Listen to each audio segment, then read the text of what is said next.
All right. Hello, everyone.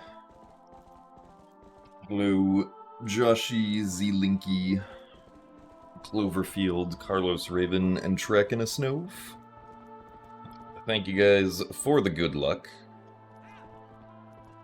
Also, hello, Moogle Knight, Jody Baloney, and Pikachu. Thank you guys for the good luck as well. I'm doing alright today, I would say. Still didn't really get enough sleep, but that's okay. Surely we'll still play fine. And there will be no issues.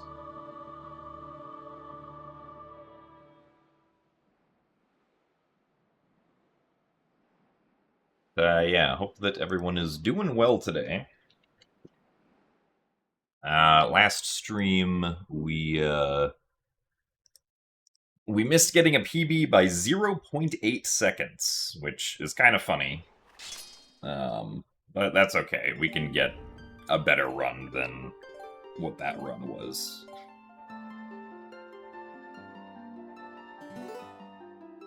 So, hello, Unknown Legend.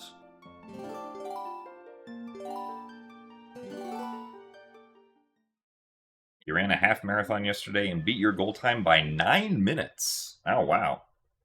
That sounds very good.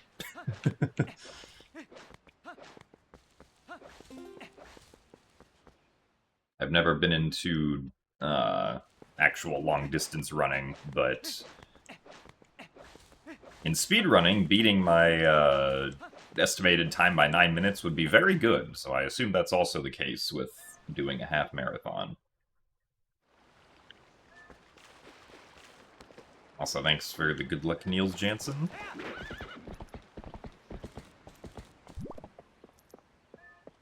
Oh, I realized I just forgot to change the camera. Oh god, what the heck. I don't know why the camera did that, but okay.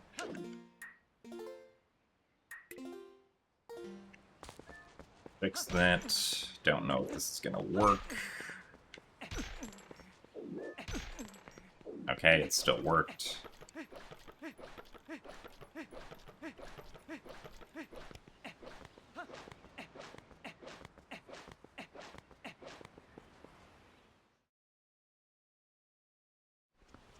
Cool. First run of the day gets past gate clip. Always a welcome sight.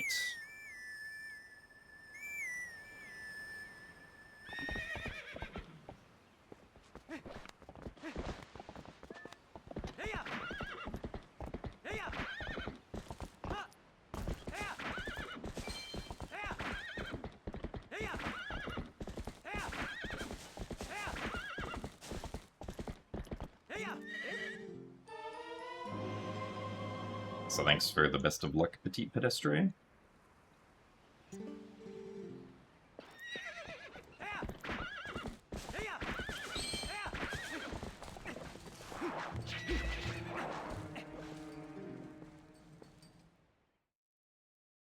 Legs are super dead today. I mean, yeah, that's fair. If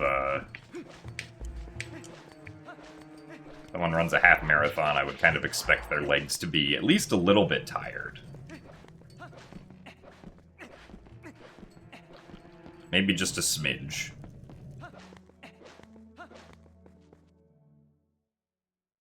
So thanks for the good luck, Lux Lune, Redbone, and SVB.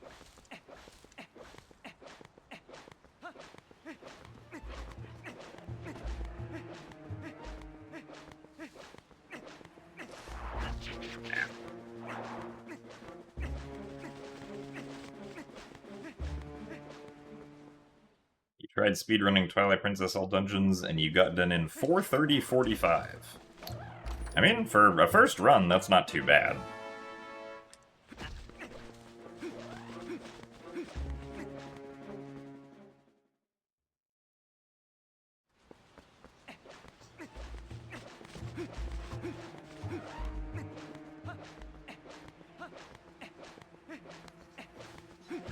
You had fun doing it.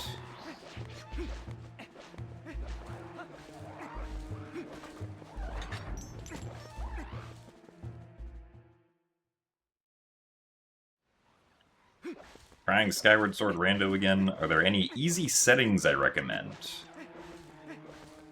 I mean, I guess the Remlets settings would probably be fairly easy if, like, I don't know if there's a preset for the Remlets tournament.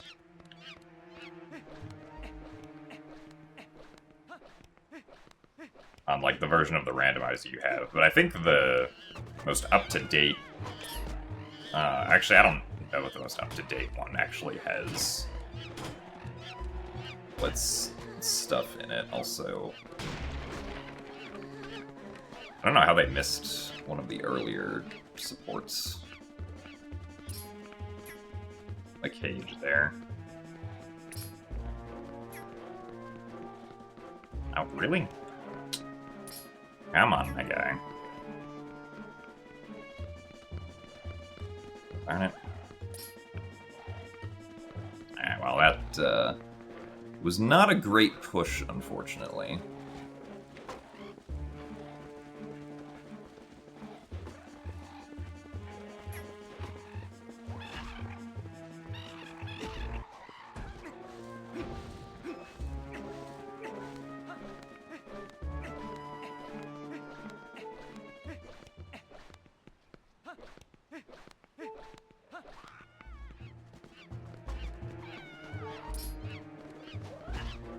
Come on.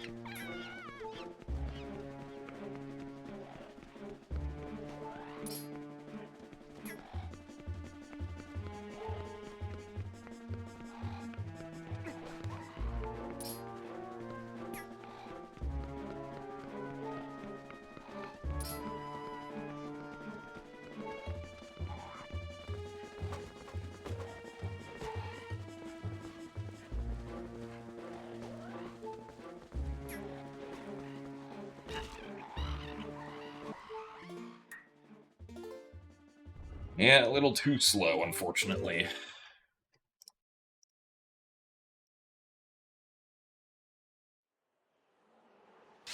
Also, thanks for the good luck, Woolly Mammoth, Ryan, and Fastest.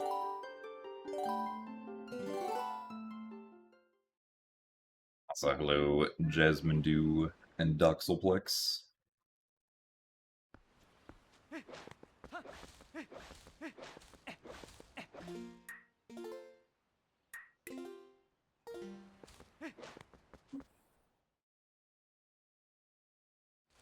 Things are going all right.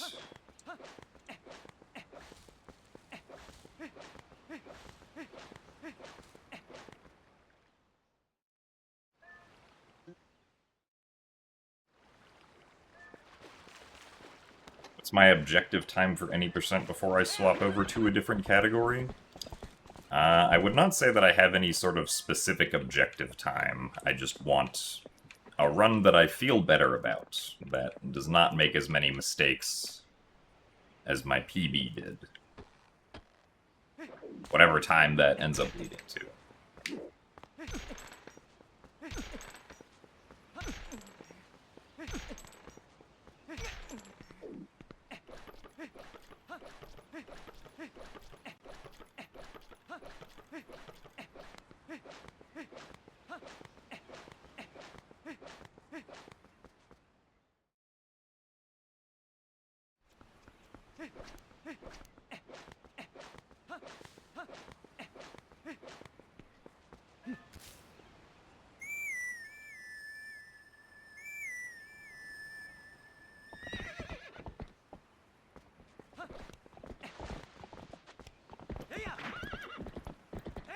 Vibes-based speedrunning.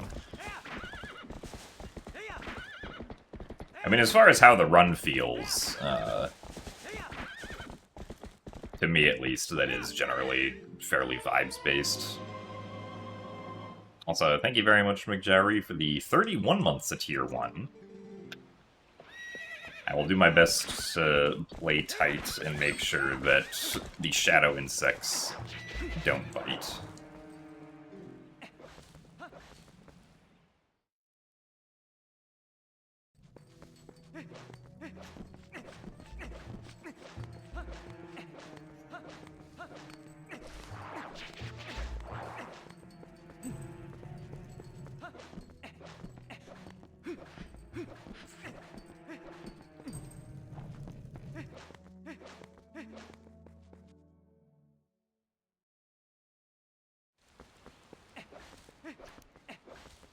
Why do I wait to alter the orientation for steering till right before I leave the first starting zone?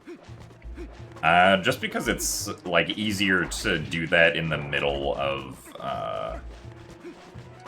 like, a roll where, like, I don't have to worry about where I'm going after I switch the option over. Like, it would be more awkward movement-wise if I did it immediately, like, upon gaining control of Link.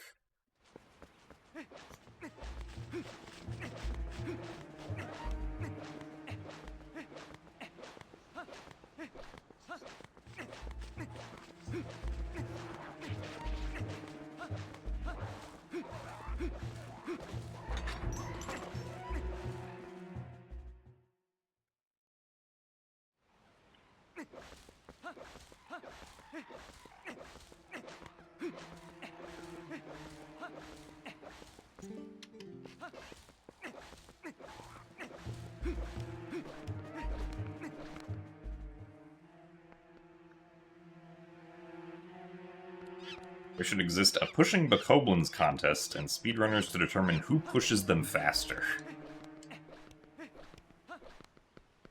I mean, I'm not sure anyone who does Boko pushing for speedrun categories actually enjoys doing Boko pushing.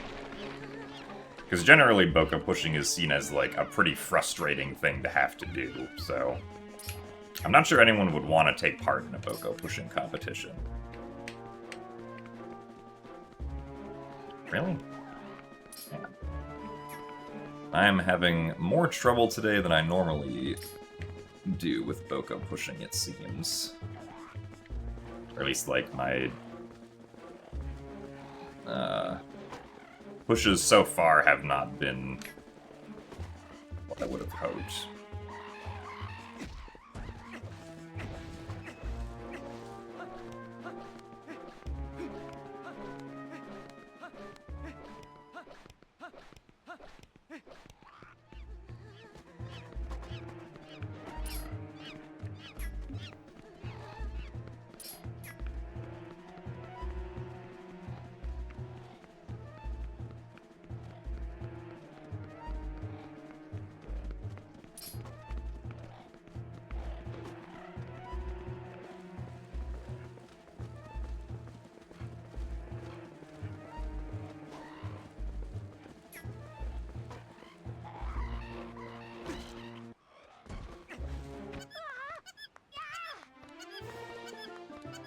So hello, Chili Willies. Thanks for the best of luck, Keiru.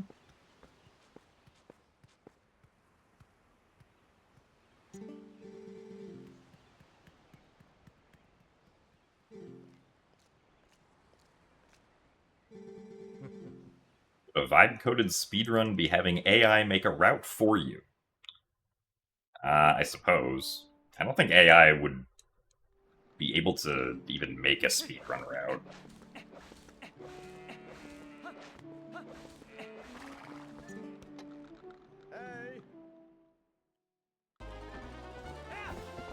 Unless the game was, like, trivially simple or something, but then at that point you kind of just already know what the fastest route would probably be.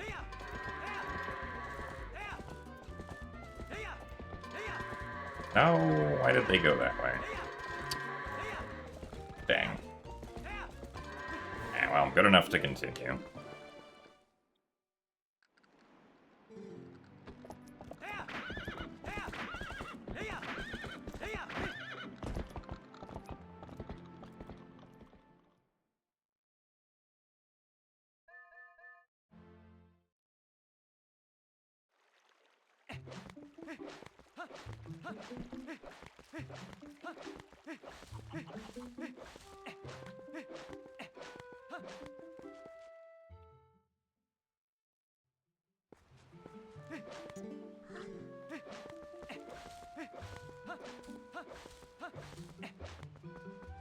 So thanks for the good luck, Chaija, Rhapsody, and Zopiad.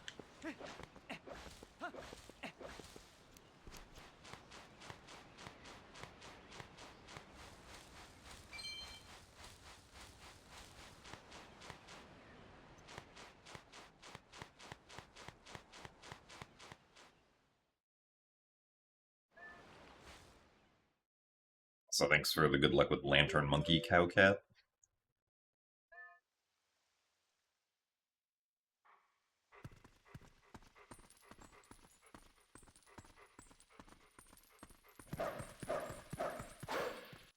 Dang, it's a frame early.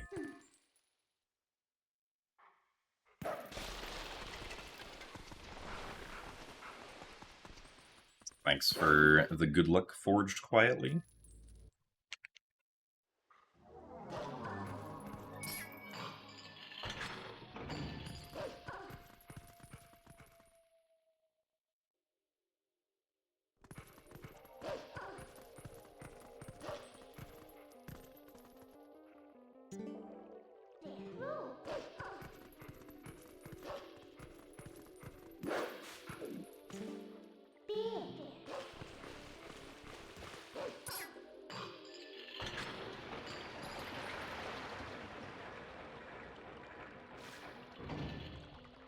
Yeah, honestly, like, when it comes to the Lantern Monkey, I'm not entirely sure how, like, the Lantern Monkey gets scared of enemies, because it doesn't seem to just completely be, like, a consistent, like, radius-based thing. Like, if an enemy comes within a certain radius, then the monkey gets scared.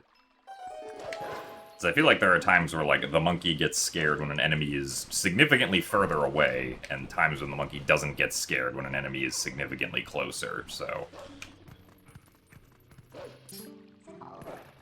I don't know.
Yeah, the one time I did Twilight Princess crowd control was, very chaotic.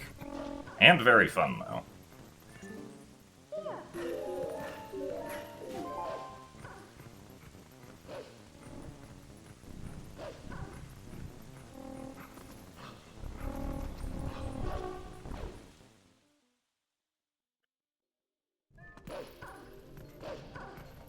Thanks for the good luck, though, Malthaudroff.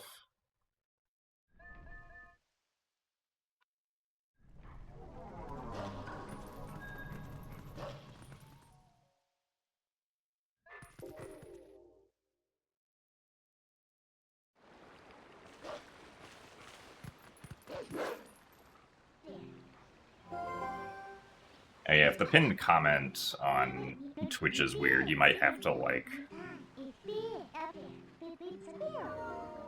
zoom out on the browser page or something. As we all know, Twitch is a functional website all of the time.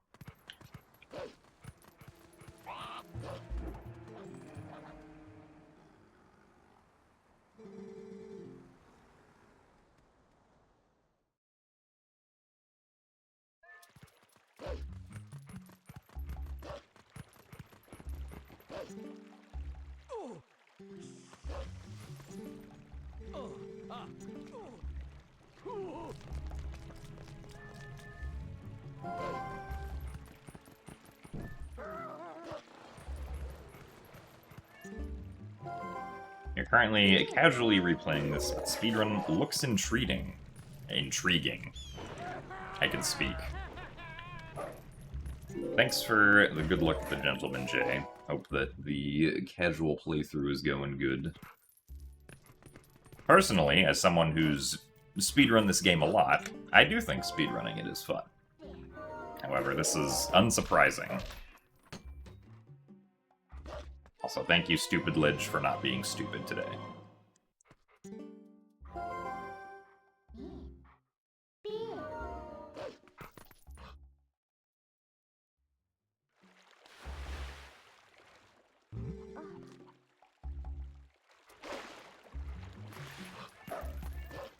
Beat the OOT 3D Max randomizer you're doing, and it took 14 hours. Yeah, that can definitely happen sometimes.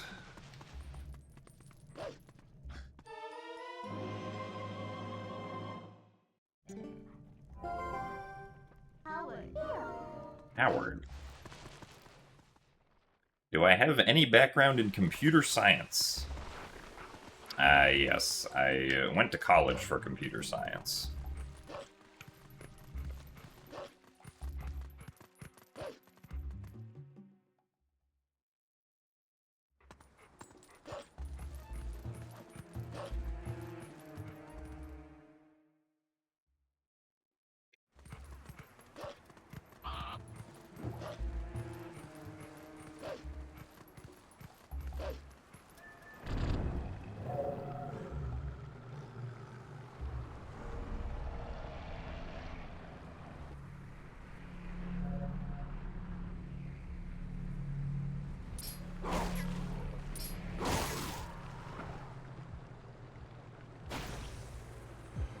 Most interesting computer science fun fact? I don't know if there's, like, a single specific fun fact that I think is the most interesting.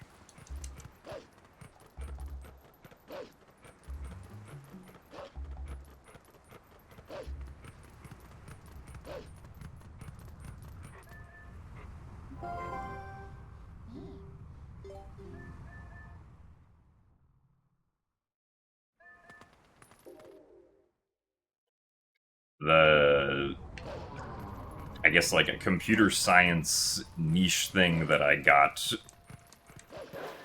most interested in, which was not actually during college, but afterwards, was, like, randomizer placement algorithms.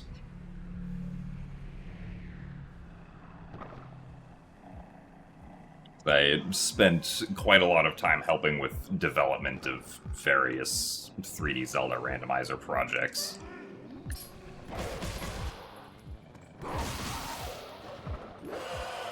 Because placing items in a randomized world in a way that still makes the game beatable is not, actually not as simple. It can be quite complicated.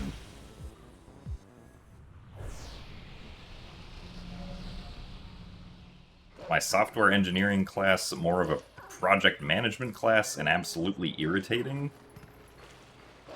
I don't think I would say any of the classes I had in college felt irritating, at least none of the computer science ones. I genuinely thought they were all pretty interesting.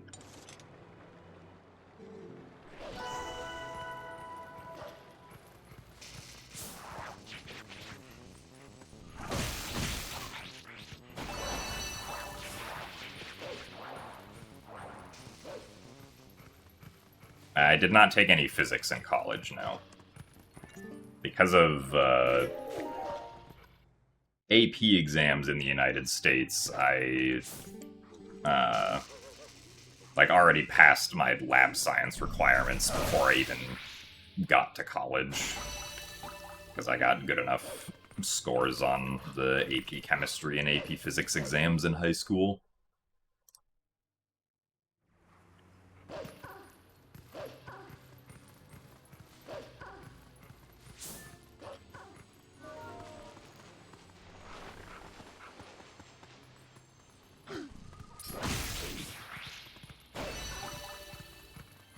So thanks for the good luck, Renesteiner.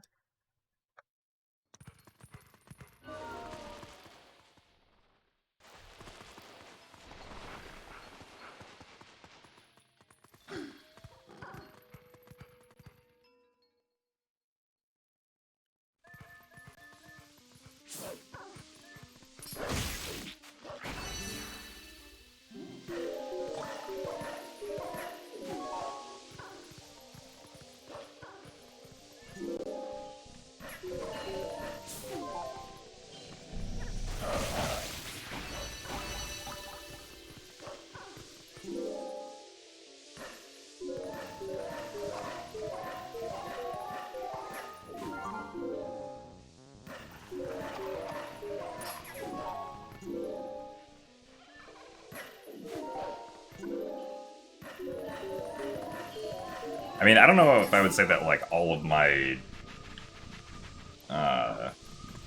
professors, like, taught the material in an interesting way. Like, my very last semester, I took a database class, or, like, a database design class, which was, like, the professor taught in, like, the driest way possible.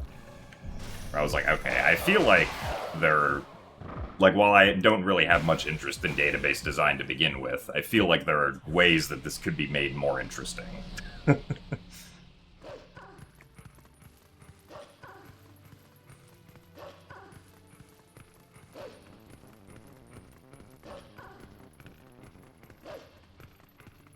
Am I gainfully employed as a computer scientist? Not really. I currently make all my income as a Twitch streamer. And YouTube streamer and content creator in general, I guess, but...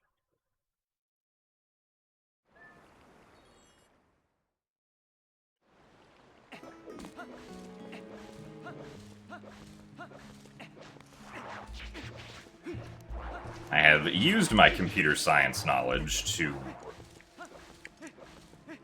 help with randomizer development, and also just have a better understanding of video games so that I can help find glitches for speedruns.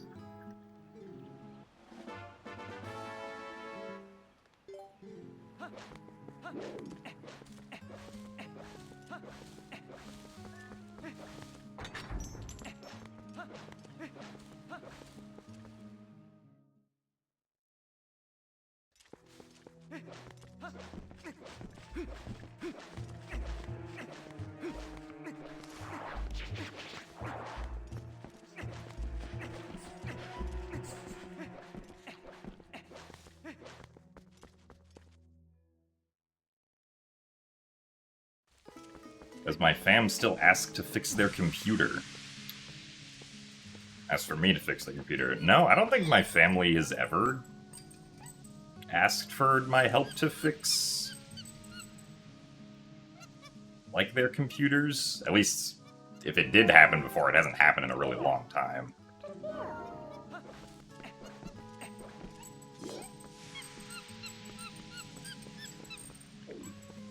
Also, thanks for the good luck, Moist Goulash.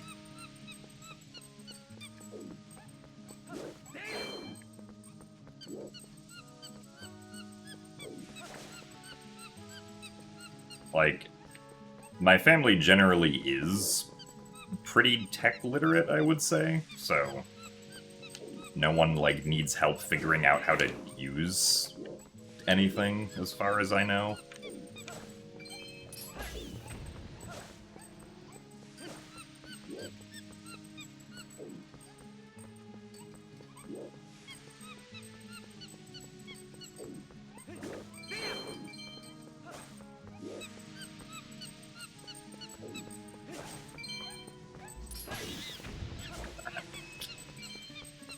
Blue rupee.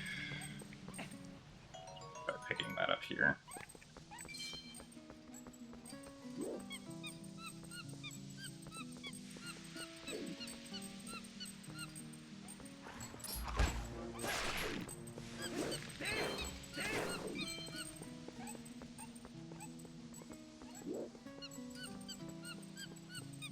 I don't think we cut out a cycle, unfortunately.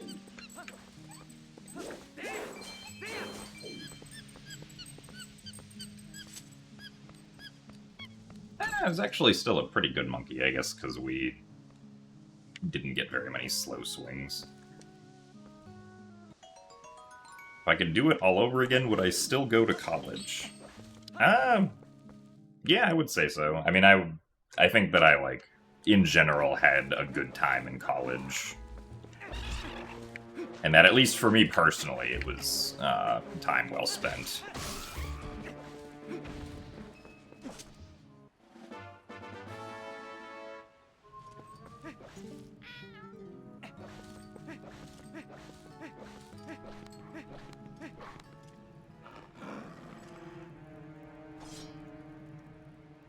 If I could be sponsored by any one person or organization, who would I want it to be?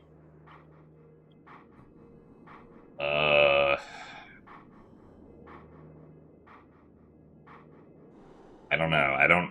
I've never thought about my content being, like, actually sponsored by anyone.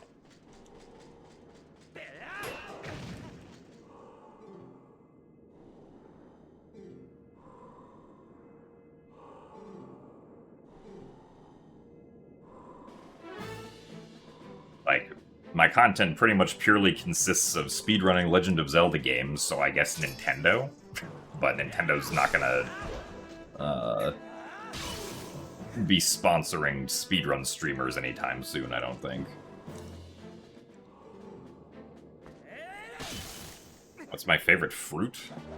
My favorite fruit is apples.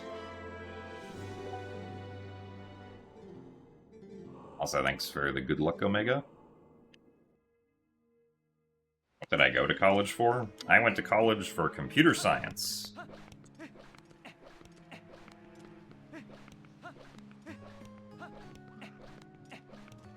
Also, yes, I will be doing multiple runs at Heroes of Time, actually. Not just one.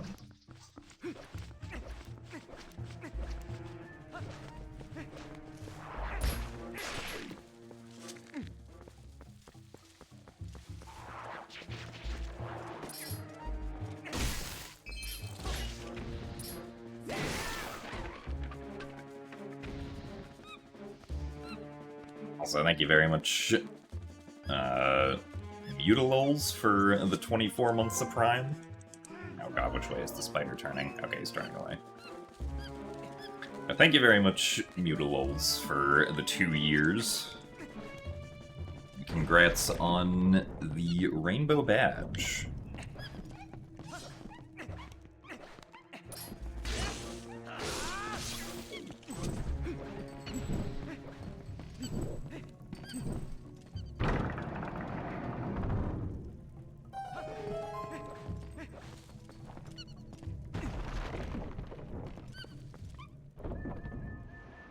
I mean, yeah, Nintendo also doesn't like people who actively mod their games. But speedrunning itself is not modding the game.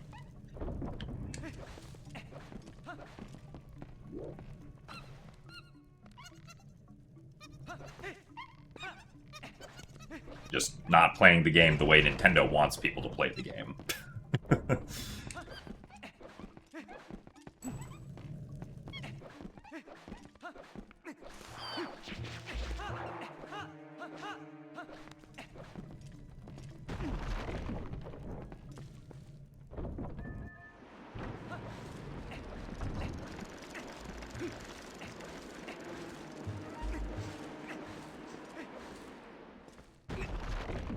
I believe there's a practical way for computers to get past the silicon limit. I mean, I guess I'm not very familiar with the hardware side of things, or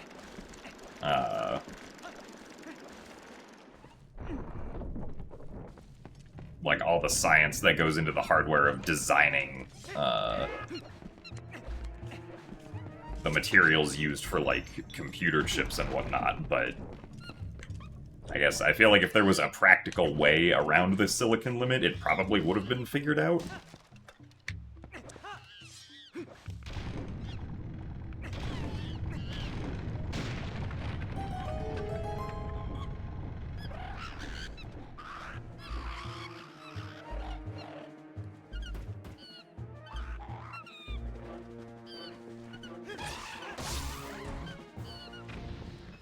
Wow, 2 blue rupees.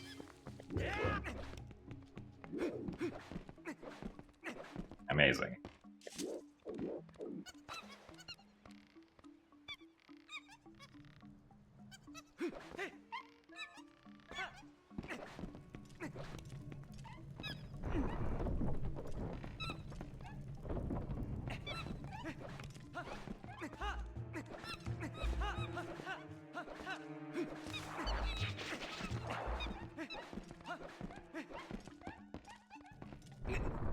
My favorite programming language?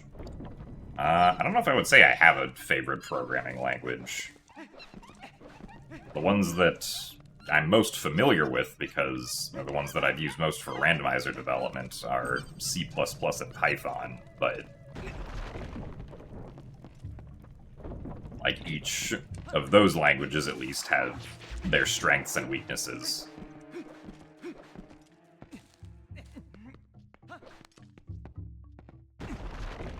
Assembly or bust. I don't know if I would agree with that.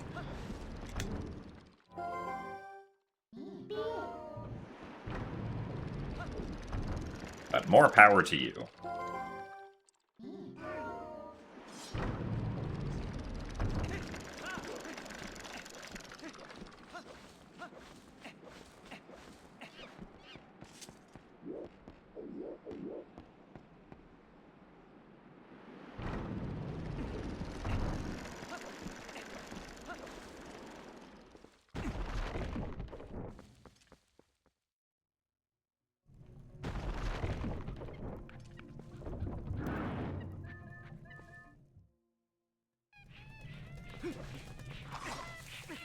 One, two, three. Okay.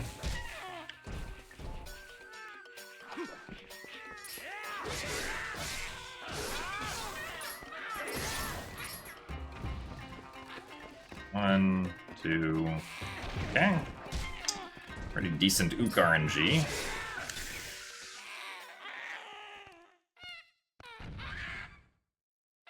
So, hello, Nooglets.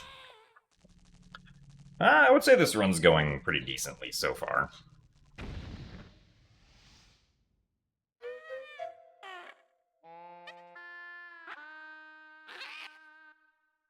Thank you for the good luck.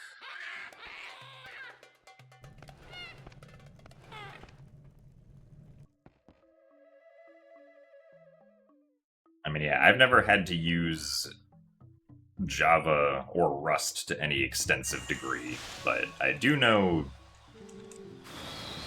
a fair few amount of people who say that one of those languages is the best. But they're usually people who are, like, deep in the weeds of those languages.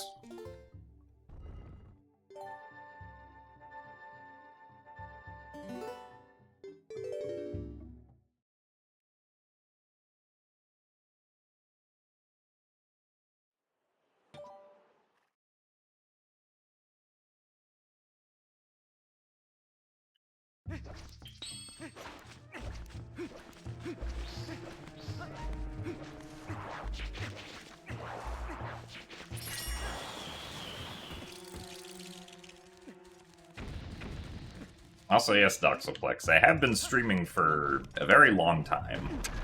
So it makes sense if you started watching in high school and now you're out of college and working a job.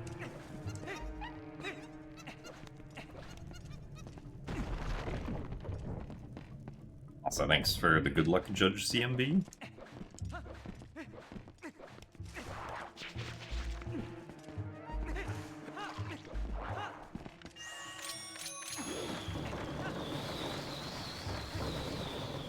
Very good roll there.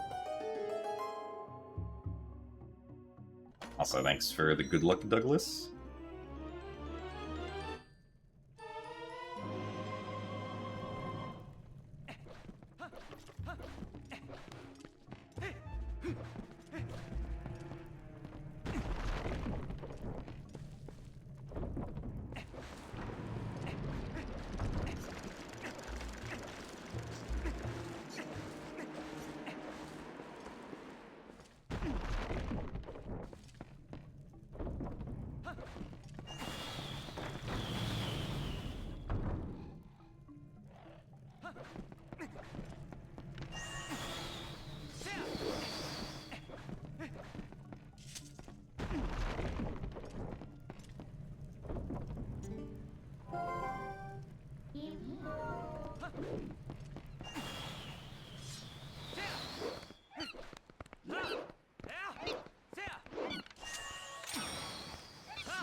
Alright.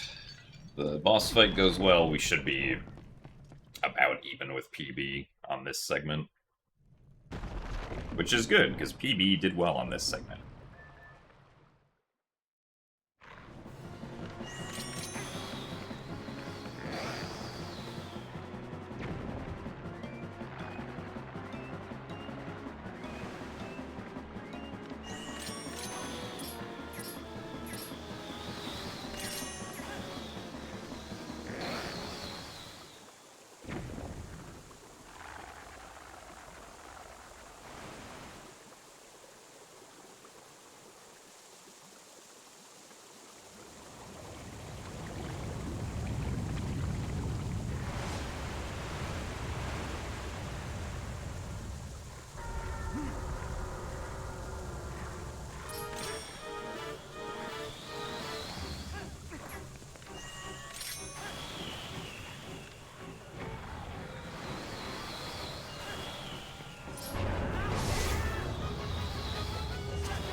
So thanks for the good luck, PSP.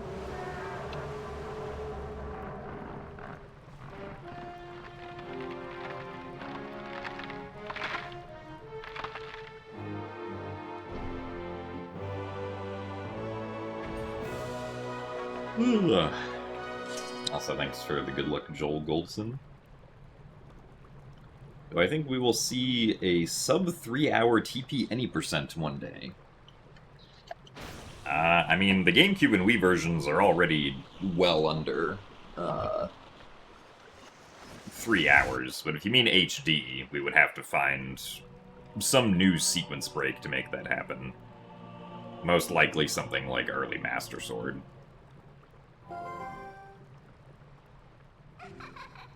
Also, thanks for the good luck, Pounce the Tiger.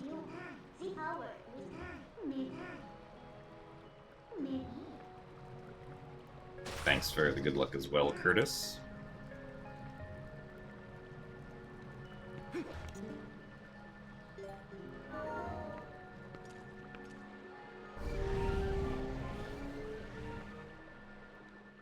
Alright, pretty solid start to this run. Let's see if we can keep it up.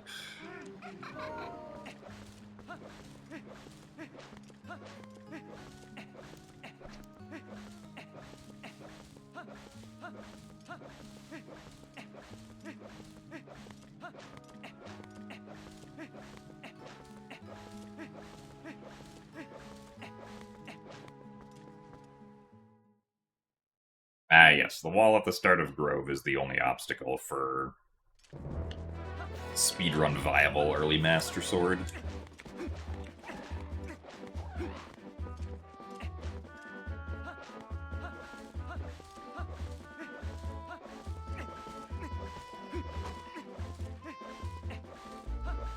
Though it unfortunately wouldn't save as much time, like compared to how much it saves in the original, if we do it that way, because then we have to go through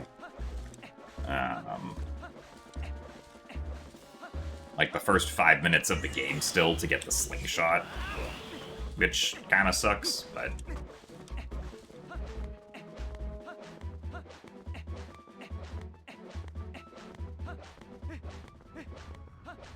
like in its current form, if we could do early Master Sword, we'd probably be looking at like maybe at best like 10 minutes saved in any %. As like a rough estimate.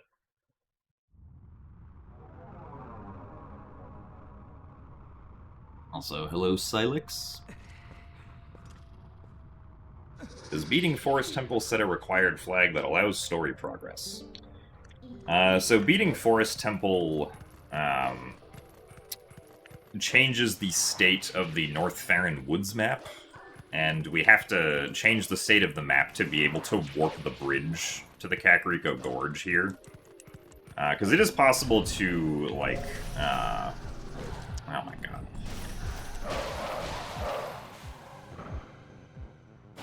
It is possible to, like, leave Forest Temple after getting the boomerang and then just do a long jump attack to get out of Farron Woods.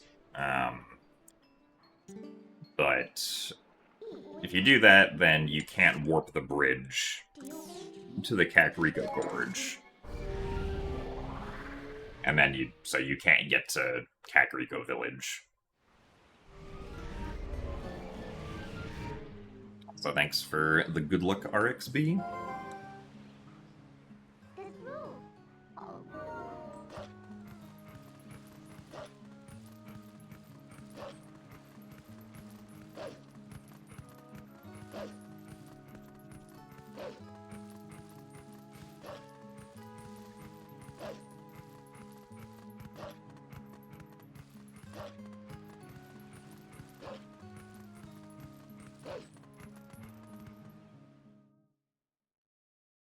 Though I think something like Ace is a possibility for TP. I mean, potentially in, like, the GameCube or Wii version, maybe, but not for the Wii U version, I don't think, because the Wii U does have, write Zor execute permissions. So, the most that you'd be able to do with arbitrary code execution, or, like, some sort of arbitrary code execution in, like, Twilight Princess HD would be to just run code that already exists arbitrarily, but you would not be able to write your own payload to run. Blink. Hello. Bro. Can we quick spin? What is going on?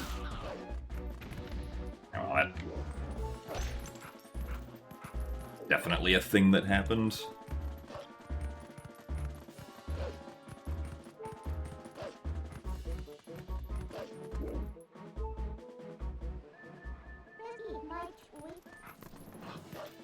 So far, this segment is, interesting.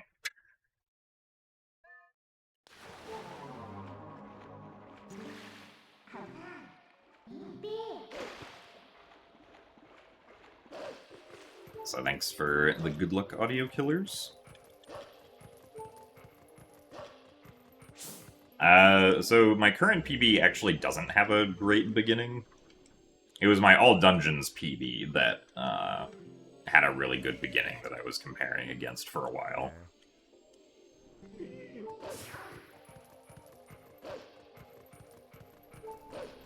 Hello, Ultimate Gamer.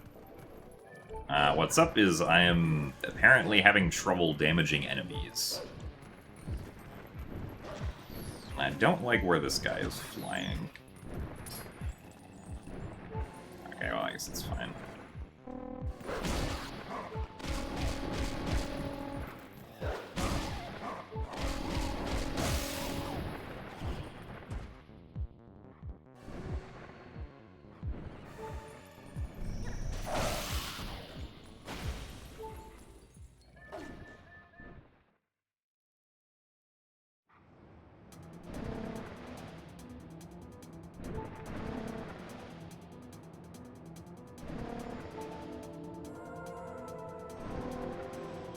I ever played D&D. I tried playing D&D once in high school, and at least at the time, thought that it was kind of boring. I think I tried playing with a group for, like, I think around 4 hours or so. And I think I kind of started getting into it at, like, the end of the session, but for the most part, I was kind of just bored, I felt like. That was also, like, 10 years ago, though, so I'm sure my experience could probably be,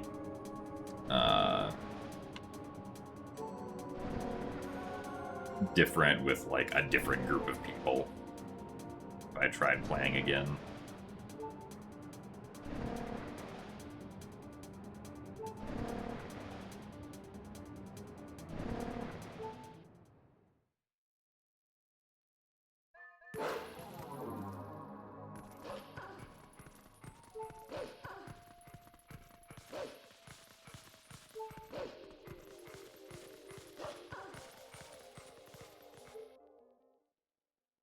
Well, I'm not quite 30 yet.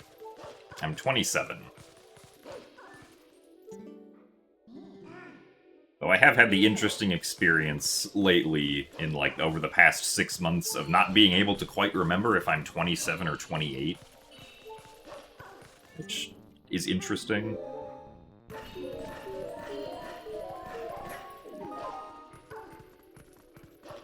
Like, I have to think about it for a second before being like, no, I'm 27, not 28.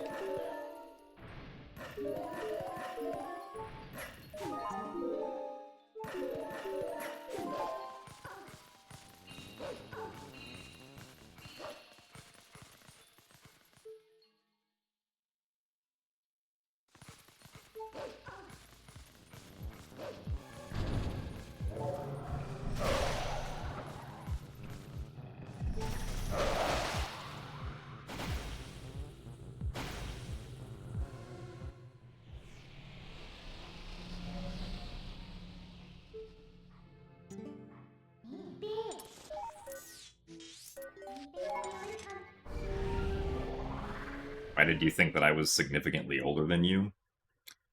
I mean, people in general, just like, throughout the entire time that I've been streaming on Twitch, have always seemed to think that I'm older than I actually am.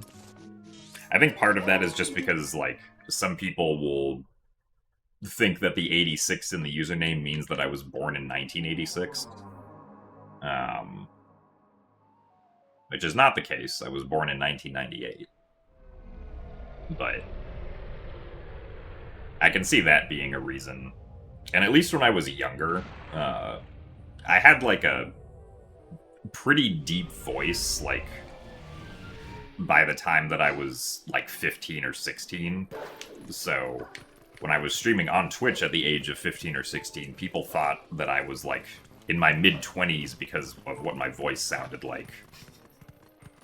I also wasn't using face cam then, so you didn't have a visual to go off of how old I potentially looked.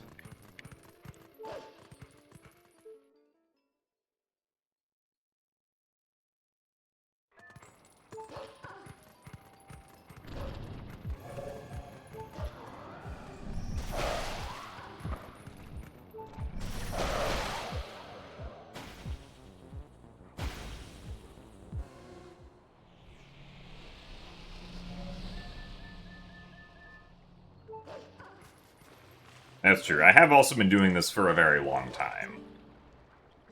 It's like when you hear a streamer say, oh yeah, I've been streaming for, 13 years. You think like, oh, well, if they started, when they were 20, they would be in their 30s now. But no. I started when I was 14, so... Was but a freshman in high school.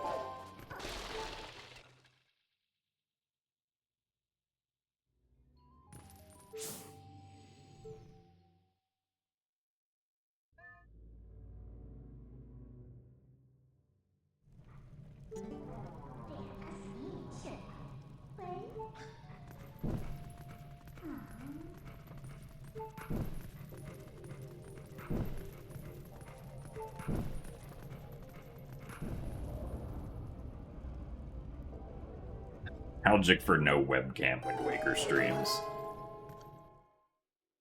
Yeah, well, I think the webcam is here to stay.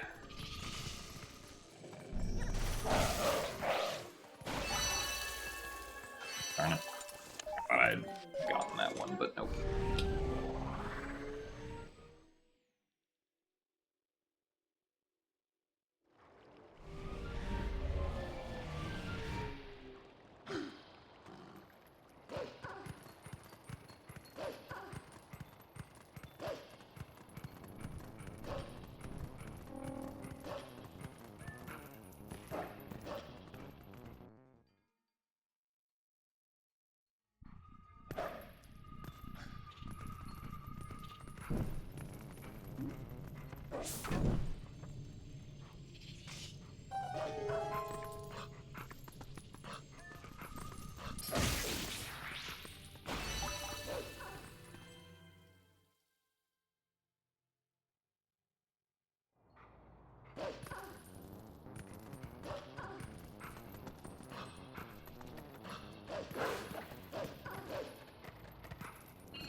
What's after TPHD?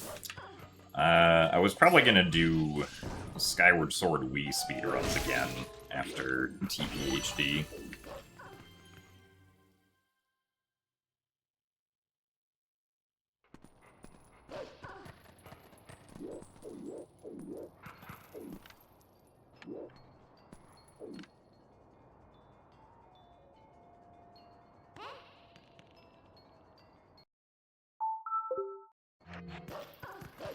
Eh. Oh, hello. Accidentally ran into a corner.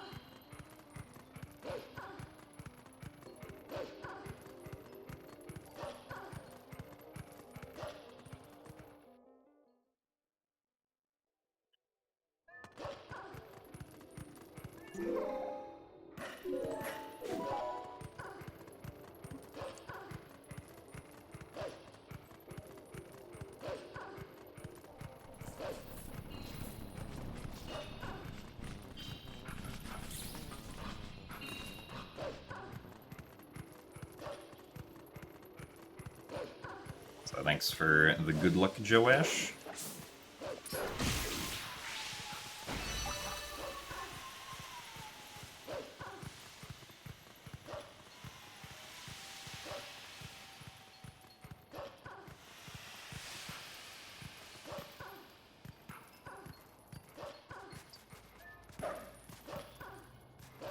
Did not mean to jump onto the wall there.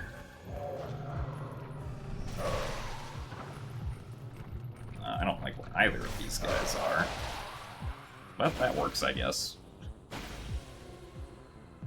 Hopefully we'll still make the fast event cycle.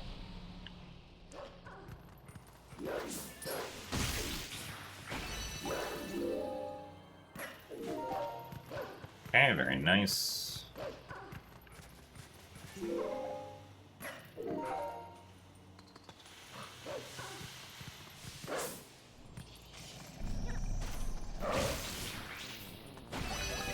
Okay. Pretty good Elden Twilight.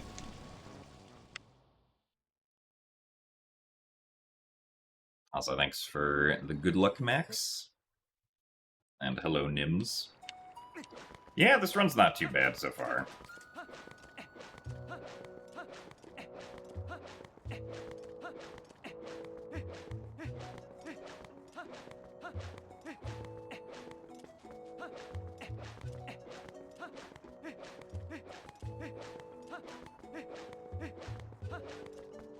Yeah, the event cycle that we make there in HD is faster than SD because we can immediately collect the bug tier.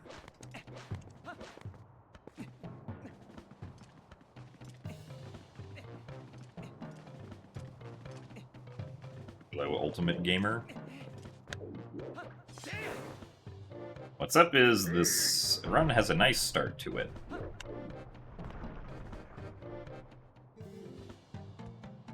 So thanks for the good luck, I'm just aces.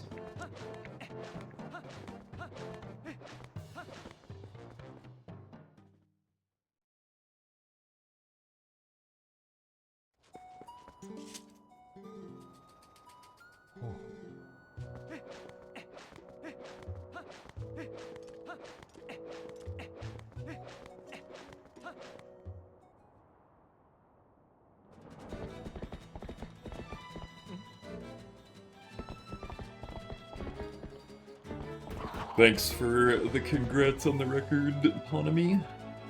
Also, hello, Banished Arthropod.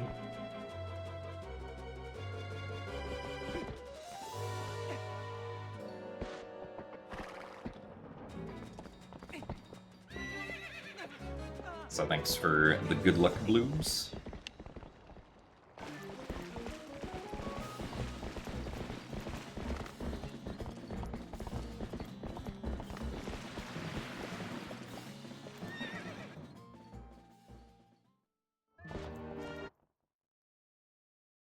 True, we did miss PB by 0.8 seconds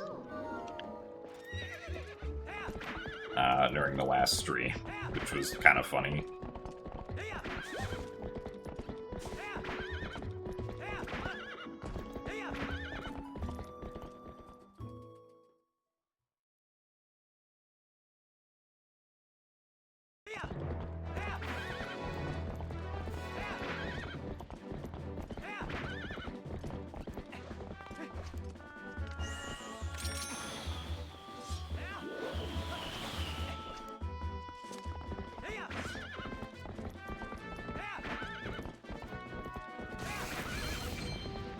Ow.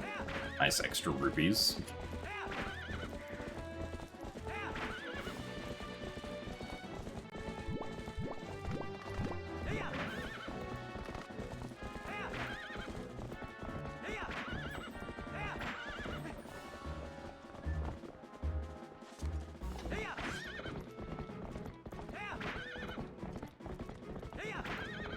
I think Skyward Sword will ever go sub-hour. I mean, definitely not with current knowledge. We'd have to find some new technique to make that happen.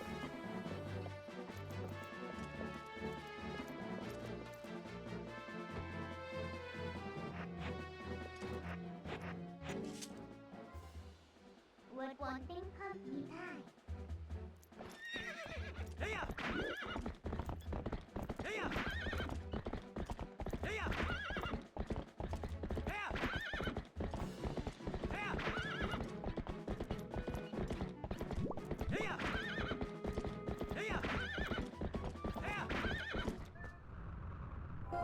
We have to find something on the order of, like, early Lineru. Or I guess if we could figure out how to do cutscene wrong warps that don't immediately start a file, that would allow us to open up the Lineru pillar early.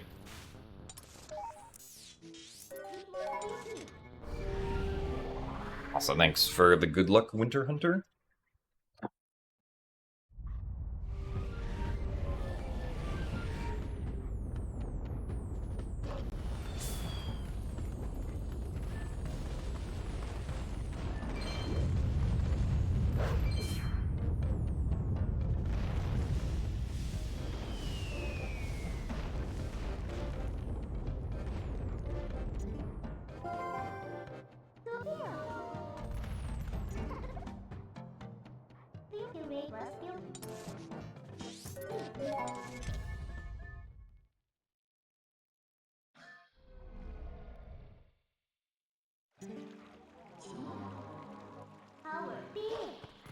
Howard.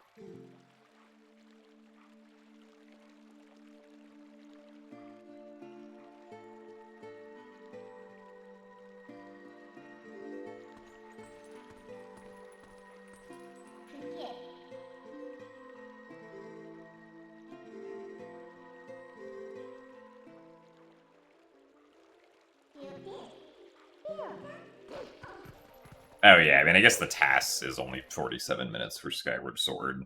But like the trick that the task does to be, or to make the route that it does task only, I don't see being done RTA anytime soon, because it requires doing a frame perfect input that you only really get one chance at. Actually, I guess multiple frame-perfect inputs that you only get one chance at that don't have any sort of audio or visual cue. That are also motion-based frame-perfect inputs. So, good luck.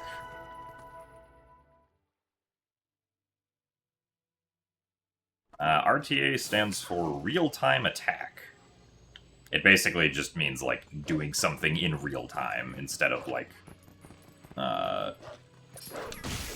doing it segmented or, like, slowing it down with, like, task tools or something. Also, thanks for the good luck, Lucas Steiner.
Never seen the bug get that close before.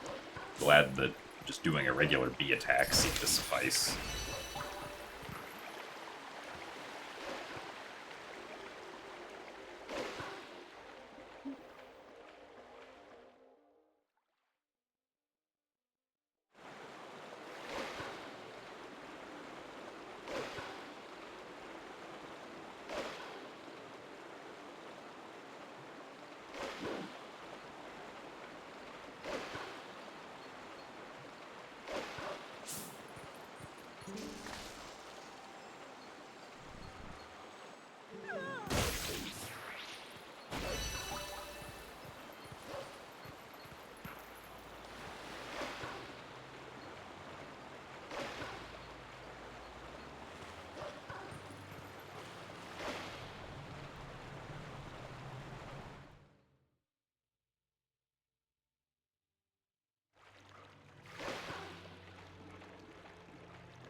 So, good afternoon, Boss Lady Trey. I am doing alright. We have a pretty good start to a run here that hopefully we will be able to follow through with. Also, thanks for the good luck as well.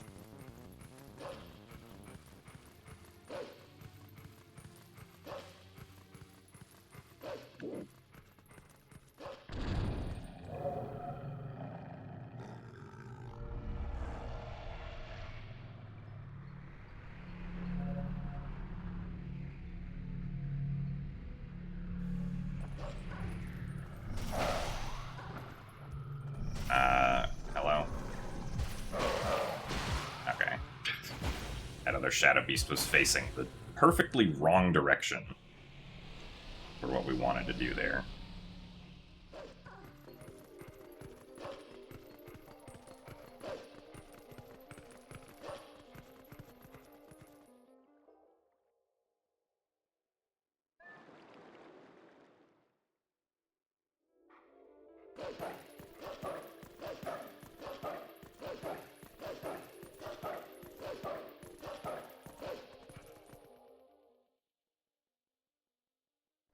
True, the Shadow Beast should realize that I'm doing a speedrun and should cooperate instead.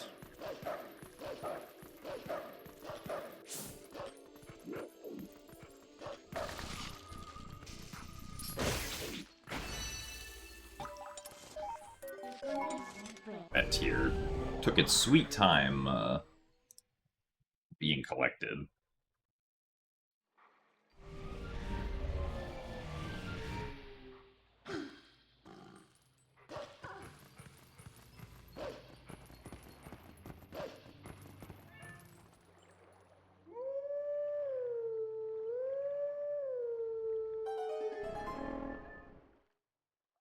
So thanks for the good luck, Lyfessa.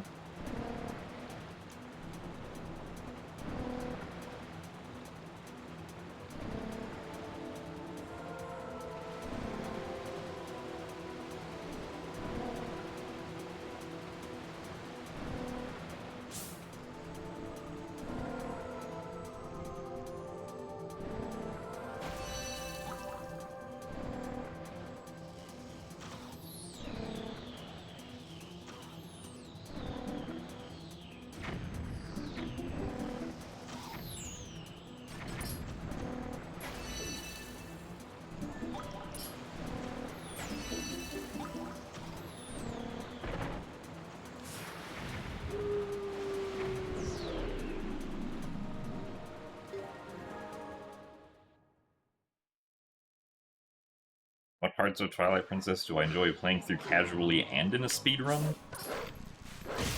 I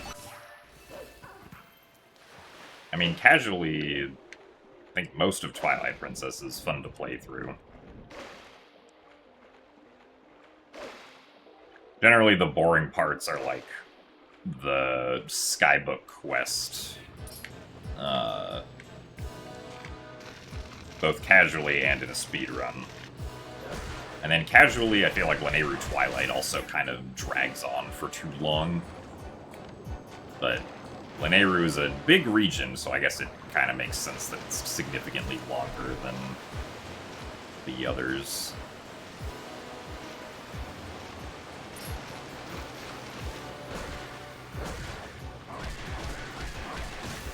So thanks for the good luck, Viola.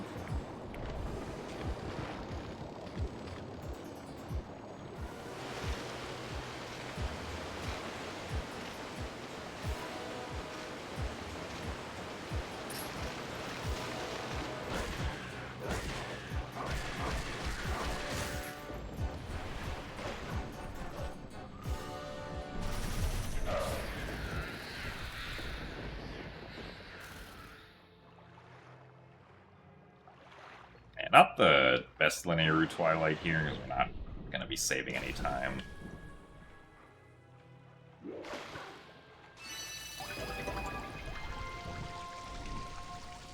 But I guess that's... whatever.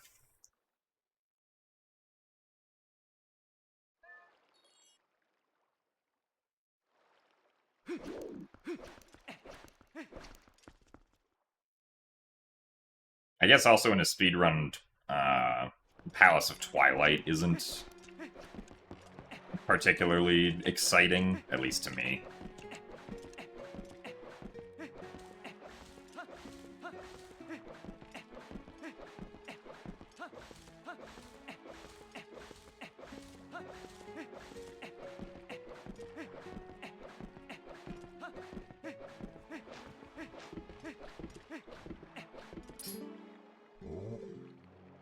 As Palace of Twilight is a lot of waiting around on platforms and waiting for chests to spawn in.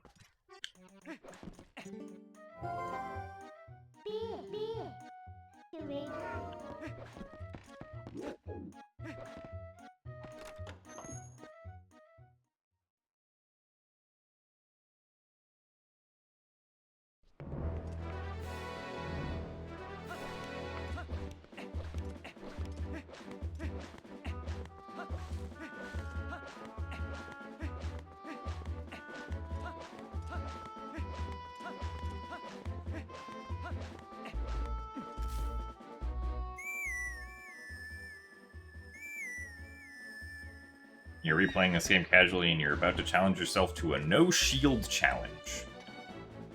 I mean, yeah, you can beat the game with no shield, I'm pretty sure. You still have to, like, collect the Orden shield casually, but...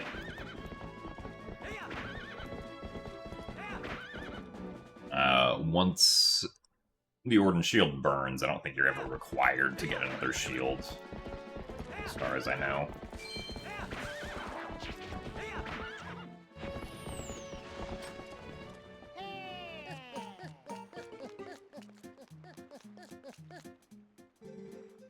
So thanks for the good luck, Makuya.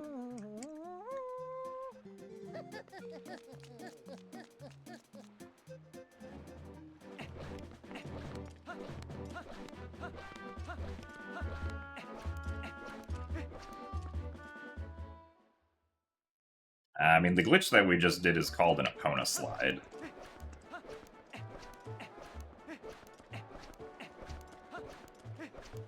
Where you can get off Epona with Epona's running speed. And use that to go fast for a little bit as Human Link.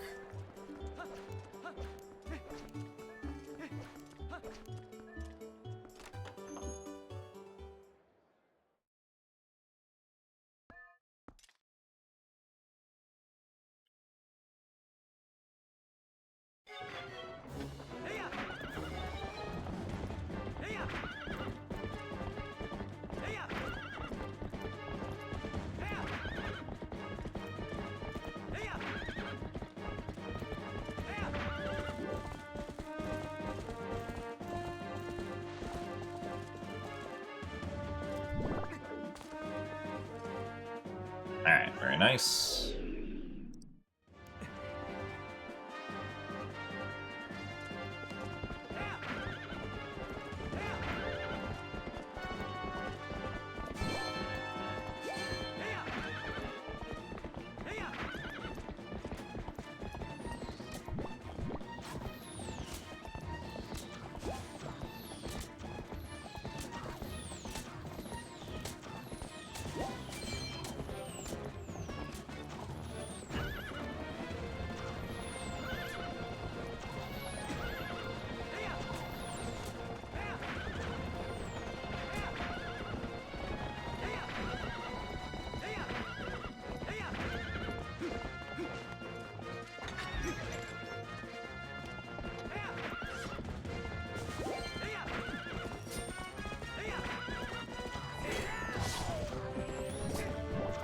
Really? Bro.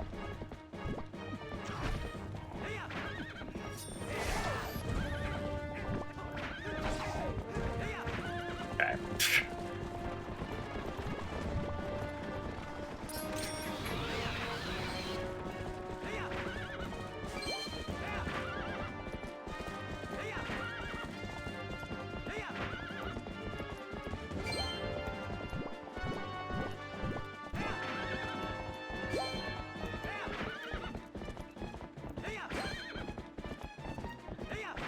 $46 rupees is a lot of rupees to have at this point.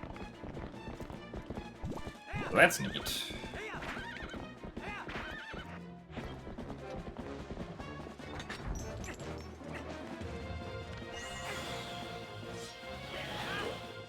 Okay. Pretty good segment. So, as long as we don't screw up rolling to the Zora armor, I think we should, maybe be getting a best here by like a second.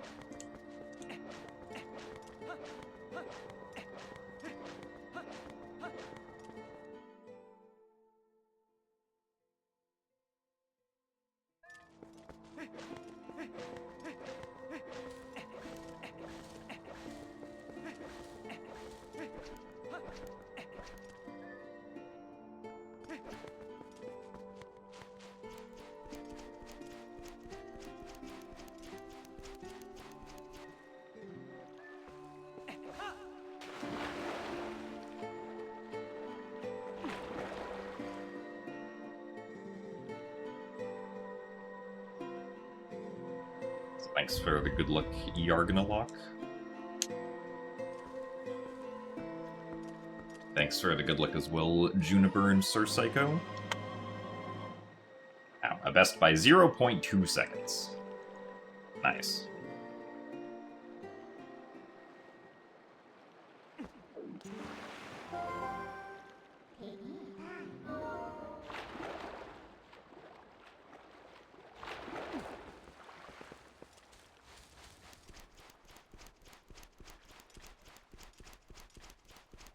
Thanks for the good luck as well, Omega.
So hello, Auburn Phoenix.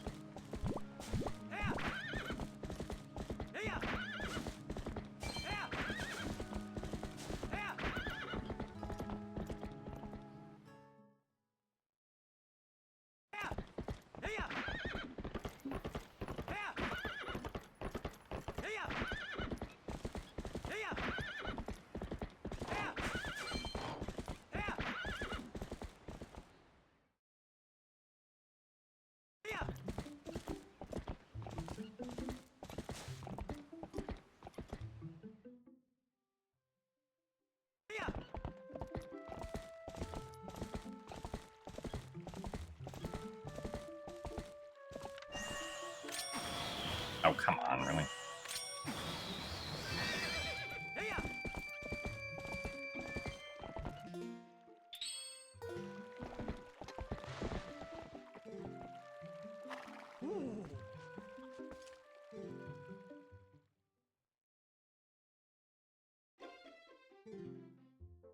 You predict Bo will be nice to me today. That would be very appreciated if Bo was nice to me. Have to see what happens.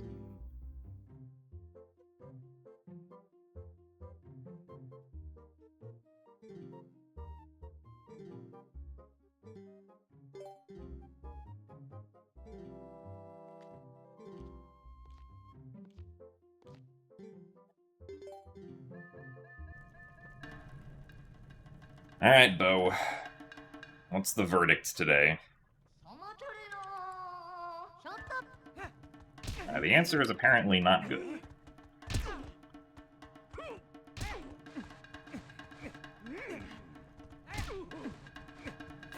Well, I guess it could have been worse, but not a great start.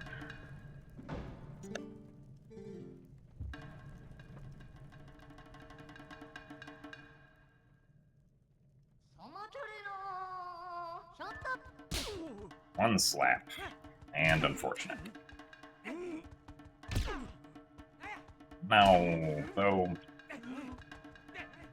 Seriously? It's 3 times in a row? Bro.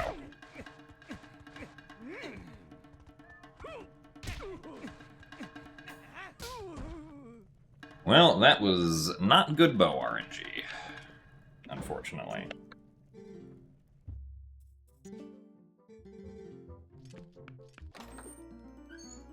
It was even worse than my PB.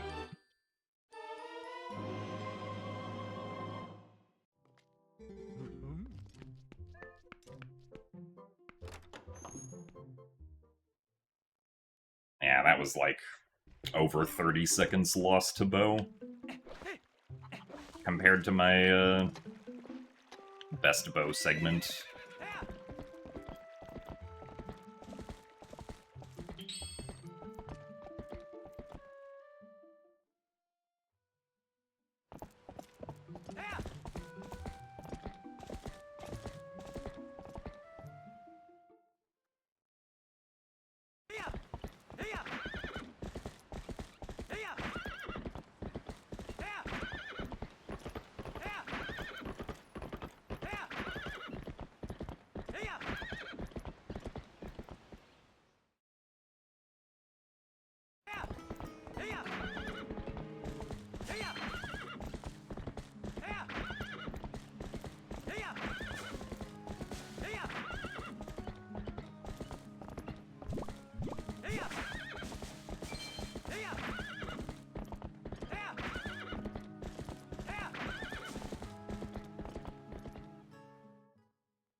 Oh yeah, thankfully the shield is never really at risk of burning.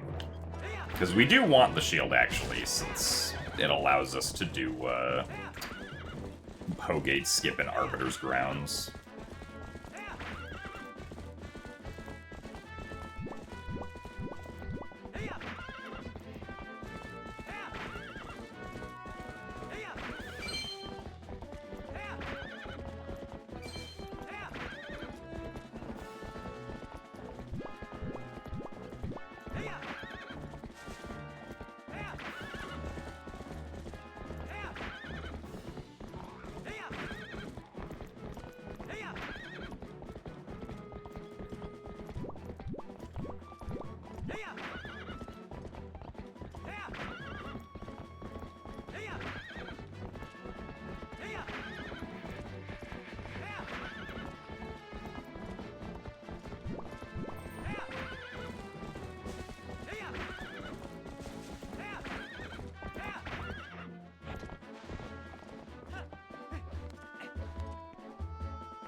Yeah, I mean, it's possible to have the shield burn during the wagon escort if you happen to be targeting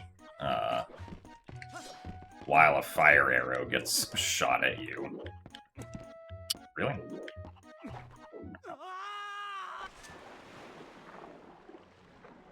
I had that happen in a 100% run once. Which then killed the run, because then I couldn't learn Shield Bash when I needed to in the route. I forgot that you need a shield to learn Shield Bash.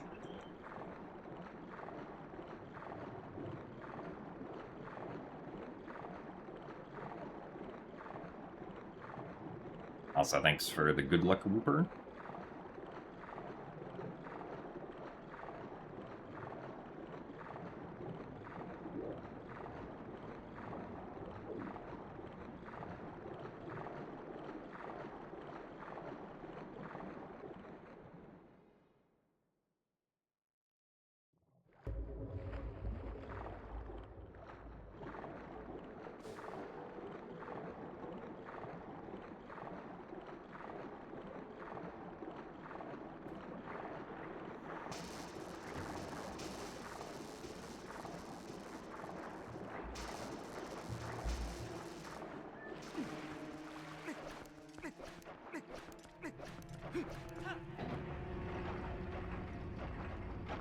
Yeah, if you don't have a shield, the Hero's Shade essentially just tells you to come back later.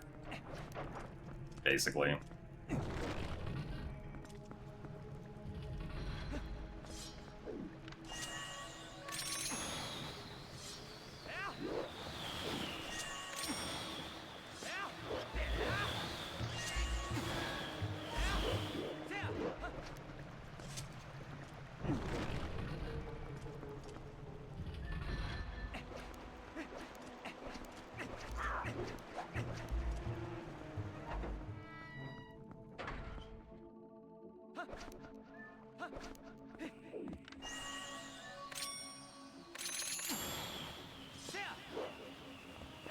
Really?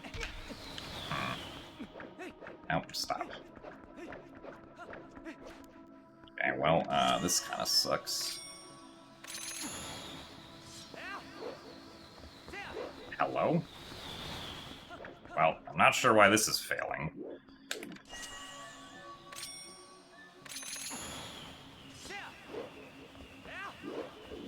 Dumb. I must have been targeting, like, ever so slightly too far to the left for that not to work.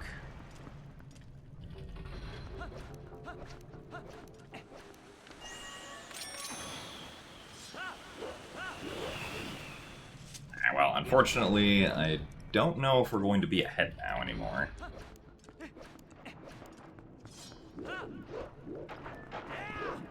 Cool. Yep. Love this.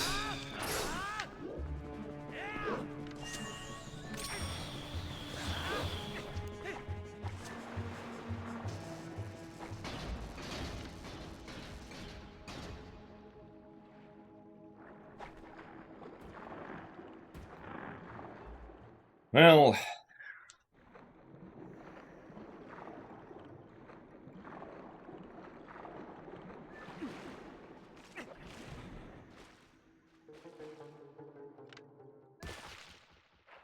yeah, we're definitely behind now.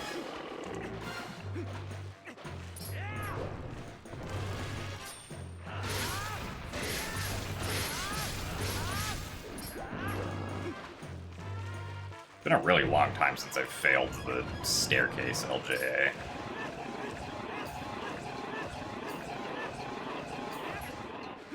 Surprised I failed it twice in a row like that. So thanks for the good luck, Cubikine.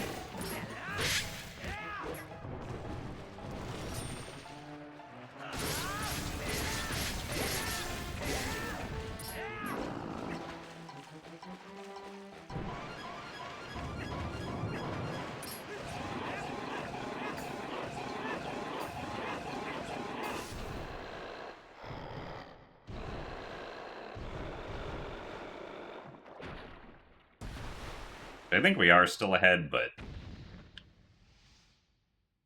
we also lost over 30 seconds compared to our best on this segment too, which is not great. Man.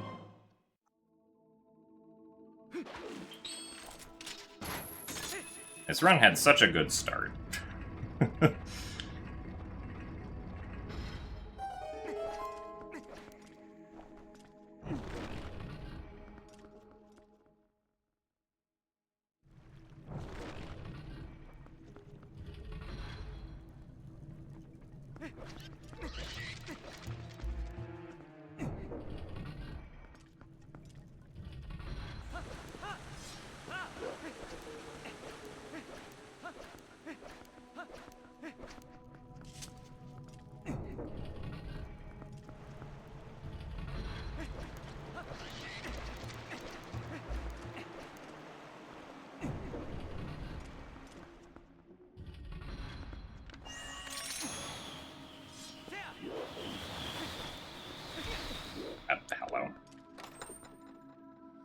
Wow, we didn't get the prompt to open up the chest there.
It seems like a decently fast section of the cutscene there.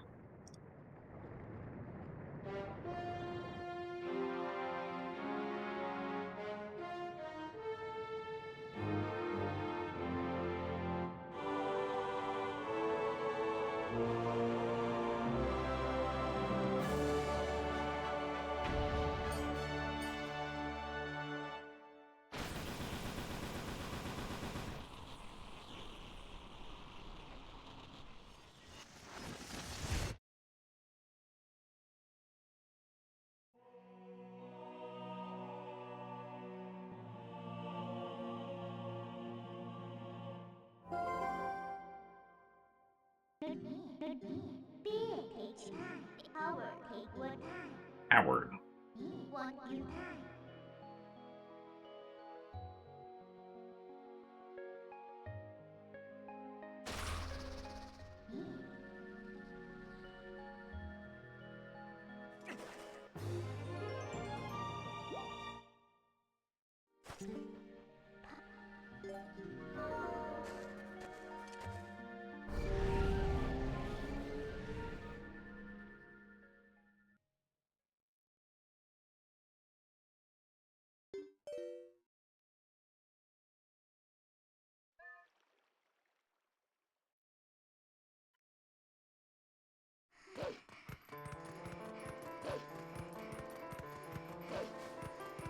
I get the heart container there, so that we can refill our health to make sure that I don't, like, potentially end up dying in Snow Peak ruins.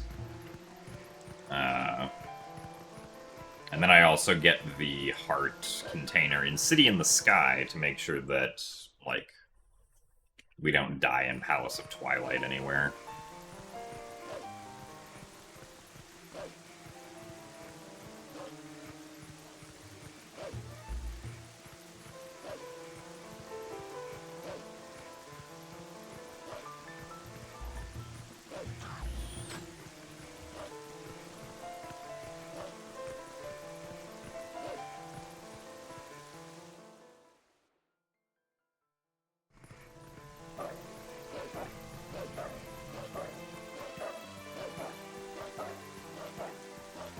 He woke up from a nap with the stream still on. You remember me being in Elden Twilight last. Yeah, I mean, that can kind of happen during naps.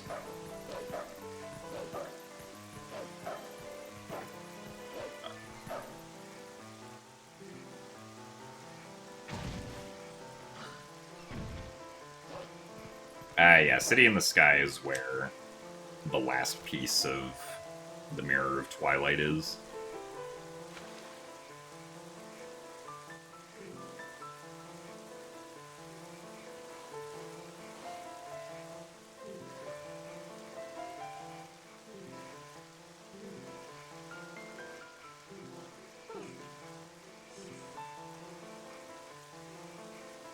I don't remember getting a date for when XD goes on NSO.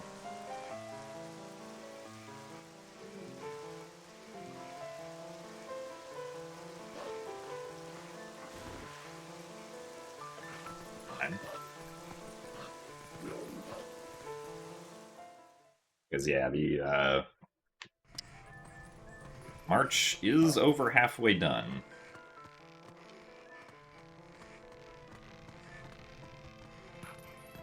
Really? Hello? Okay, well. Be nice if Wolflink noticed the rope the first time I went over the edge, but I guess not.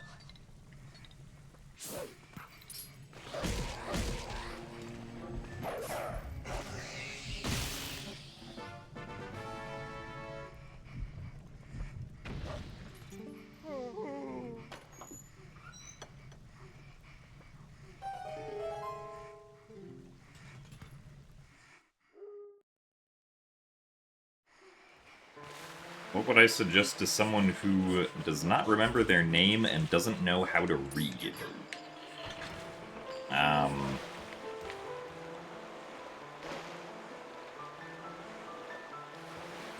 don't think this is a scenario I've ever encountered before, so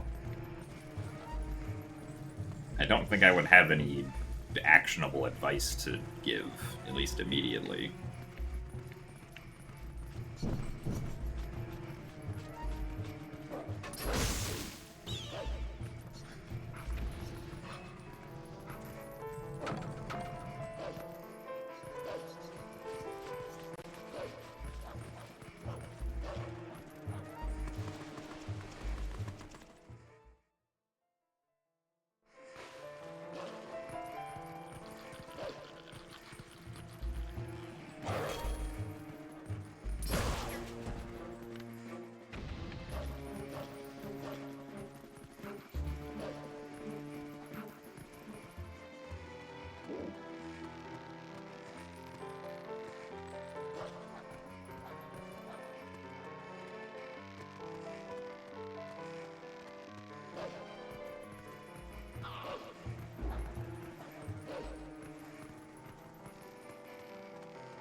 Send them to preschool.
Is there any reason why I stream in 60 FPS if the game is locked to 30 FPS? I mean, 60 FPS, I guess mostly is just because I can. And also, like, occasionally one of the games that I run is 60 FPS, like Skyward Sword HD. Or occasionally the game is 20 FPS, like N64 OOT and MM. And, like, 20 divides evenly into 60, but not into 30.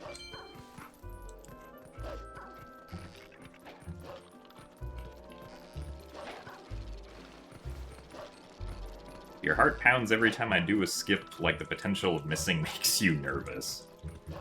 I mean, yeah, there are some tricks where, like, I'm also nervous about not necessarily missing them, but, like, wasting time to them. Like, early Snow Peak and Pogate Skip and Arbiters are the two big ones for that. Also, thank you very much, Bloobs, for the 11 months of Prime. Thank you very much for the continued support, and only one more month until the blue badge.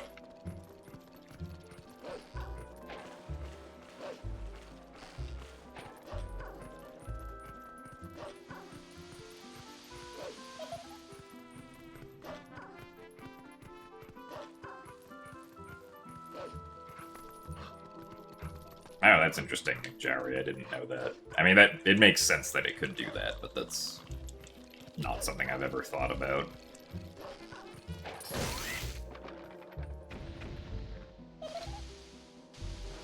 So thanks for the good luck, Unpeopled Gaming. What is LJA?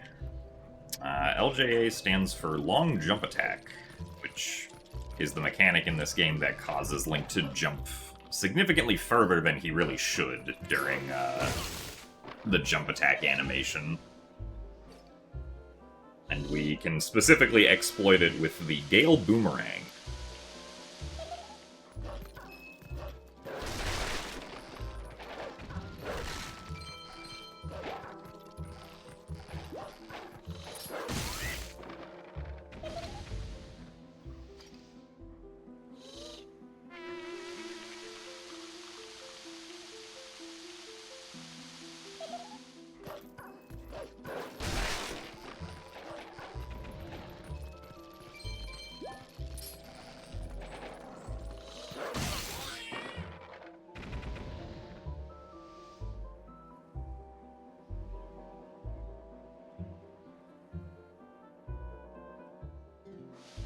So thanks for the good luck, Venix Dev.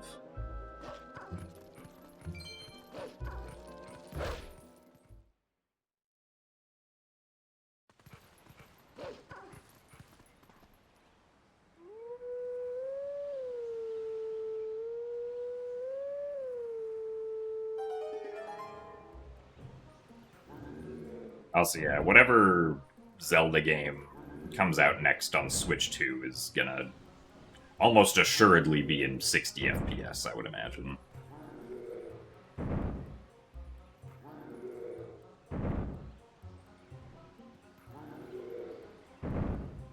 Puzzle before you get the Master Sword is the hardest puzzle in Zelda. It is a pretty tricky one when you go through it for the first time.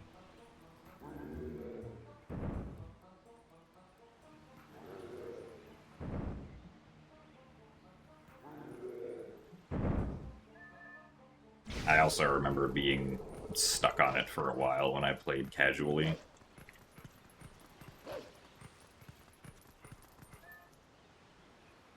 Surprisingly, we still saved a second there, which I was not entirely expecting.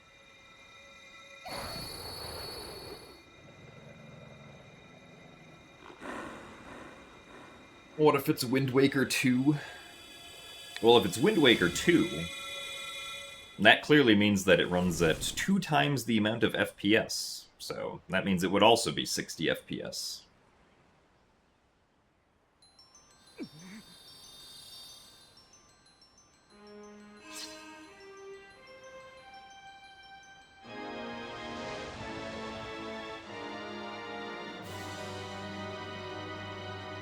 Well, the low percent speedrun for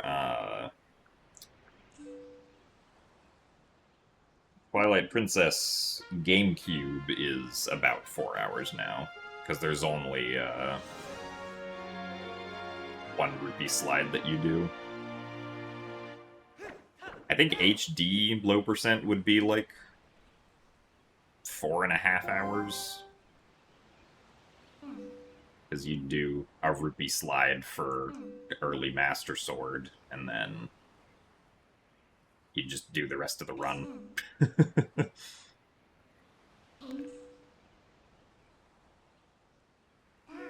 Do I think we'll get Zelda news this year? I mean, at minimum, I feel like we have to get, like, late in the year a teaser for the Zelda movie, since that releases in April of next year. So I would expect there to be a teaser, like, at latest November or December of this year. That's obviously not a game announcement as far as, like, news goes, but that is some kind of Zelda news.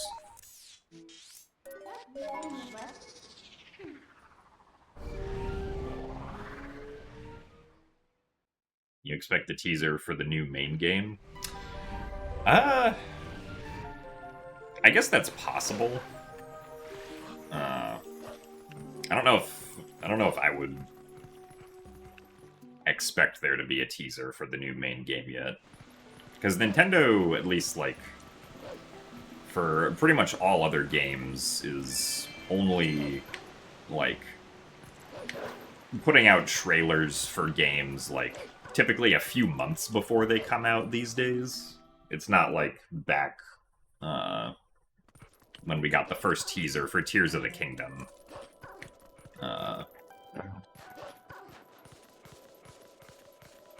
It was only 2 years after Breath of the Wild released.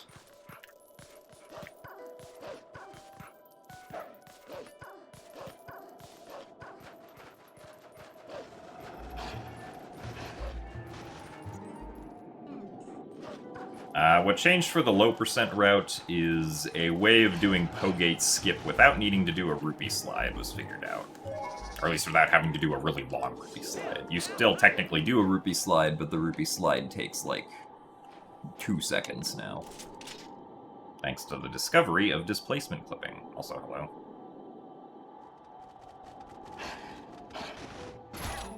That wolf is very close.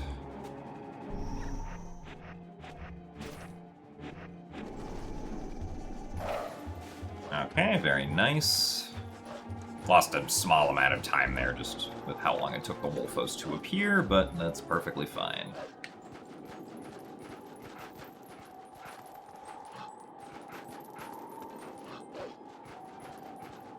I will happily take an early snow peak like that.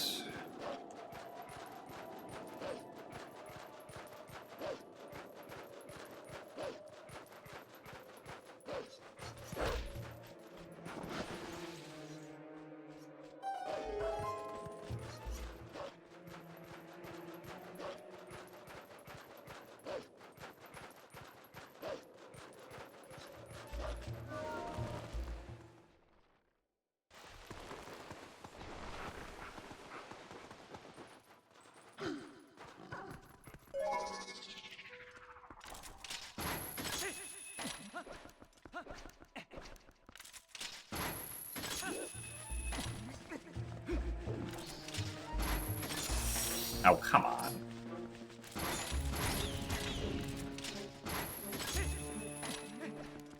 That was silly.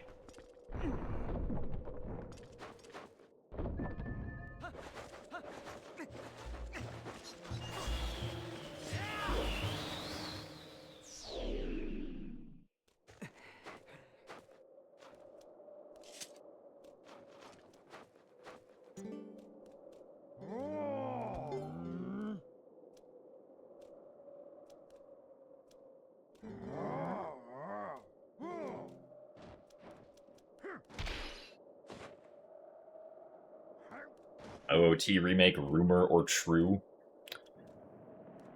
I mean, until confirmed, in some way it's always just a rumor, but I wouldn't be surprised if we got some sort of Zelda remake this year.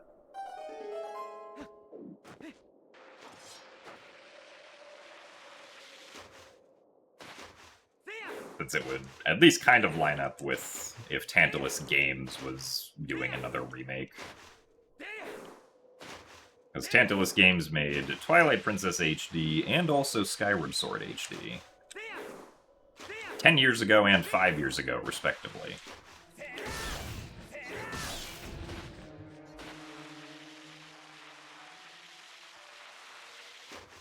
Ah, that's too far. Oh, no, okay. Still managed to get that. I was like, that's gonna be too far over, but thankfully it wasn't.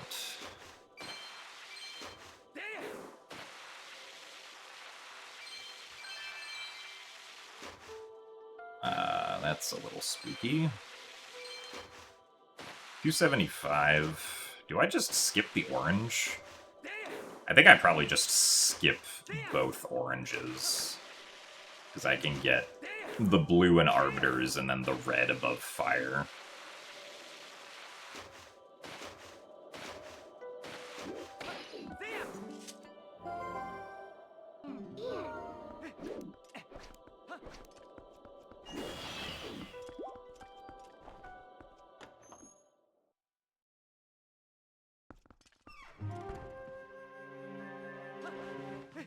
So thanks for the good luck, Al.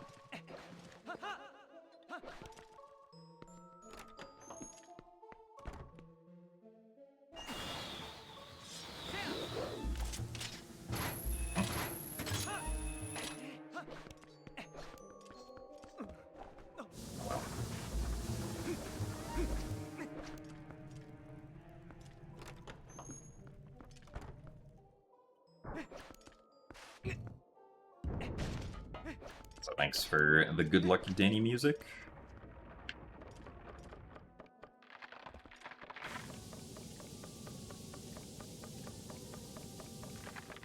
I did see that Al had done, or like was doing swordless max percent, but I didn't actually like watch any of it.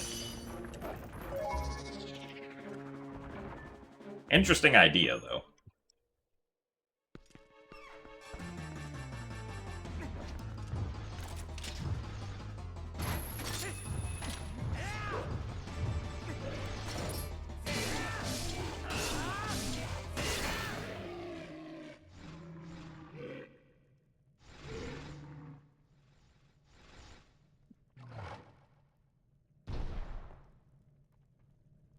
Well, this would have been better if I hadn't gotten knocked down by the keys in the cave.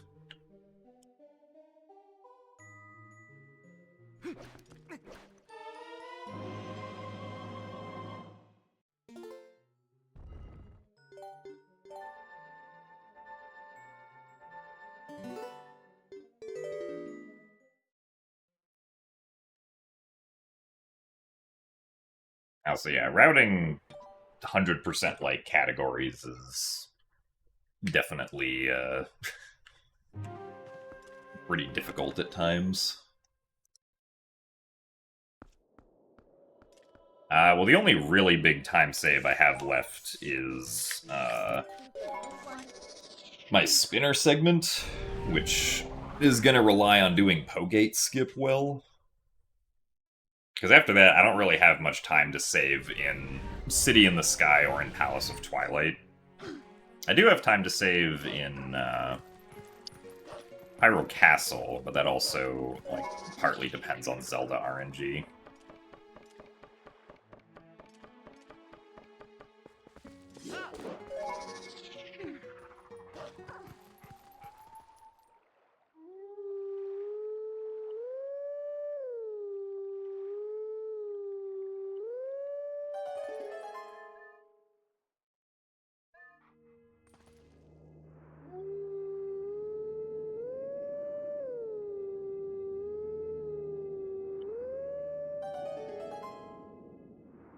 I mean, Pogate skip, at least in HD, like, really the worst thing about it is just the bubble RNG, because it can generally, or at least I can generally do it consistently enough, and really only lose time to if the bubble RNG is bad, but sometimes the bubble RNG can just be bad. And you'll just lose a lot of time because the bubbles decided to not bounce in the right way.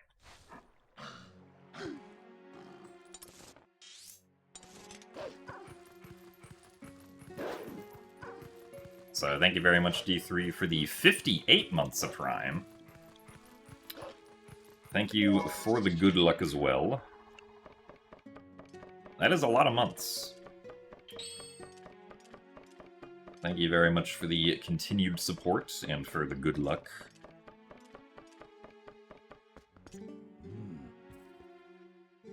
Also, thank you very much, Fluidlander, for the Prime subscription as well. You appreciate your support. Glad you enjoy the content.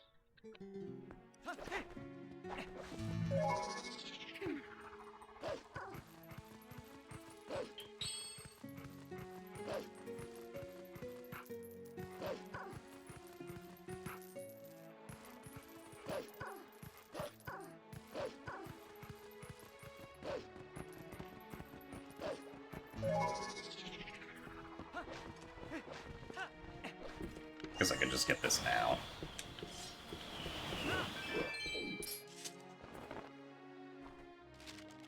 Be more accurate for time purposes since it replaced the orange rupee.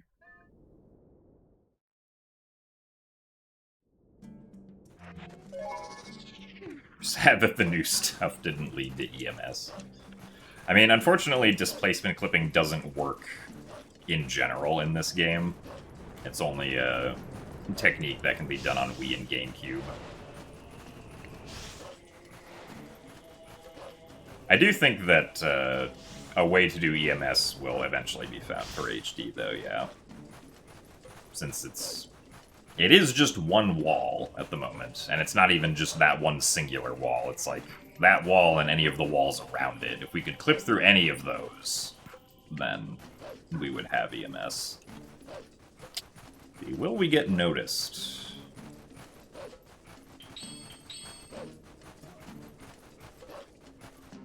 Yep. Also, thanks for the good look, Pixelbound.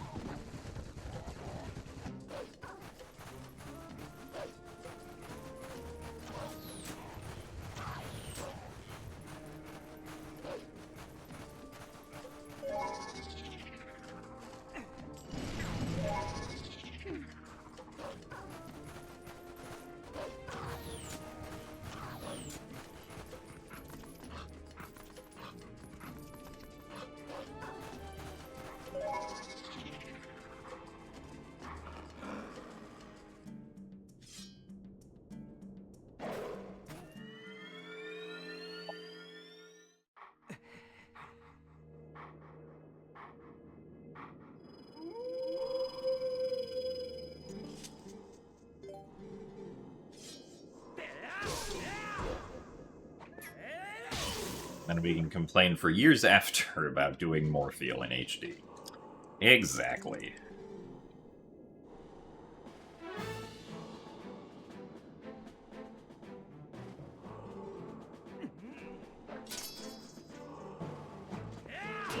Hello? I definitely hit ZR there, but the game apparently decided I needed to jump attack.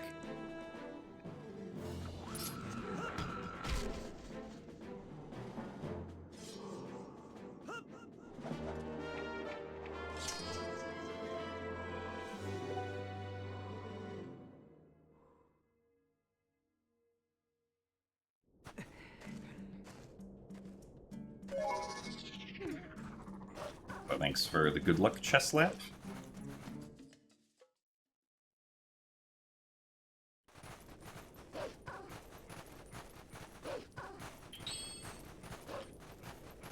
Alright, hopefully we don't get noticed here.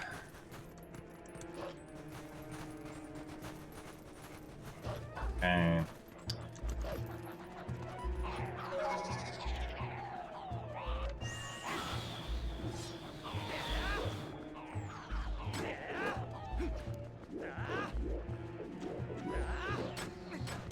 don't accidentally jump attack off the tent.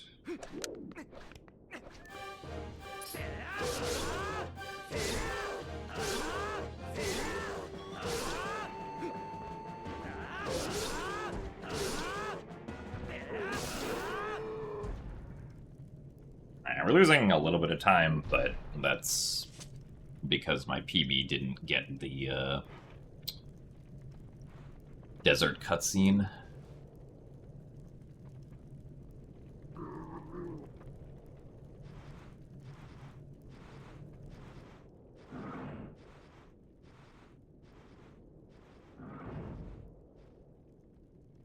Also, thanks for the good luck, Chris Winnix.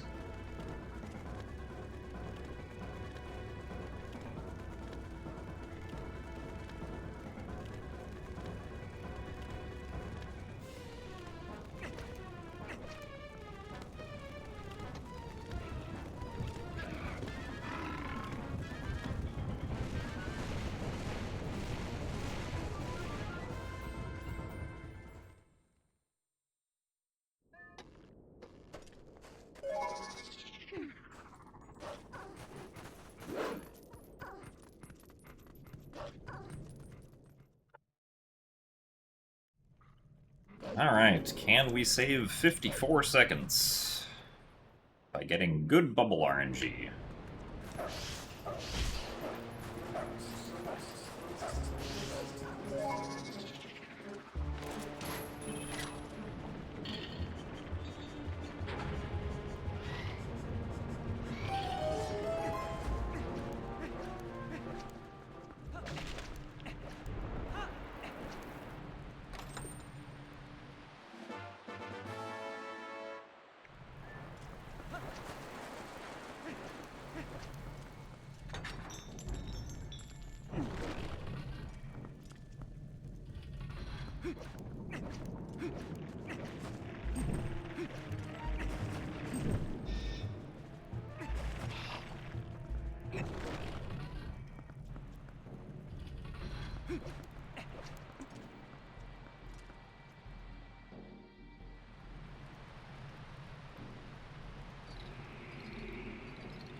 Alright, Bubbles. Are we going to behave today?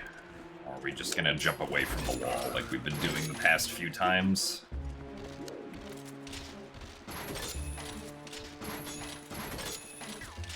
Okay. One. Really? My guy just turned immediately away from the wall. My guy immediately turned away from the wall again.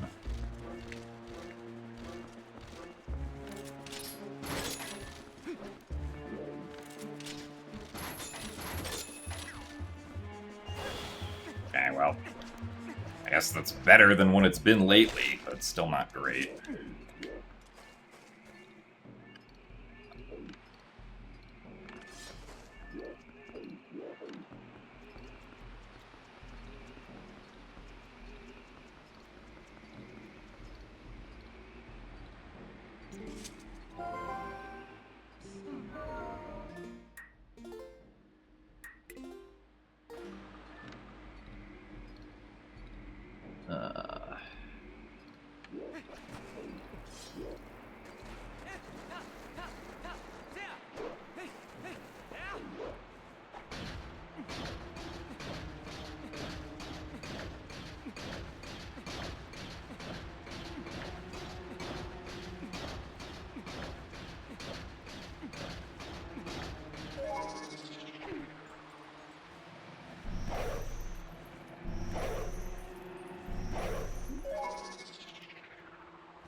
No, turn to the right, not the left.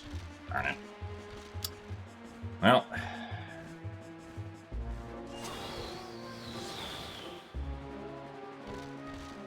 I could have potentially gotten that if I was quicker, or if this guy would turn the other direction.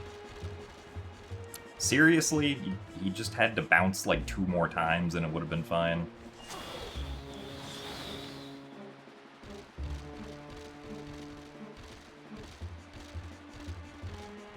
Man, what great RNG this is. Alright, you, come back here.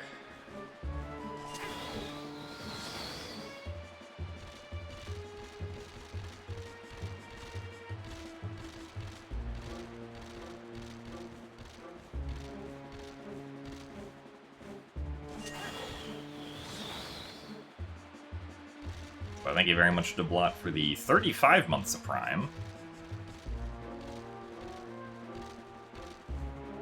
Really, once again, just needed 2 more bounces and it would have been fine.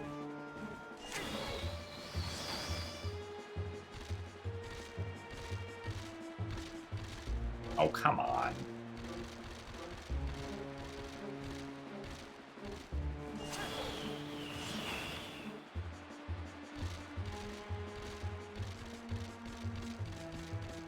This is some of the worst bubble RNG I've had here in a while.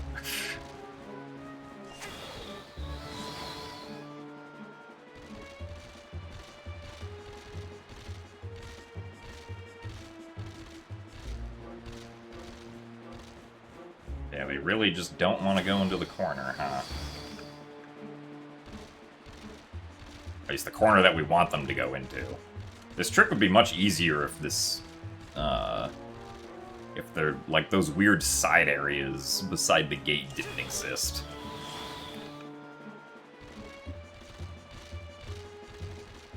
Oh my god, one finally went to the right spot. I can't believe it.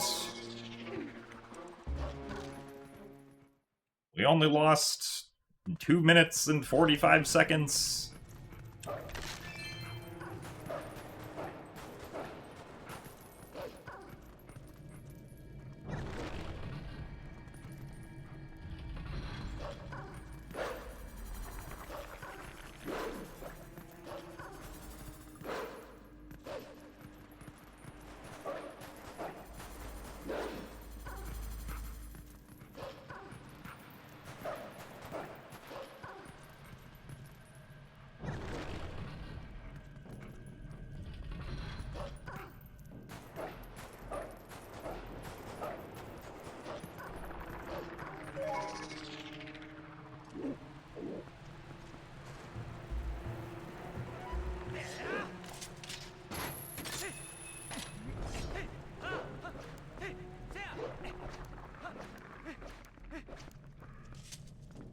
Feels like the Puppet Ganon skip of this run.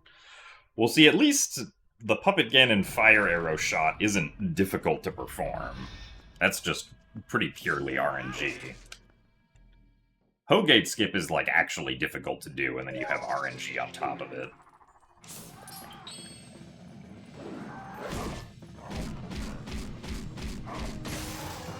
Doing Hogate skip, like, well, saves about 2.5 minutes in this category.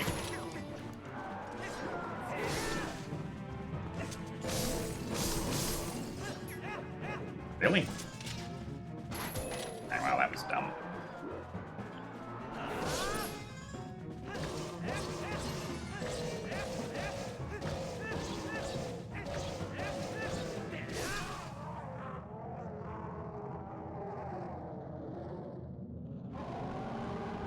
So thank you very much, Idrisil, for the 44 months of Tier 1. Thank you very much for the good luck. I do appreciate your over 3.5 years of support.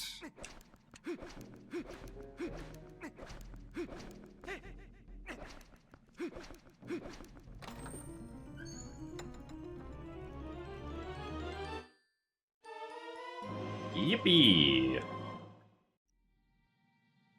What a great segment that was.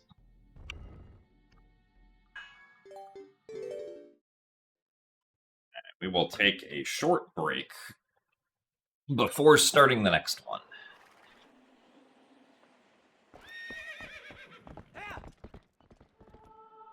So when I say Pogate skip saves 2.5 minutes, that means that, like, optimally doing the run without doing Pogate skip is 2.5 minutes slower than optimally doing the run with Pogate skip, right?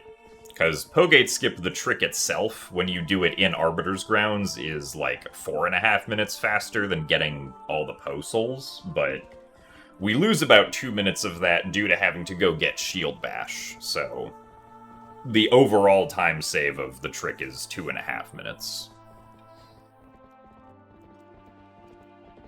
Also, thanks for the good luck, Brandino.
You are indeed just in time for another run. This is true.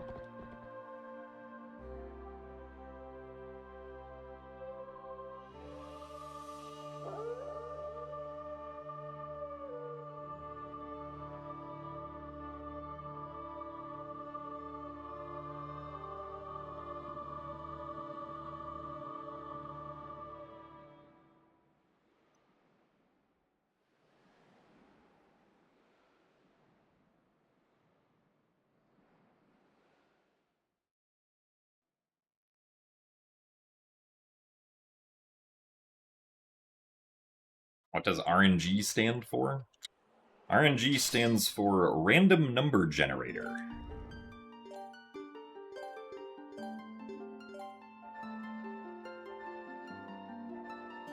Which is basically like the internal system that determines like things that are random which happen, right? Like how long between enemy attacks an enemy just stands there, or like what type of attack an enemy does if it has to choose between like a couple different ones. Or like what moves Bo decides to do during bow wrestling. Those things are all RNG, and are essentially things that we don't have control over as the player, because they are determined by the game and whatever RNG system the game is using.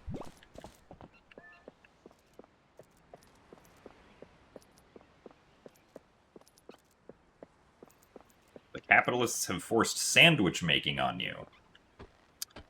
Well, this is indeed unfortunate, Bacon.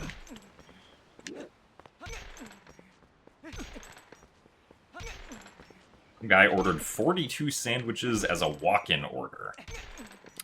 That is a lot of sandwiches. I assume they were taking them back to, like, a party or something.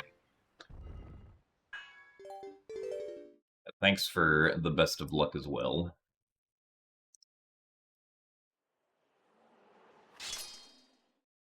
Yeah, Bloobs, the timing for being able to get onto the correct part of the ledge is not great. Like, it sucks that that just getting on the ledge is not enough. Like, the trick would be so much more consistent, or at least so much easier to be consistent at if you just had to get on the ledge, but unfortunately, there has to be very inconveniently placed collision further up the ledge that pushes you out.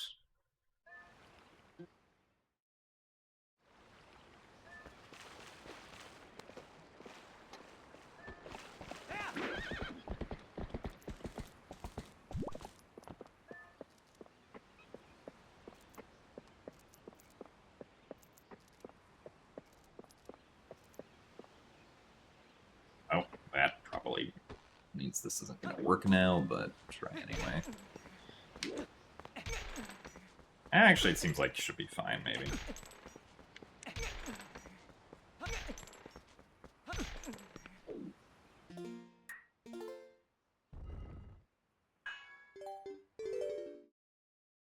Any idea what makes this glitch work? If you're talking about Orden Gate Clip, the reason Orden Gate Clip works is because the gate itself is an actor that has what's called essentially like background collision that also moves back and forth. Because if an actor in this game has the same kind of collision that like the static non-moving collision polygons have, and the actor moves fast enough, you can just clip through it, basically. So, essentially, we're getting pushed through the gate as it swings back towards us. Because the gate has moved fast enough to essentially just go past Link entirely. It's also the same reason we can clip into the bridges in Forest Temple. Because the bridges, at least the edge of the bridges, rotate fast enough that they kind of allow Link to clip through them in one frame.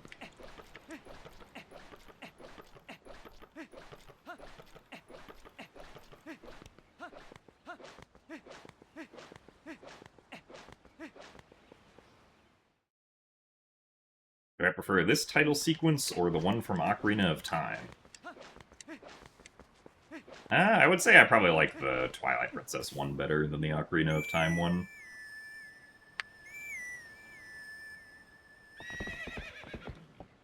Orden Gate Clip is possible on GameCube, yes. It's actually much easier to do on GameCube, because you can get into the gate just by side-hopping into a rock next to it, which, unfortunately, was patched in HD.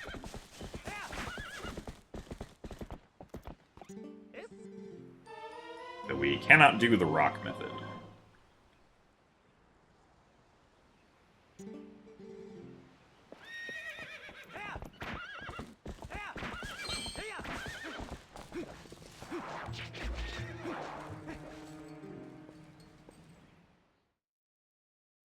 Also, thanks for the raid double brick. How goes the bonks? I mean, in this specific attempt, the bonks were nice. It only took us 3 bonks to get through the gate.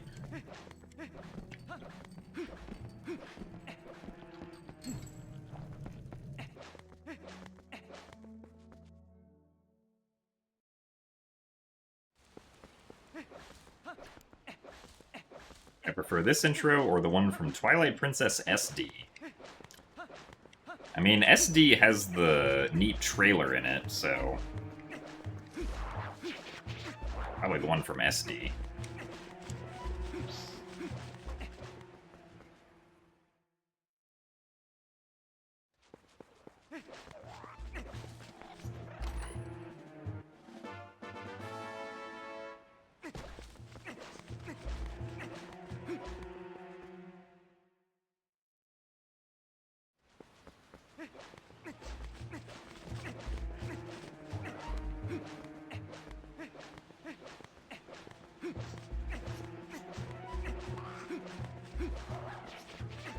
If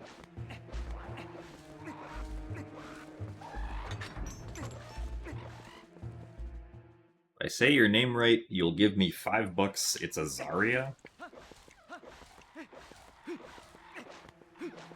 And your username just appears to be that guy. Unless you mean that Azaria is your name, which might have been the intention there.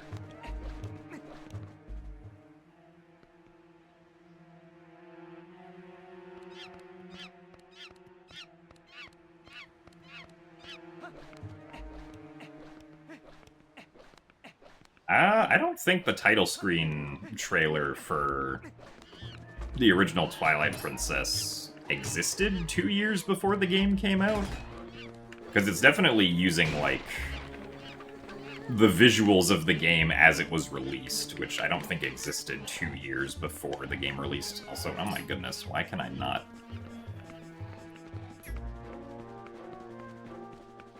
do decent-ish Boko pushing? The rest of that was fine, but... I have not had a Boko pushing today that did not accidentally push past one of the Bokos once. Oh. Oh, that kind of worked out, actually.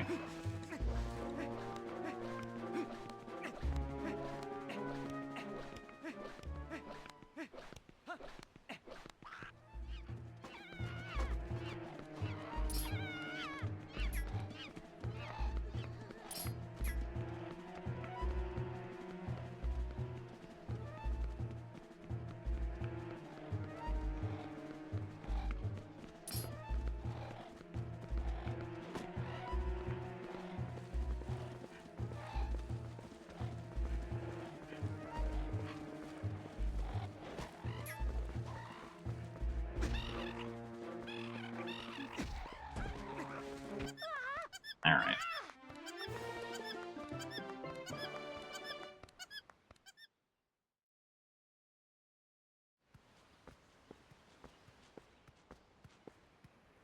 I think I remember hearing that they distributed a trailer on a DS cartridge for, like, people at, like, E3 2005 or something. Or something similar to that. I don't know if it was a disc.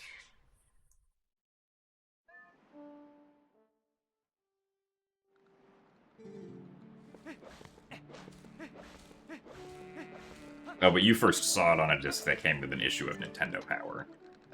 I see. Yeah, I don't think I was aware of that, so I don't think I know what trailer that would have been. It could have been like the E3 2000... Well, I guess if it didn't have a title, it wouldn't have been E3 2005. If it was like the very first trailer, I could see that happening. Excuse me, that goat was literally in the pen and then just turned around and went out. Well, I'm resetting this run in protest of that goat. That should have been a good goats, but that goat... That goat.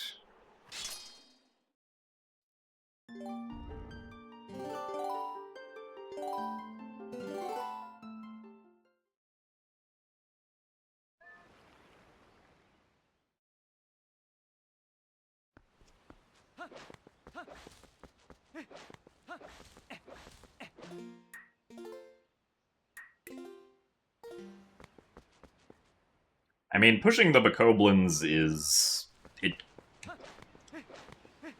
Like, actually having to do the Bokoblin pushing is, at best, like, pretty neat, but most of the time it's kind of just like, well, this is frustrating. Because the Bokoblins are very slippery. They don't exactly, want to be pushed very far away from, the home position that they spawn at.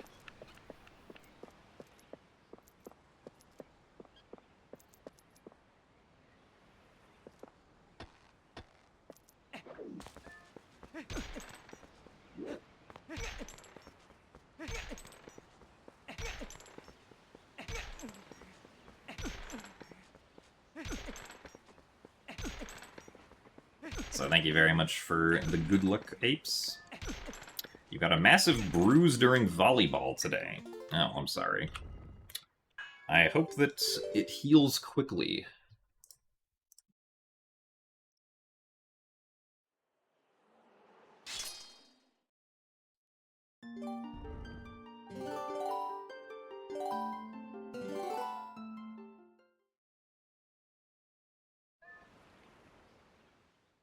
Oh, that's kind of funny in hindsight, Chili Willies.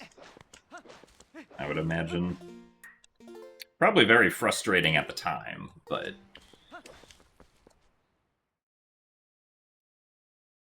Also, thank you very much, Graded Shtick, for the 32 months at Tier 1. Thank you for the over 2.5 years. And for the good luck.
Bit of a stubborn gate, that one.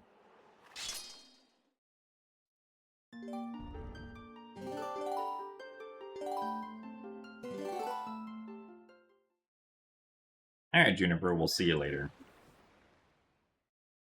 Hope that bit is good. And I will probably enjoy Heroes of Time, I would imagine. I'd be surprised if I didn't, considering that the one we did last year was fun.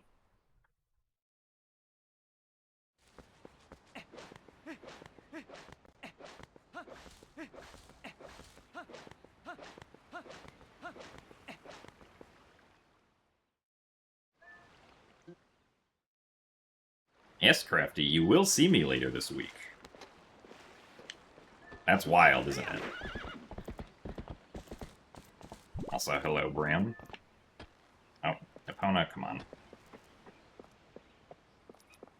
How are the runs today?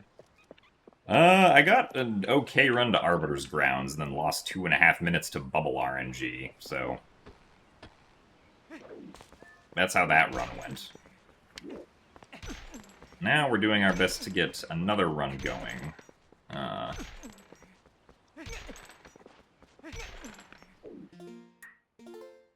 Fortunately, it is taking a bit. But I'm sure we'll get another one eventually. What determines if you clip through the gate? More or less luck. It's not technically RNG, but it's dependent on how the gate swings, and the way that the gate swings is determined by how long the current area has been loaded for some reason.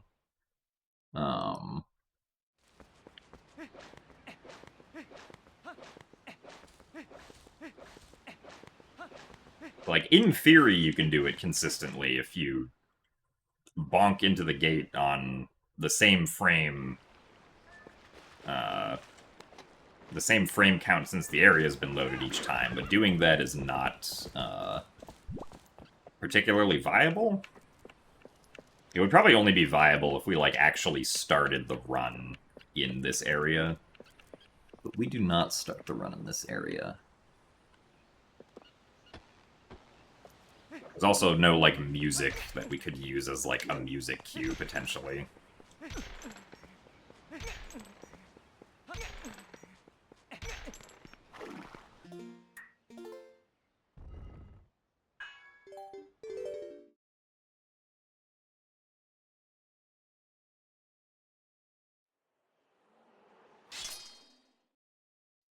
Also, yeah, the previous run,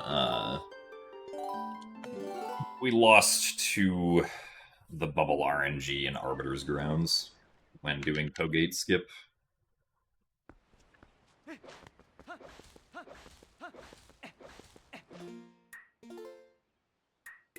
We entered Arbiters 50 seconds ahead, and then we were 50 seconds behind when we got to Spinner.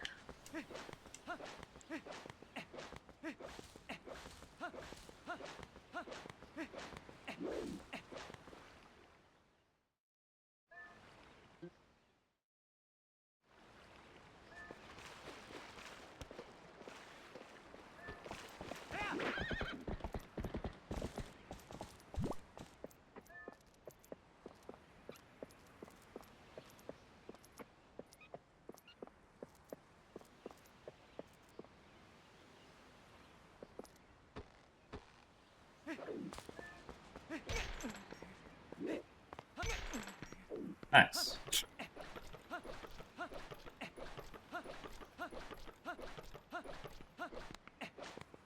Only one bonk that time. Also, thank you very much, Net, for the 87 months of Tier 1. That is a lot of months. So thank you very much for the good luck. And I will do my best to have fun at Heroes of Time. Also, yes, you did unfortunately pass 86 months, but it's okay.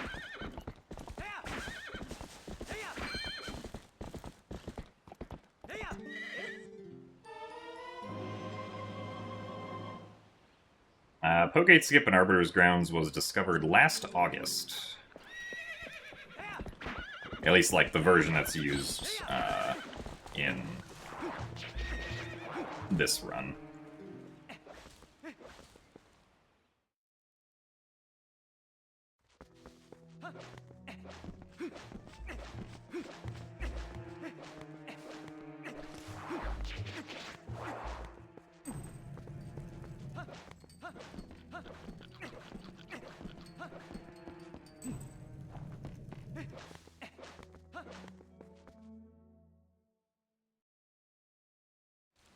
Getting to 186.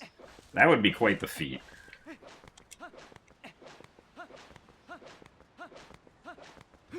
That would require essentially another 8 years. And, like, I don't know if I'll be streaming in 8 years, but hopefully.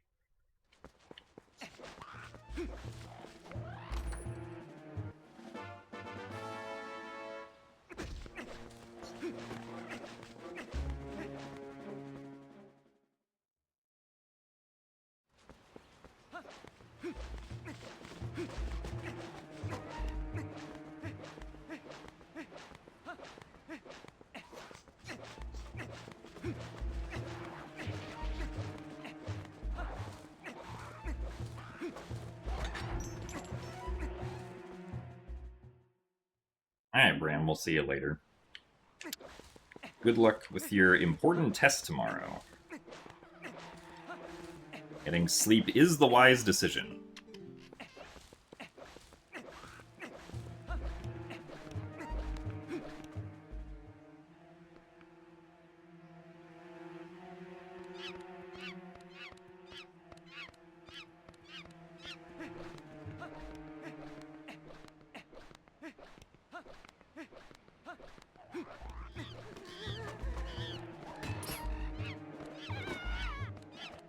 Oh, come on. Really?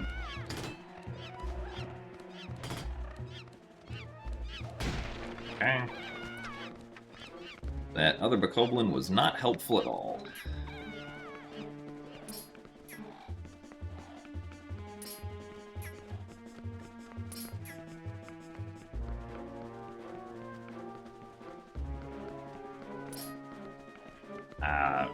Really? Let's go this way, come on.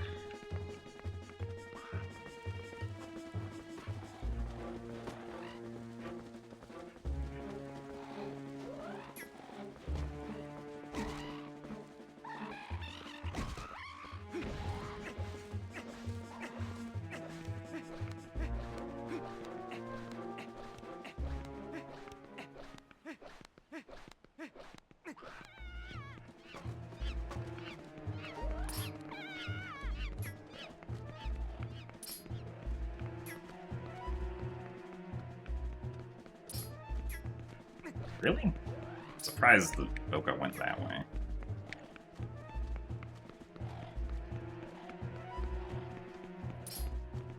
I don't know what it is. I don't feel like... I still have not had a clean Boko pushing today. I guess most times I do Boko pushing aren't a clean Boko pushing, but like... It's slightly worse than normal today. I feel like.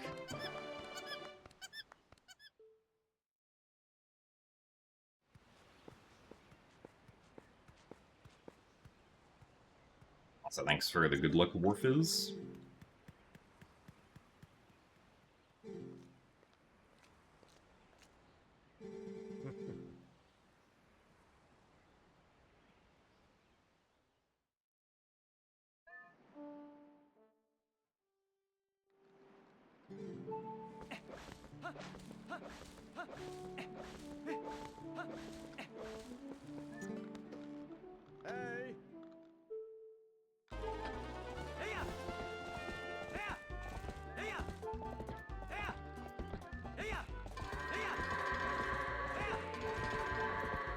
Ow, really?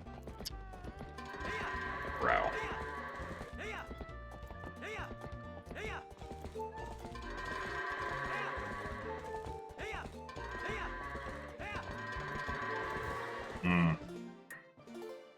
Greedy.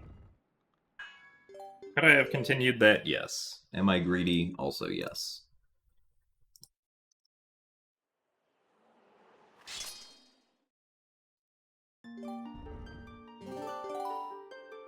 Thanks for the good luck, Zentimus.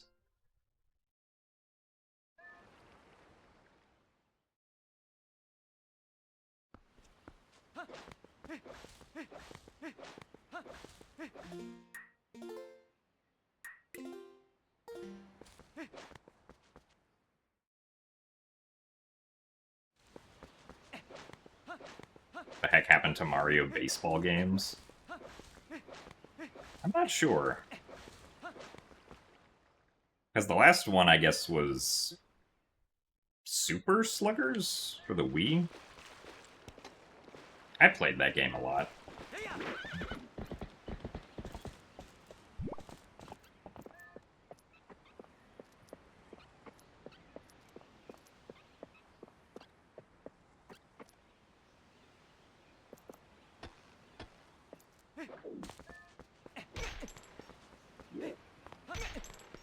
Oh, nice.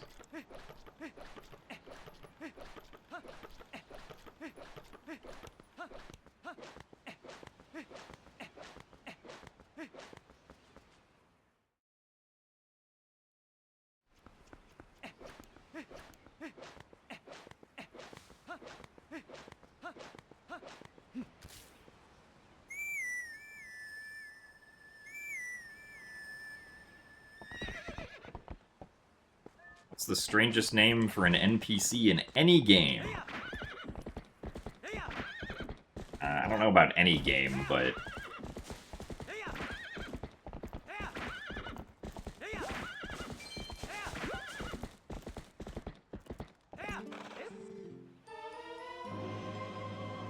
I guess the strangest name of at least Zelda games that immediately comes to mind is Null in Echoes of Wisdom.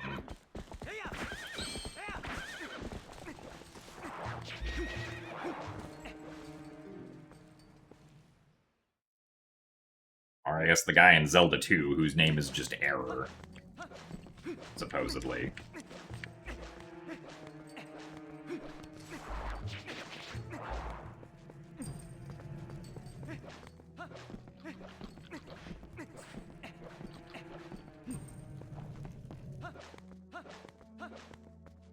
Uku. I feel like Uku doesn't sound as weird to me, but that's probably because I'm just used to Uku being a name.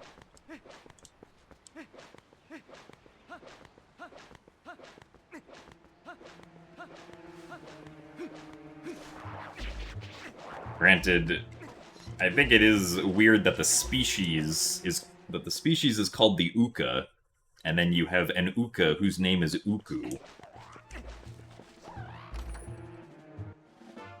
That's like if you had a real person whose name was like Human or something. At least in English. That's true, there are people named Guy.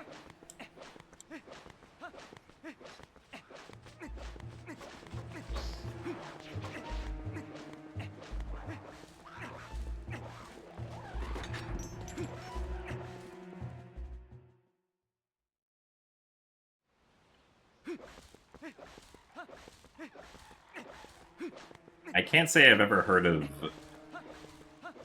a person whose name was just Girl.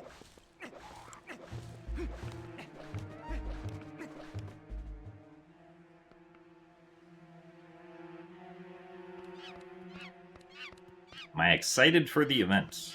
Yes. I'm excited for Heroes of Time.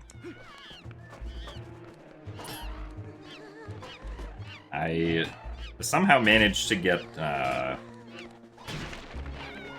this one.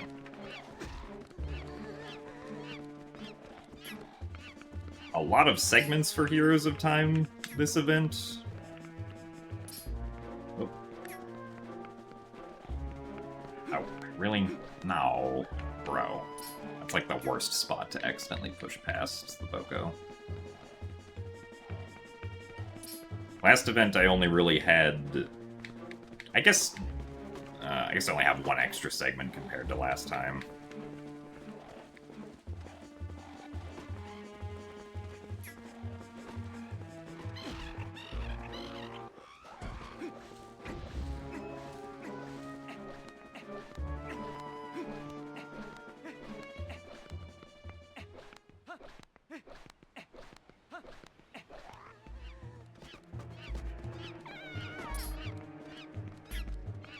I will have one segment for each day of the event, essentially, which I don't think anyone else technically has, but, I mean, just due to the way the event works, like, anyone can really jump in on any segment, so...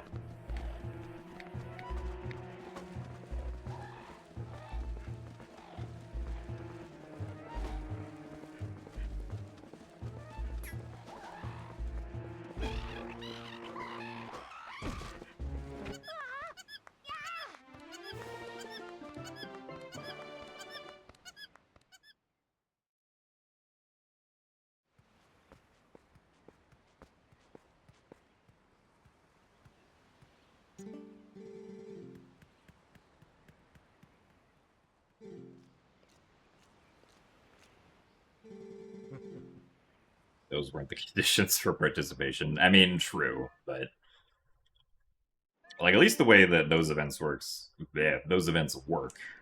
at least for the ones that I've been to. I can't say for the ones I haven't been to, but...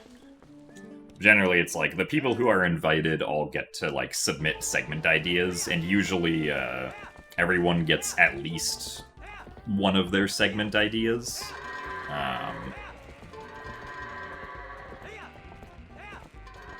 This time I got 3 of my segment ideas, though.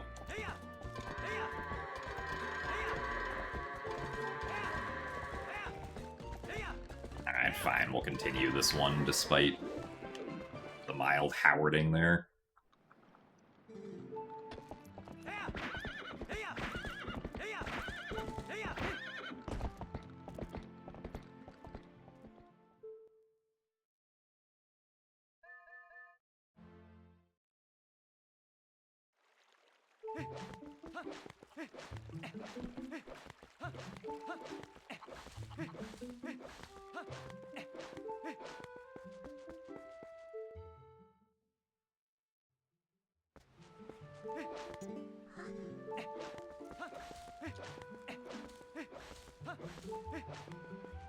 So currently the segments that I have planned for the event are Skyward Sword co-op randomizer with Pippi, another, like, wheel spin shopping segment like we had last year for Twilight Princess HD, except this time for Wind Waker HD. And then also, the Archipelago segment, Will probably be at the end of the event.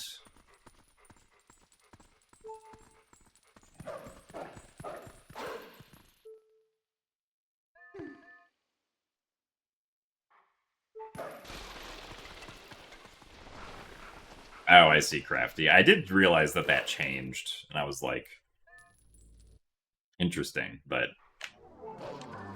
yeah, I mean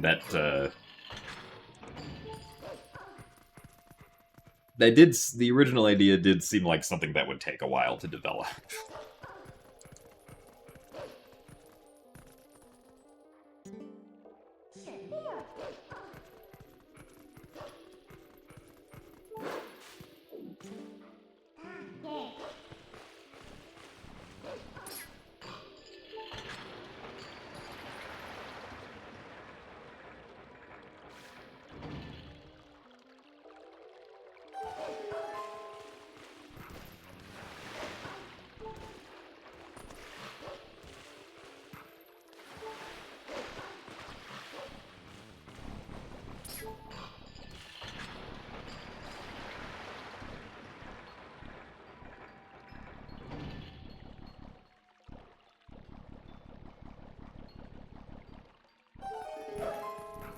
Oh.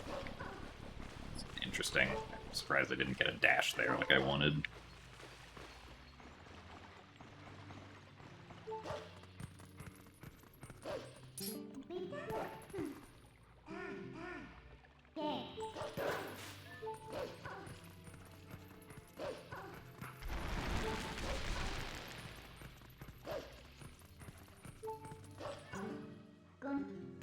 Yeah, I mean, Battle Hall was definitely very cool the previous time. In fact, I thought it was too cool, so I had to recommend a change to make it crash. That is kind of what happened last time.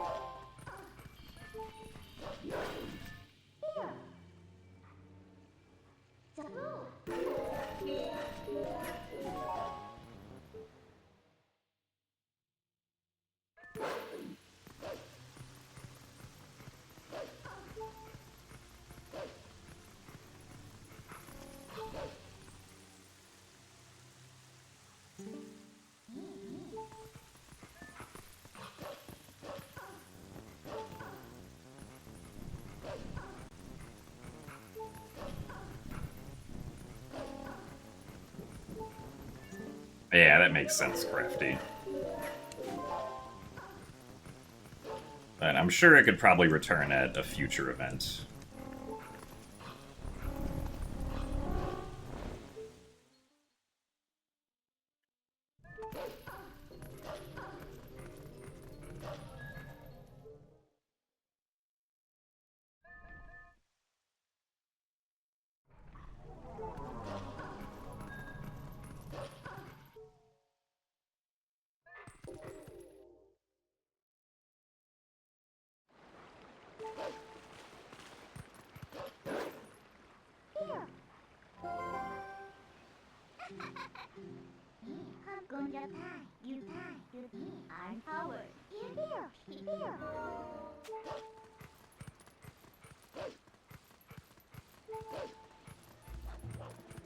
Ah, welcome to the stream, Invisible Tail.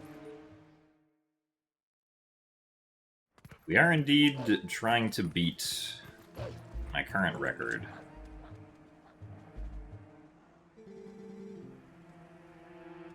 Hopefully this time we won't get bad RNG.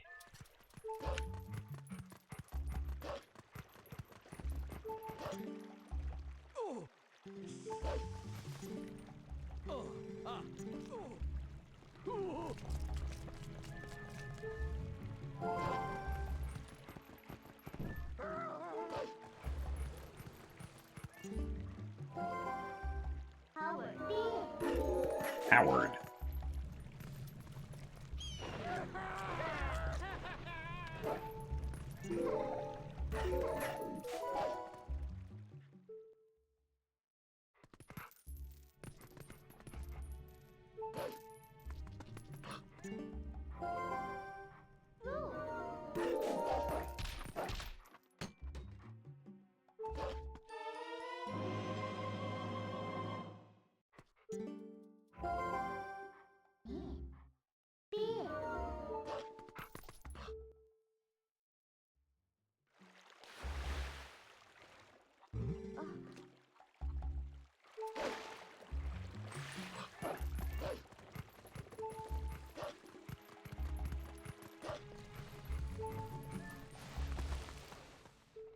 Midna's a cool sidekick, but imagine if you could play as her.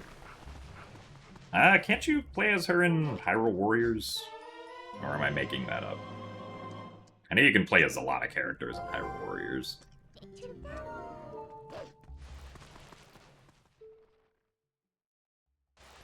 I've never actually played Hyrule Warriors, though.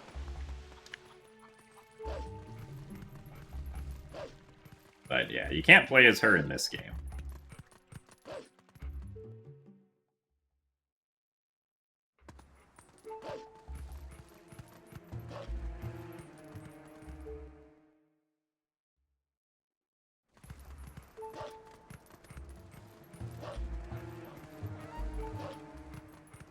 But who knows? Maybe the next game that Grezza will make will be The Legend of Zelda Echoes of Twilight, where you play as Midna in a 2D Twilight realm with the same cutesy art style that probably would not go with the vibe of the Twilight realm at all, but that would be funny.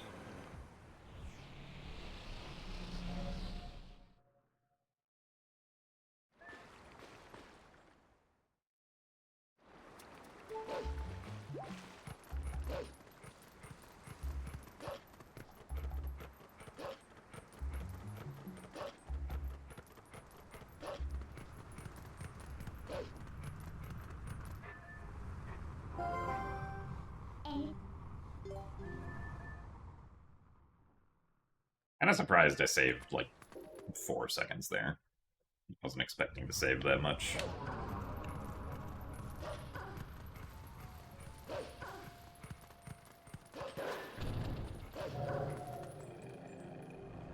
I'm pretty sure Midna's not in, like, Age of Calamity or Age of Imprisonment, since those are set in the, like, Breath of the Wild and Tears of the Kingdom universe.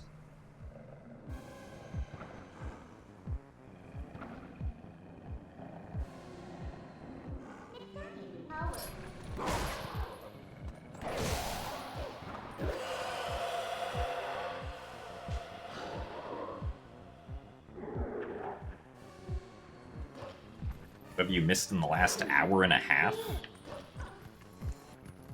I guess the previous run that got somewhere died in Arbiter's Grounds.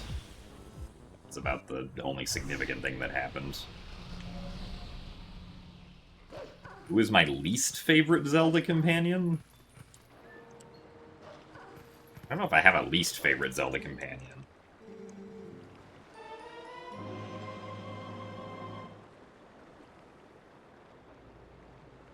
Like, I don't really think any of the companions are bad at all. I don't know who I would pick.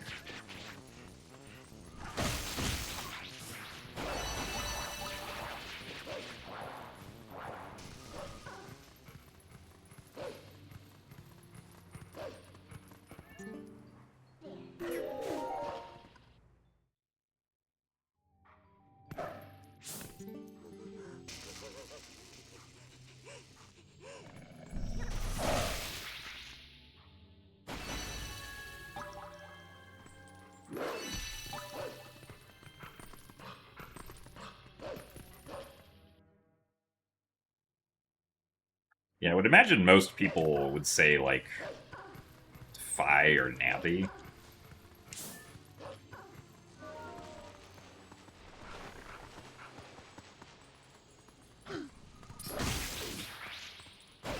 Because of how much those side characters are perceived to interrupt and talk to Link.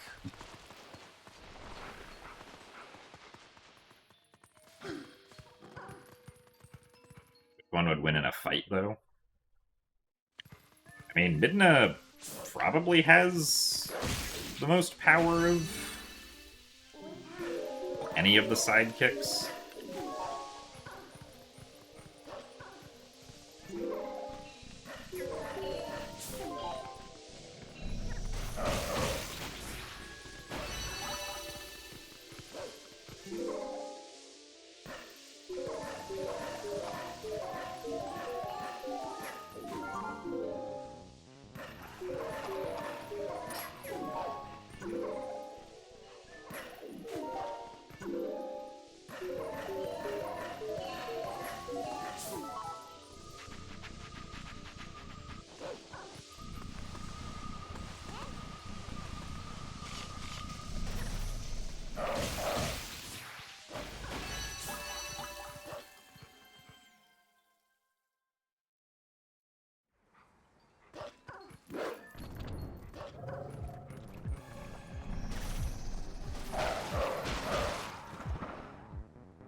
surprised they didn't make Midna a Smash character.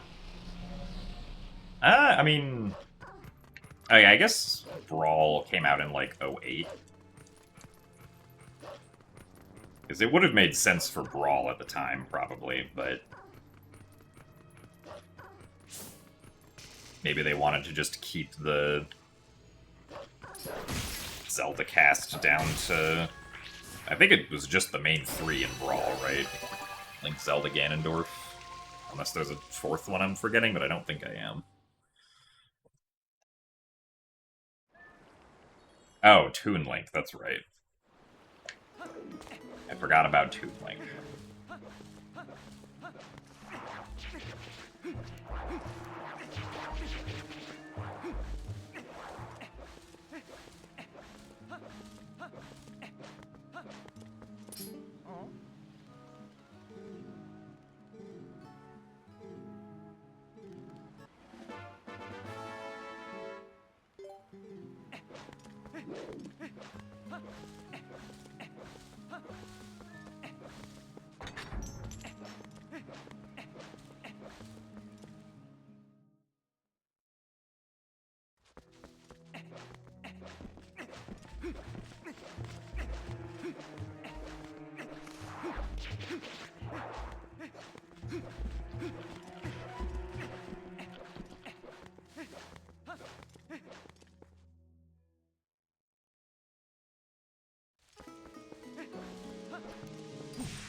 Another set of slow swings.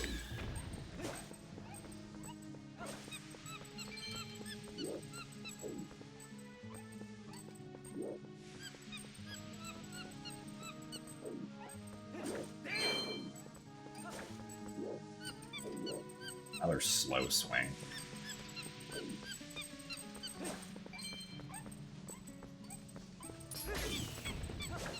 I am honestly shocked the monkey did not notice the keys there. It might have actually been faster, because then the monkey would have done a fast swing. Instead, we just get more slow swings, which kind of sucks.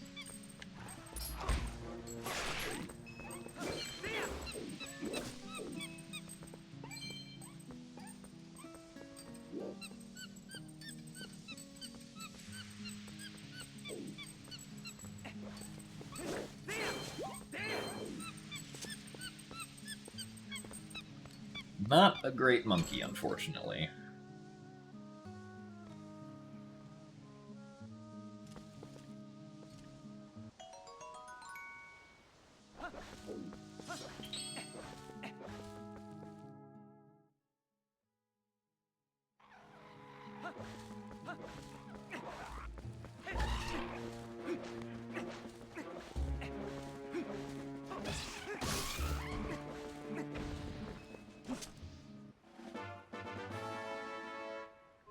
Thanks for the good luck belly button.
Okay.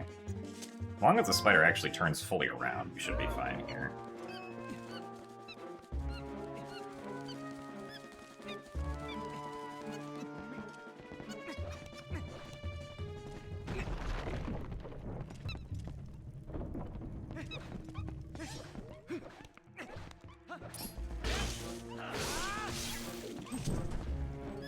Okay. I didn't think that first attempt at lighting the torch was going to work, so I hesitated on that.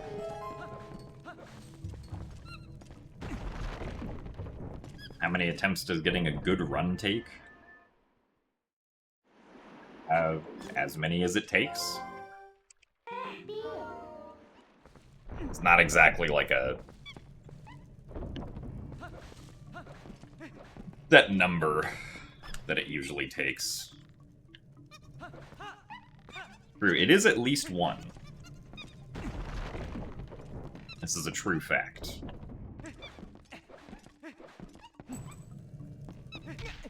Really?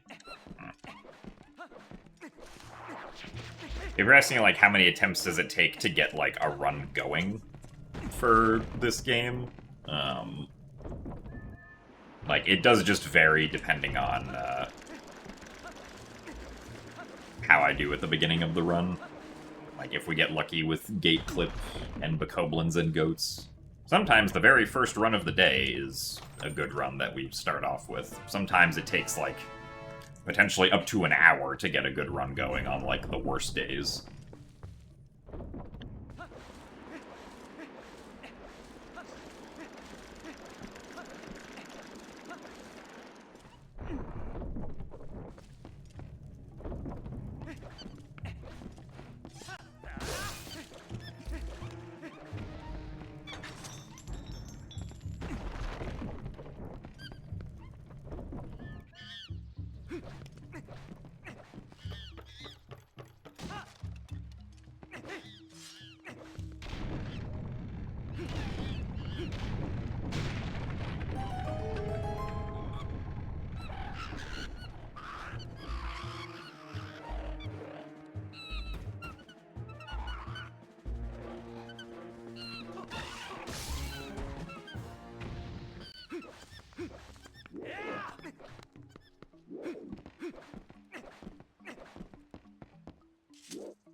Not big into speedrun stuff you just got on accident on the account while searching for Twilight Princess. And yeah, that's fair.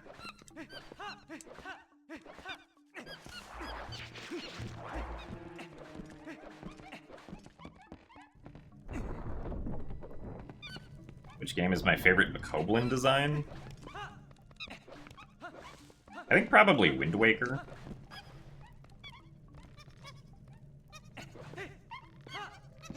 Be my favorite Bokoblin design. They look very silly.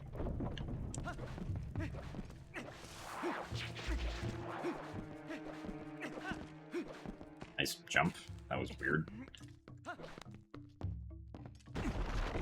You would never watch a Twilight Princess speedrun. That's right, because you only watch Twilight Princess HD speedruns.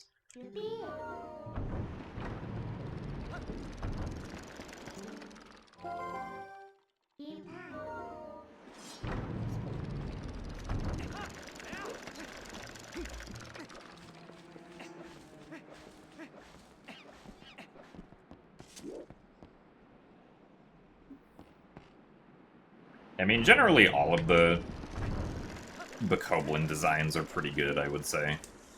I think my second favorite would probably be Skyward Sword.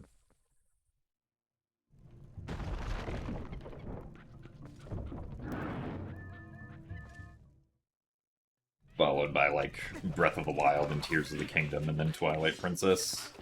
2, 3, 4. Okay.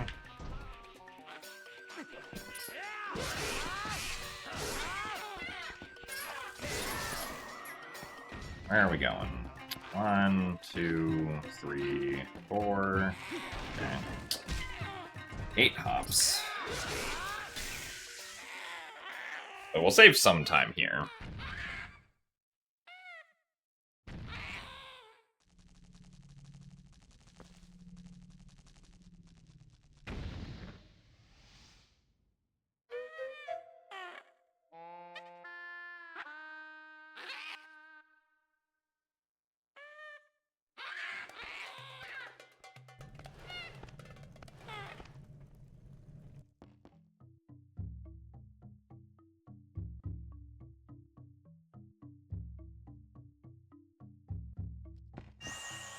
So thank you very much, Honu Akua, for the 2 months of Prime.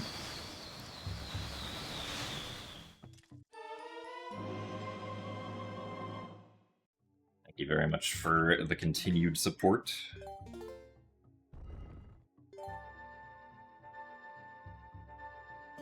Ook needs to check his email. Well, hopefully in 2.5 hours, Ook will be able to check his email.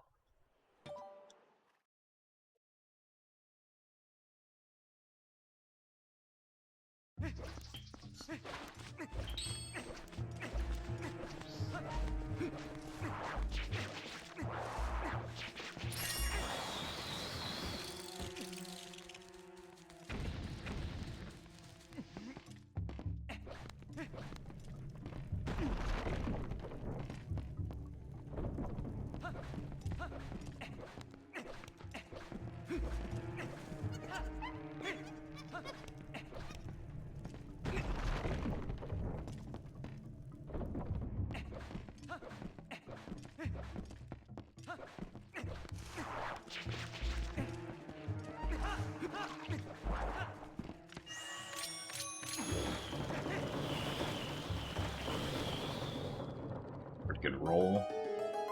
I think this might be close enough. Yes, okay.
Alright, Invisible Tail, we'll see you later.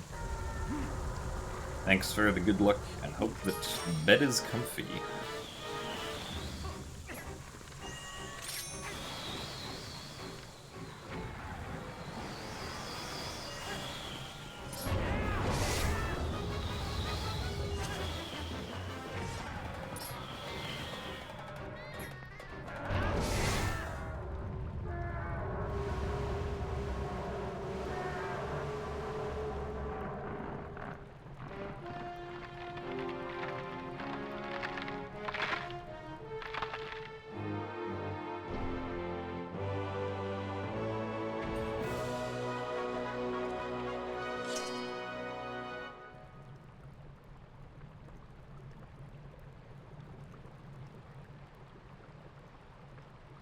So hello, Mifreccio.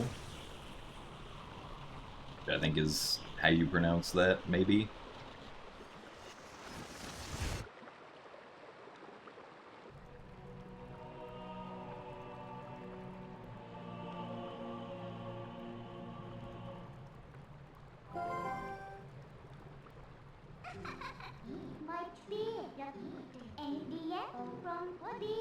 I have a favorite main item in Twilight Princess.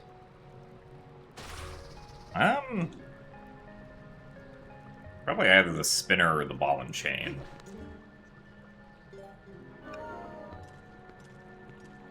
Be my favorite items. Ball and chain is very fun to throw around. Spinner is also fun to use.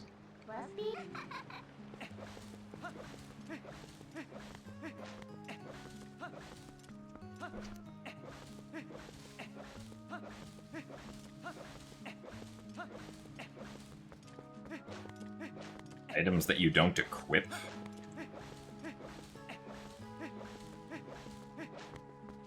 I mean, I guess probably that would be one of the hidden skills then, like Mortal Draw or Jump Strike.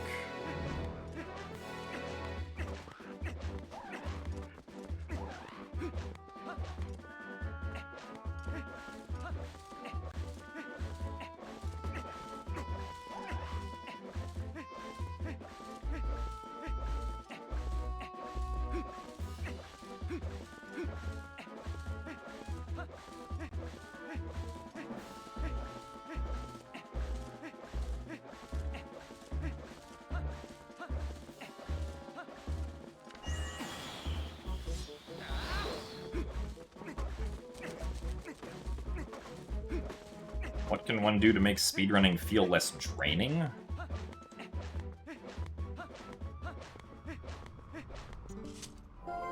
Or is this more of a personality thing? I mean...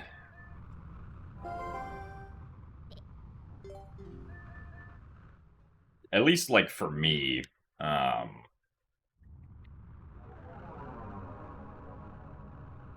like, the reason that I don't personally feel like I get drained speedrunning is because I speedrun pretty much just exactly how much I want to.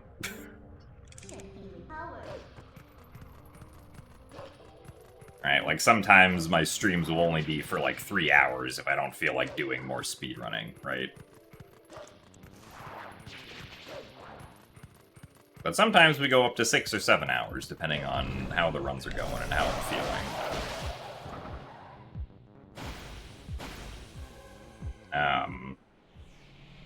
I think it also just feels less draining in general if, like,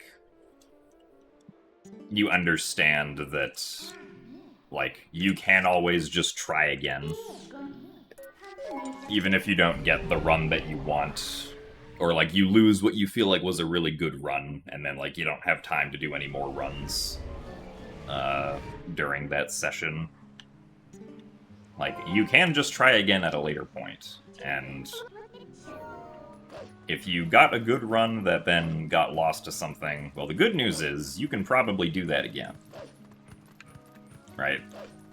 Like, the chance of getting a run that's so good that you'll never have a good enough run again up to that point is not something that ever happens. At least in my experience with 3D Zelda games.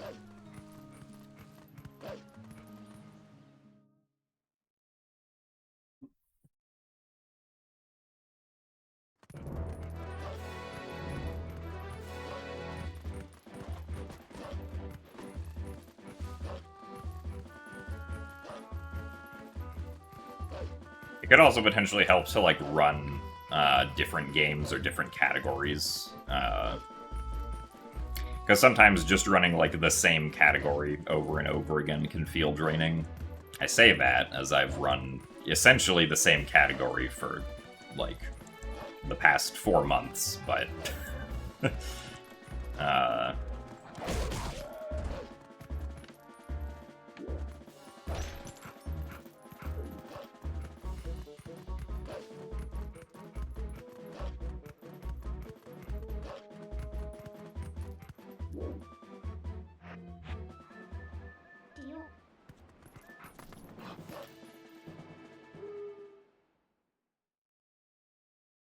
How long has it been since I did a 100% run on TPHD?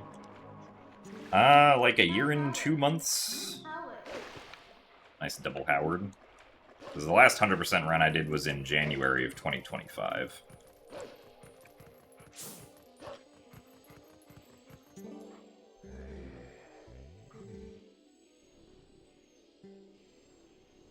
Also, thanks for the good luck, Zinky Zoogles.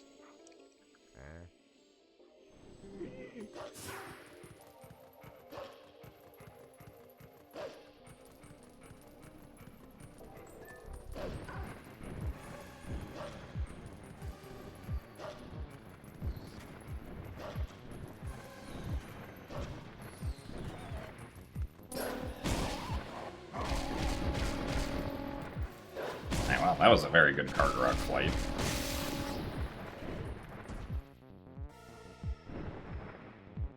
A couple weeks ago, you had a pace that was amazing halfway through the run. You said, "This pace is incredible, I won't ever get it again," and then proceeded to get a better pace the next week. Right, exactly. Like, generally, you will always improve at speedrunning.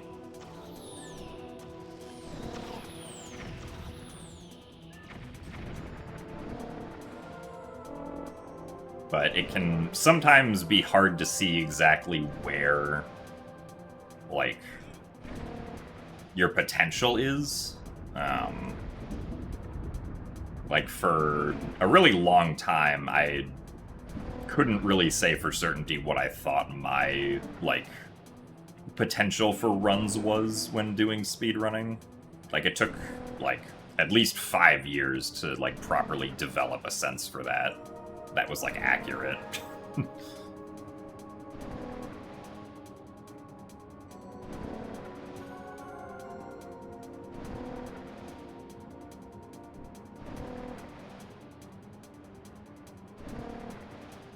When you stream, you feel like you're not entertaining?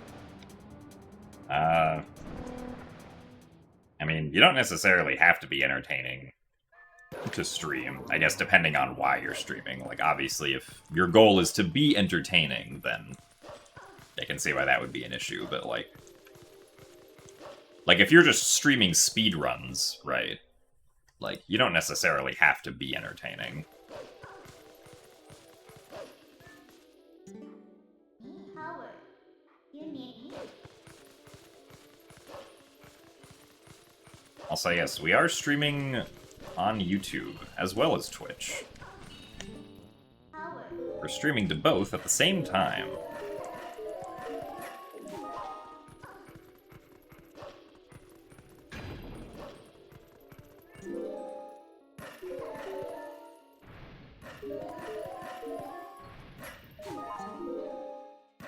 With the gate skip, have we optimized the TPHD speedrun to the maximum?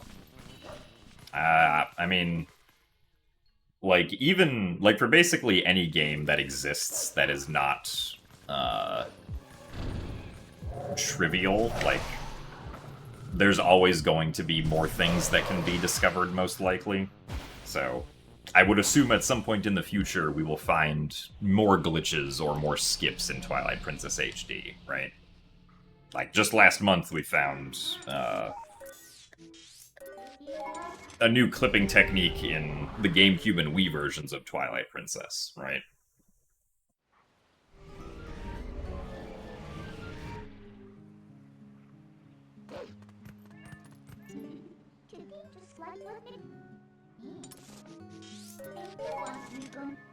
So, I mean, with our current knowledge of Twilight Princess HD, like, this is the fastest route that we know of, right?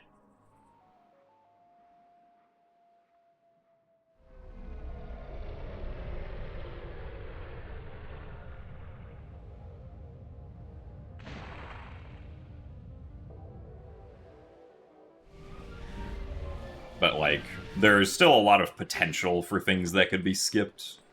Like, you know, if you found a way past the Hyrule Castle barrier,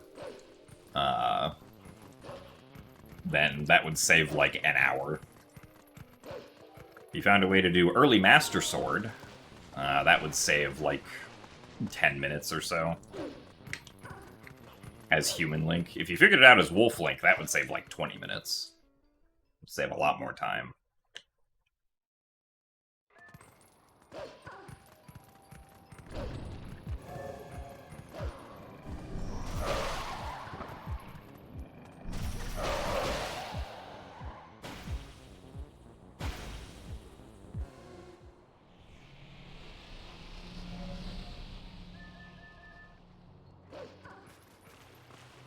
Yeah, HD has extra invisible walls in North Farron Woods. Also, what the heck? That was a really good Elden Vessel segment.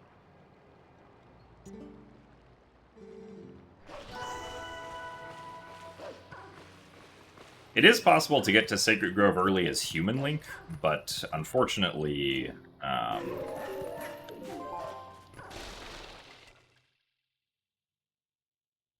Human Link can't get past the first wall in Sacred Grove to, like, actually do the Skull Kid chase. If it were possible to get past that first wall, then we could do early Master Sword as Human Link. But unfortunately, there is no known way past that wall as Human Link, other than doing a pickup slide. But a pickup slide takes like 90 minutes to get through the wall, so... not really useful for speedruns.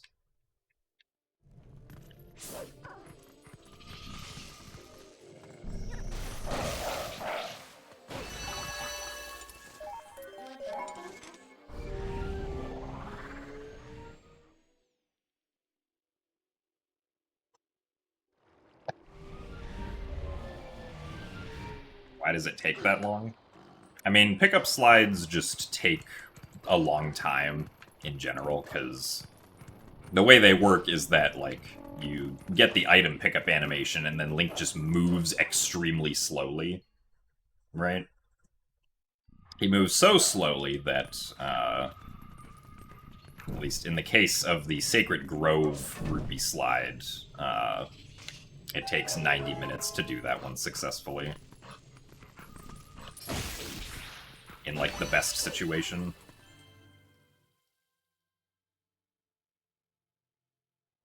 Nobody has ever gotten past the barrier in front of Hyrule Castle without hacking. As far as we know, there is no way past it.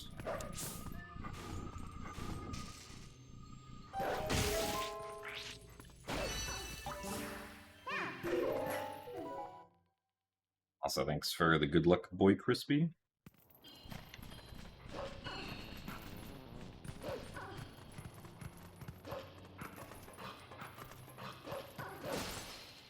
Is the loading zone still behind it like in Wind Waker?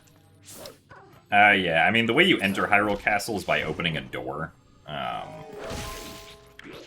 like, if you got... Nice. Like, getting behind that door will not trigger the loading zone, but... getting just up to the door would be enough.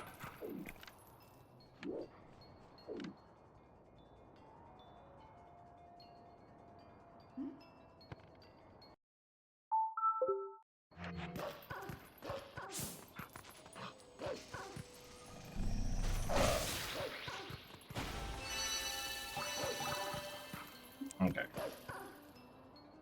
Good bomb house skip.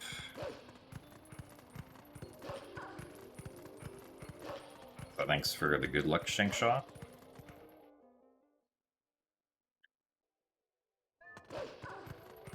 A good rupee slide is a lot slower than, like, 0.01% of Link's movement speed. It's, like, 100,000 times slower than Link's regular movement speed, roughly, I think. If I remember correctly.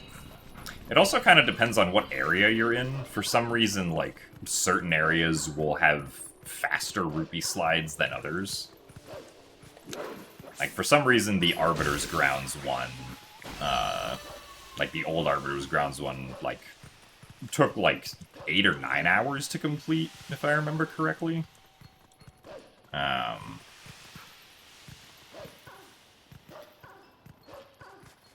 Versus, like, the Grove slide, which only takes 90 minutes, despite them going both roughly the same distance.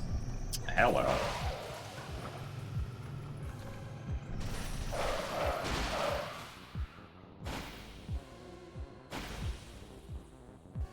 Ah, yes, Elven Vessel was a best segment, which, for my splits, is the color blue.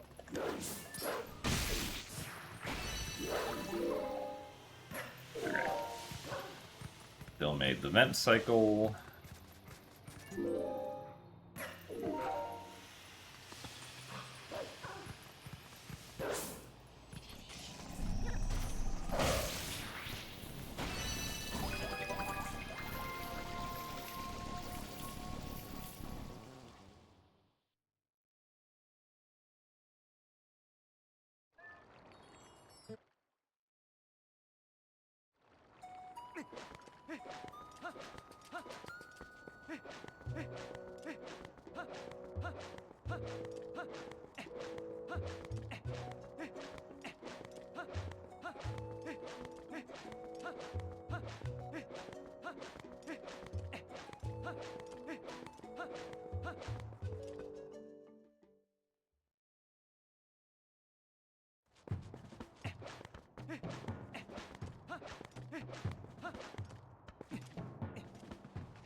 Thanks for the good luck, Carl Hilp.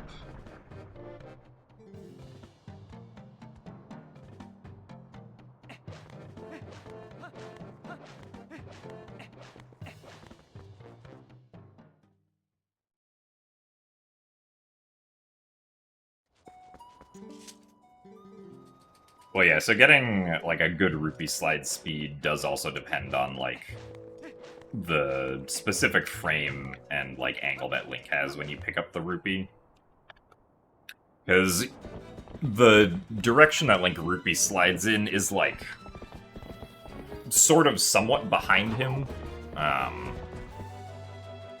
Like, whatever direction he's facing, he'll go kind of in the opposite of.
LJA stands for Long Jump Attack. It's the trick we do with the boomerang to jump far distances.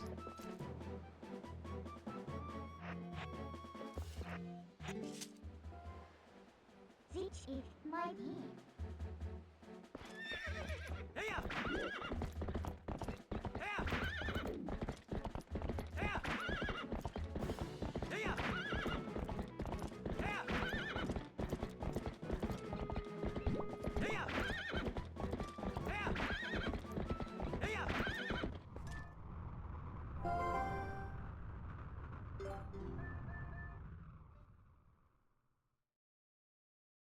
Oh, yeah, the question was what was that LJA for, not what does LJA stand for.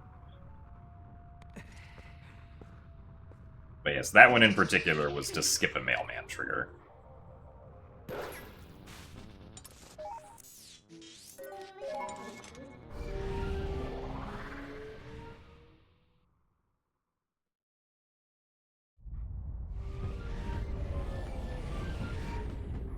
I got a satisfactory enough time for all dungeons, so I've moved on to any percent.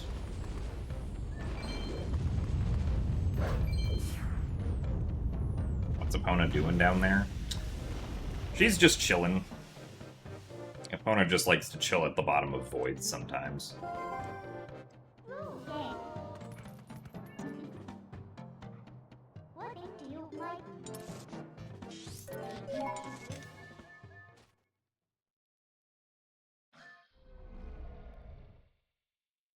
Oh, how does the Epona dive work?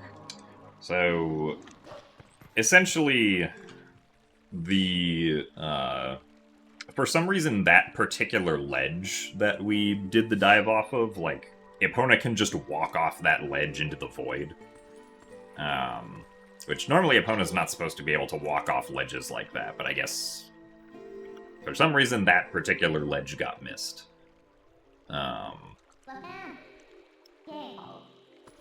So what we do is, normally if you just, like, walk off that ledge with Epona, you'll fall and then void out.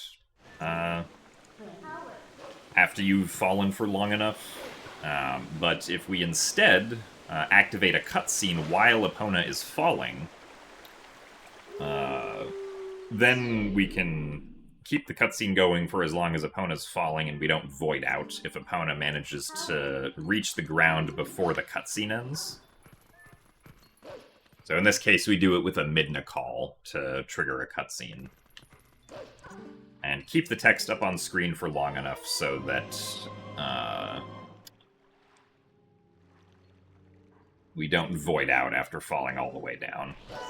And then, because Epona works differently than Link as far as, like, how Epona's falling kind of works, Epona is just able to walk over voids like that, if there's, like, no ground beneath her at all. So we can take Epona all the way over to where the trigger for the Lanayru Twilight is, and that trigger does not have a, like, height limit. Like, it extends infinitely upwards and downwards. So we just have to get within the horizontal positioning of the trigger, and then we can just warp immediately into the cutscene.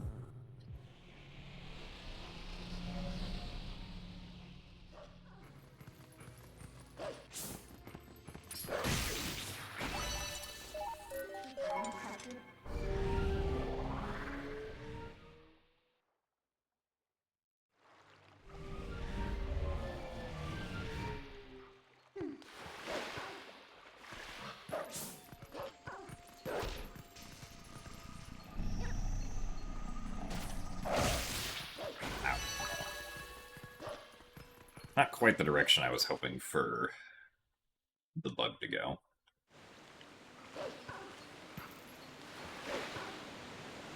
Yeah, the cutscene cancels the void out pretty much.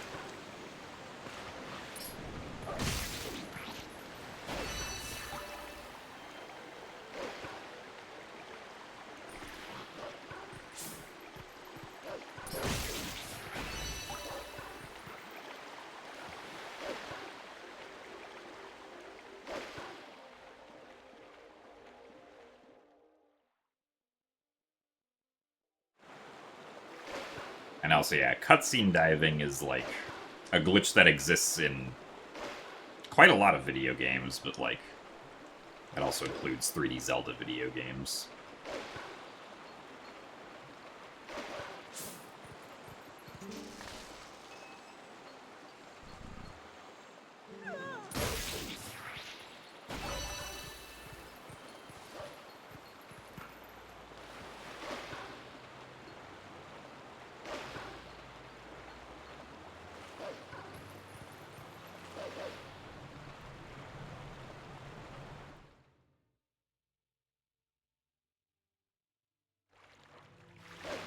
I don't think Phi diving has any use in Skyward Sword, unfortunately.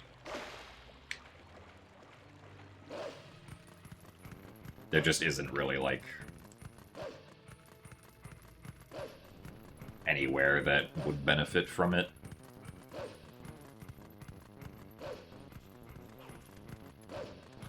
I say my speedruns get very technical often. I guess that depends on what exactly you mean by technical. Like, there's usually at least some portions of a speedrun that I do that require, like, fairly precise inputs of some kind. Like, the Midna dive that we do, or, like, the Epona dive that we do with the Midna call, for instance, you only have, like, a couple frames to call Midna for that one.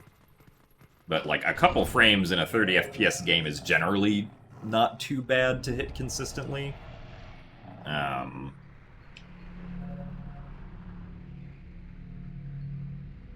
For the most part, in this game, like, there's not a whole lot of, like, frame-perfect stuff you have to do.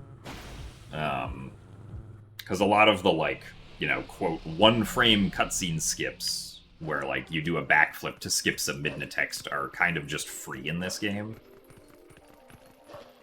The things that are, like, more difficult are tricks that, like, involve having to manipulate enemies in certain ways, or, like, waiting for an enemy to do something in a certain way. With, pushing the Bokoblins, or early Snow Peak, or Pogate Skip and Arbiter's Grounds.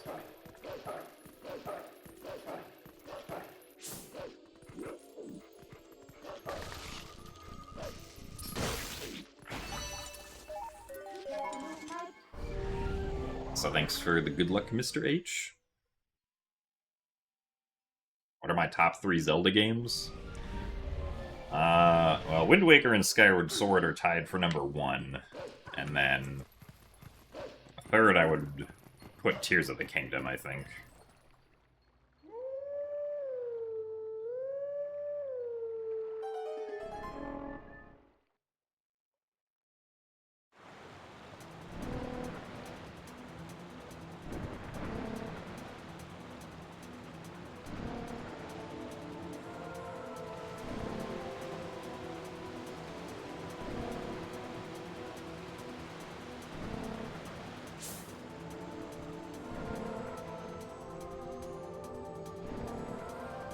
Oh, come on. Oh, okay. I thought we missed it. But we got it.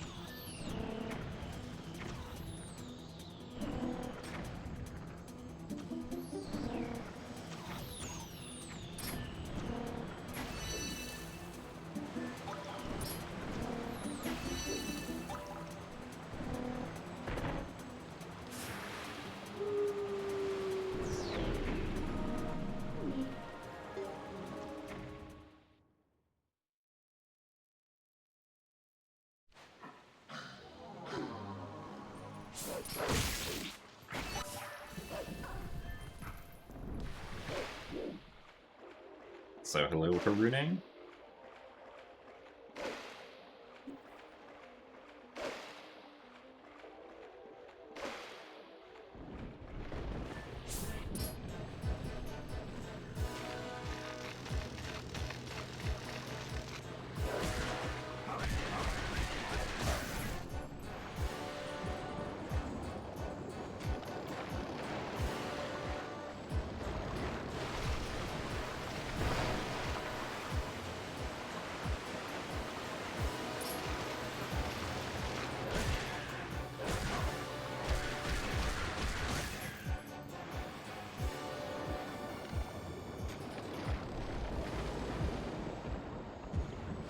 Found storage in Wind Waker to be pretty easy to do consistently.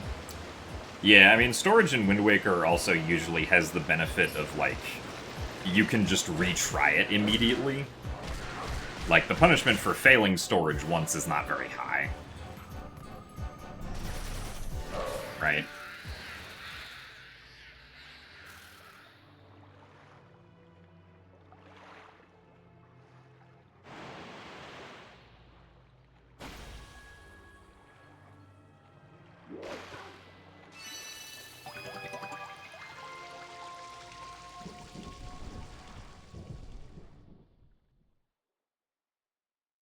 Whereas, like, you know, a frame-perfect trick that you can only attempt once every 30 seconds is gonna inherently be more difficult, probably.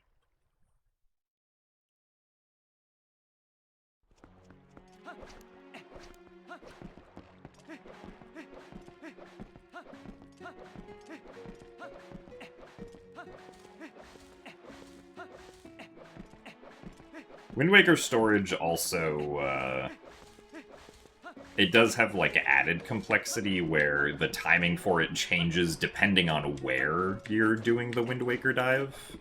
Because, like, different spots will have different, lengths of time that Link is falling in the air for before he hits the ground. So you end up having to get used to, like, what the timing for individual spots is, but...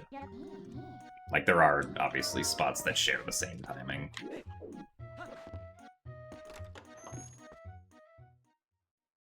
Do I do hunting for more efficient routing anymore, or do I just stick to improving known routing? I mean, if I think of a, like, potential routing idea that could be faster, I'll, like, time it to see if it actually is faster.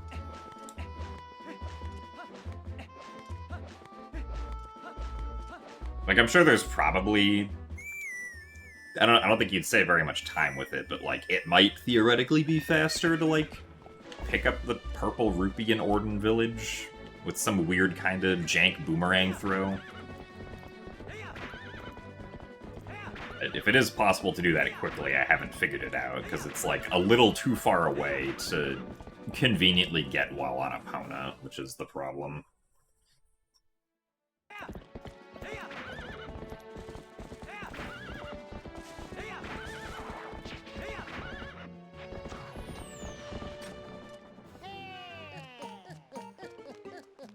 What is special about Tears of the Kingdom?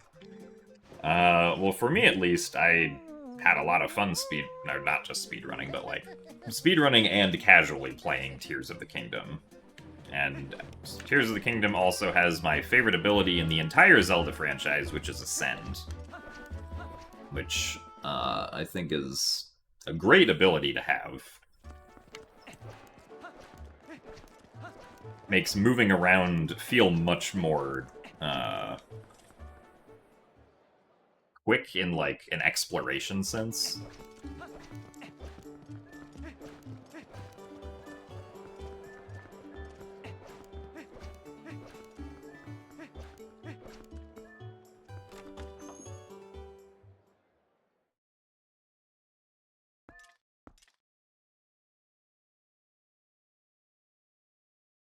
And also, just, like I said, I had a lot of fun playing Tears of the Kingdom.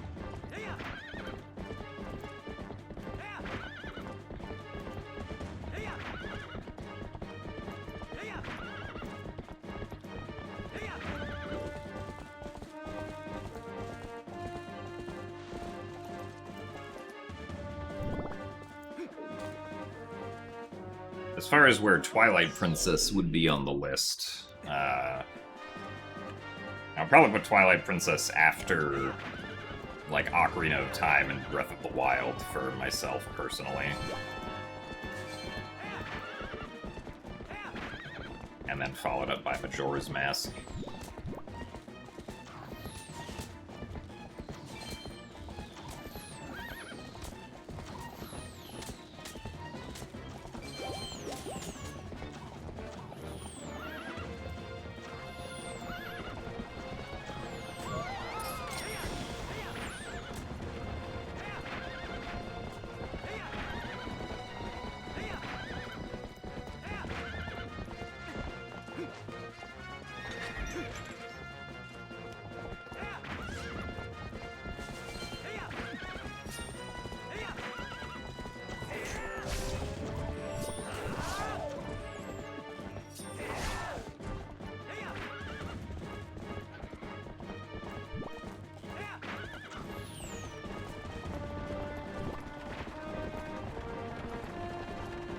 What am I going to be running at Heroes of Time?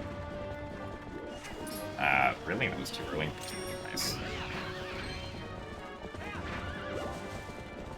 I will be doing Skyward Sword Randomizer Co-op, with Pippi in a top hat. And I'll also be doing a sort of Wind Waker HD speedrun, where people will be able to donate to spin a wheel to add more things to the speedrun, essentially. Also, hello, pause button.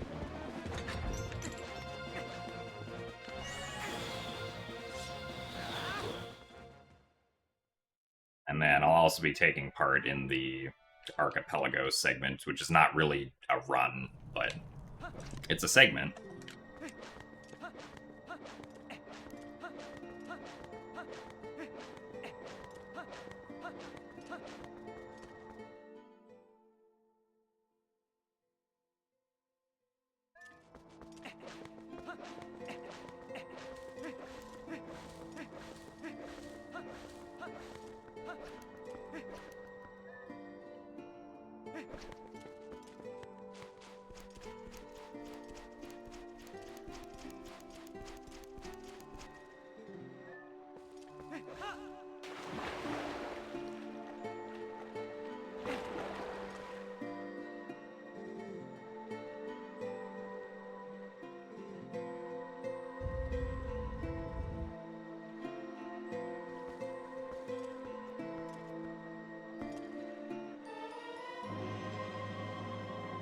We lost a few seconds, but that's fine.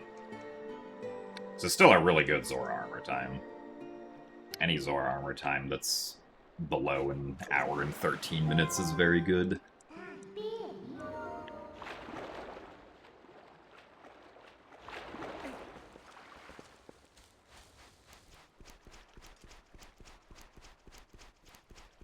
So thanks for the good luck, little punk.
So thanks for the good luck, Shankshaw.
Ah, come on.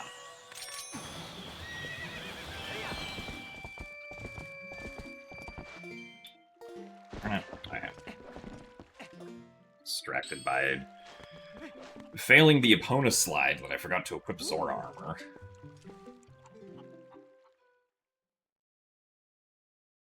Do I ever get emails offering deals to promote absurd things? I don't know if I would say I get emails offering to promote things that are, like, absurd, but occasionally I might get like a Twitter DM or an email that like asks if I want to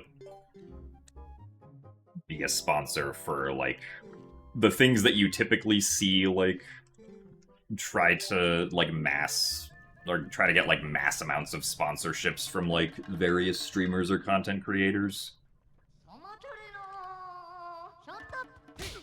Oh, good RNG. Thanks, Bo.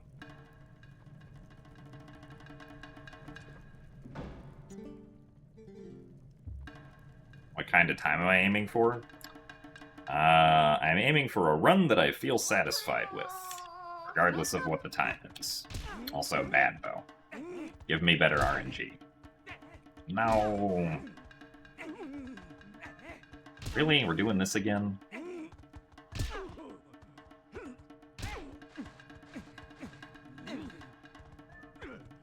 Oh. I guess it's not technically as bad as the previous time, but still not great, unfortunately.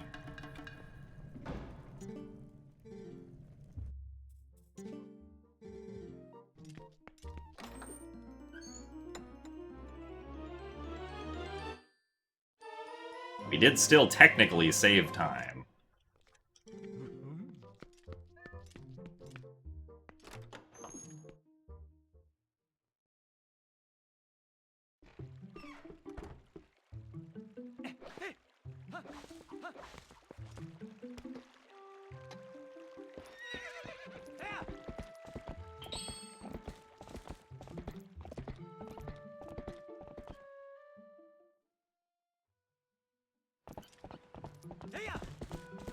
Because, yeah, my PB also did not have a great bow.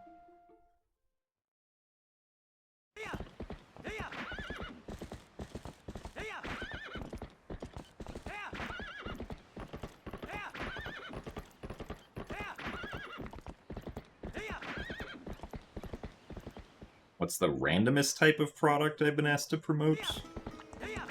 I don't really know because I don't really pay too much attention to them or think about them a whole lot.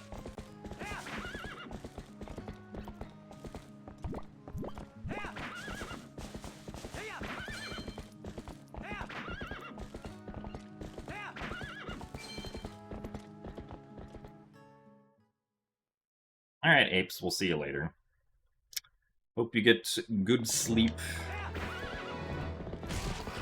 Thanks for watching today.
Did not get the continuous Epona slide like I wanted.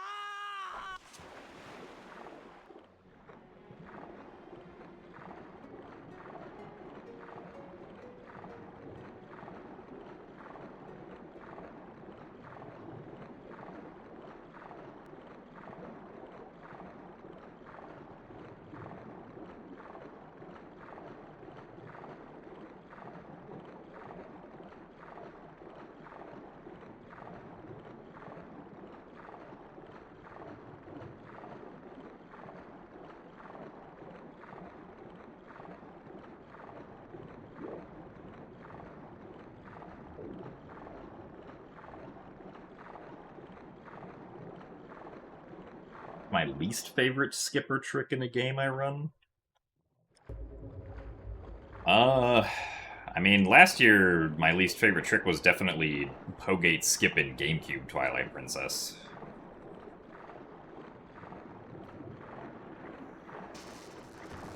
But thankfully, I'll never have to do that trick again.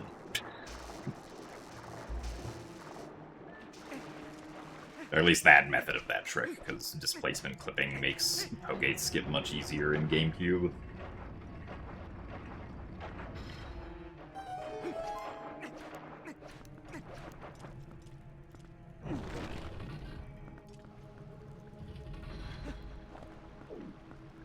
Oh, darn it, come on.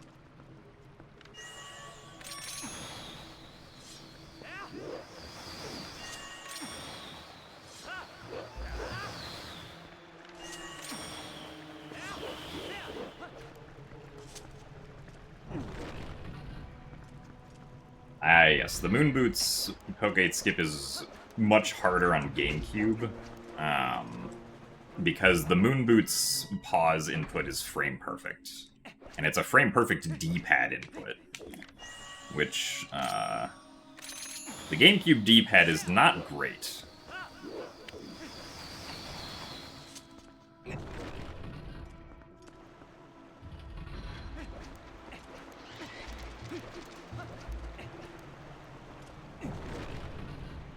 But yeah, because we have home buffering on Wii U, the Moon Boots input is kind of just free, which makes the trick significantly better, in my opinion.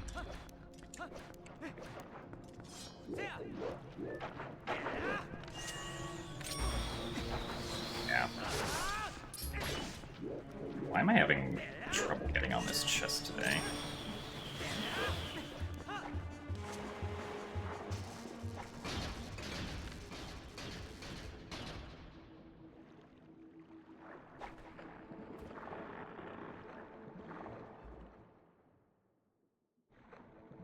Fortunately, this segment was kind of so far.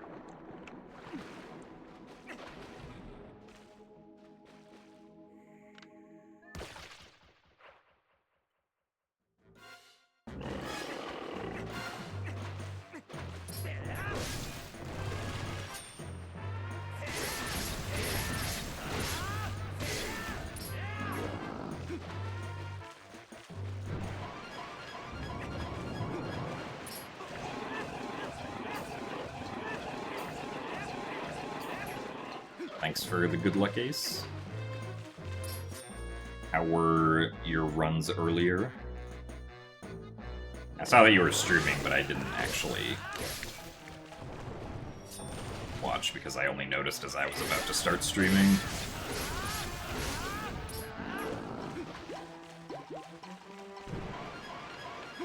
Oh, really?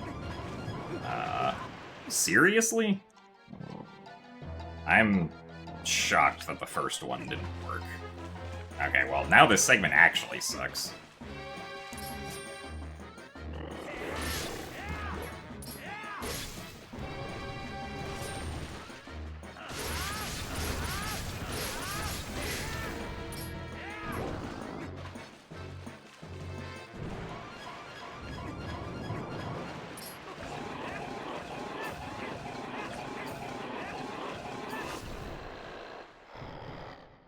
Cool.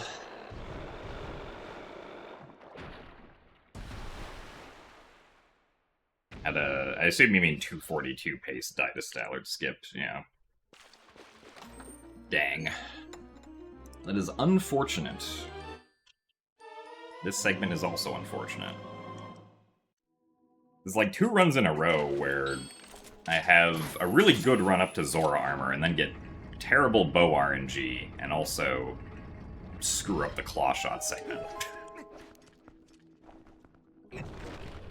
That's apparently my theme of run today.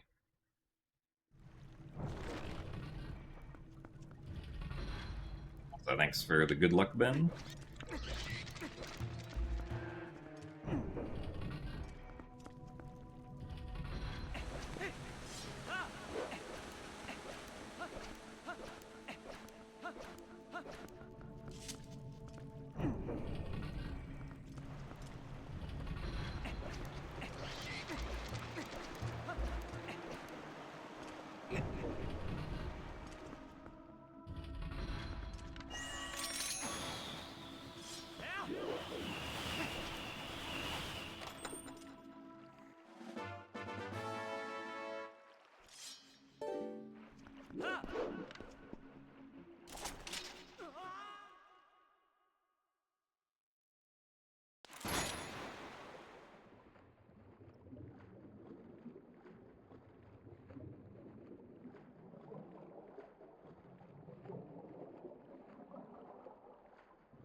So thanks for the best of luck, Nezu.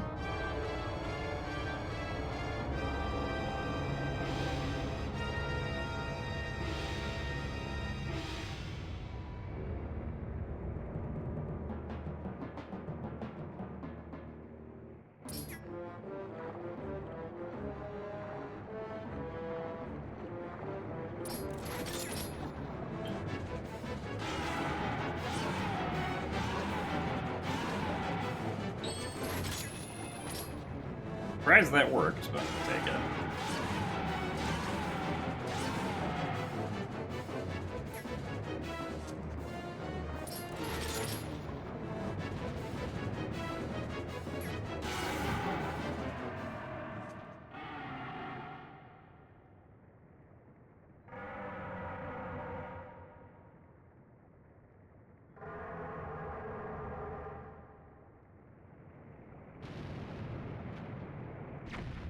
Thanks for the good luck, Lion.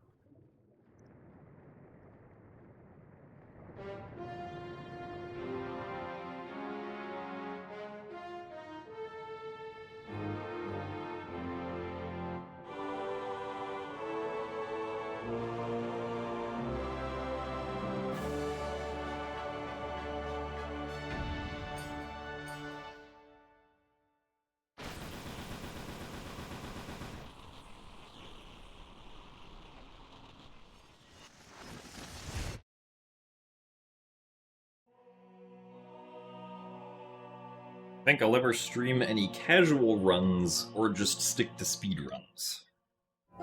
I mean, I streamed myself casually playing Echoes of Wisdom, but that was pretty much about the only thing I've ever casually streamed myself doing.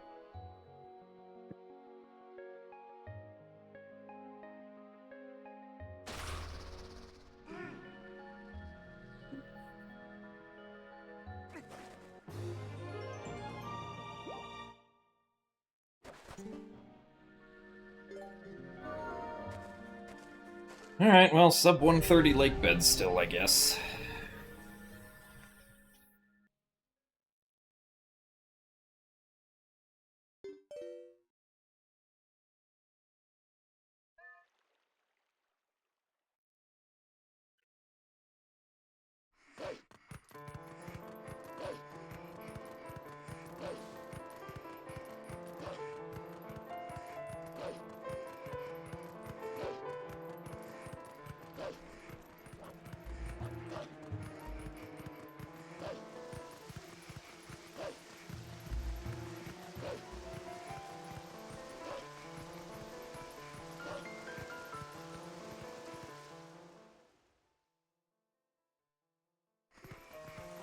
Have I played Echoes of the Eye?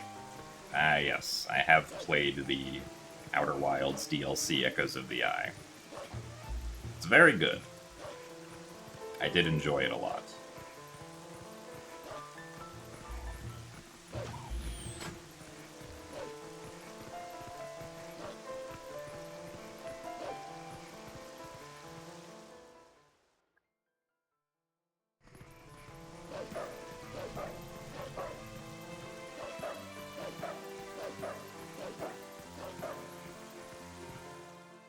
Am I looking forward to Winds and Waves? I mean, I haven't played a mainline Pokemon game in a while, so not necessarily. I want to know whenever the next Pokemon Mystery Dungeon game is going to come out. If another one is going to come out.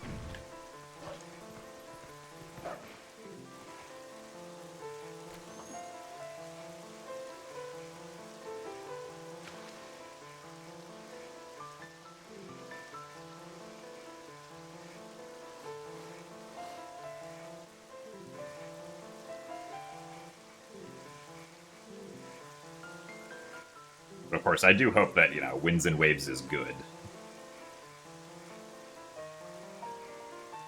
Also, the fact that it's not going to be out until 2027, maybe means that it's been given proper development time.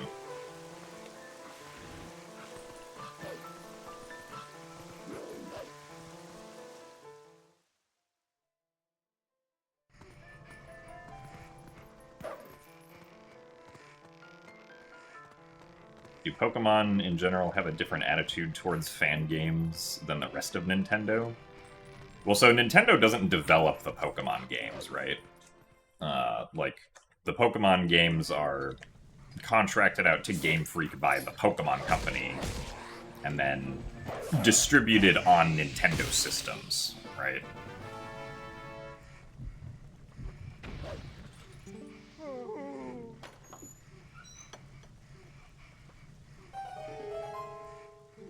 Now, Nintendo has a pretty big stake in the Pokemon Company, but it's not, like, a majority, I'm pretty sure.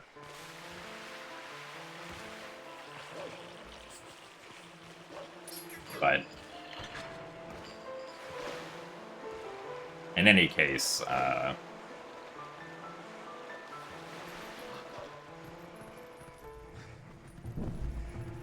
like, I guess as someone who is not, like, particularly, like, deeply entrenched in Pokemon or anything, I'm not sure how, like, Pokemon fan games have been treated by the Pokemon Company.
Oh, darn it. I probably shouldn't go for this. I might have been able to make it, but we'll be safe.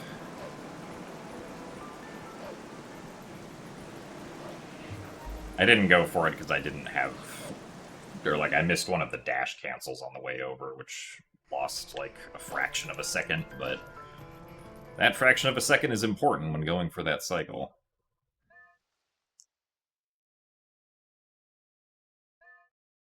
I don't remember why I can save 5 seconds here compared to PB. It could have been, like, any number of things. It could have been that jump, it could have just been a bunch of miscellaneous stuff that compounded together.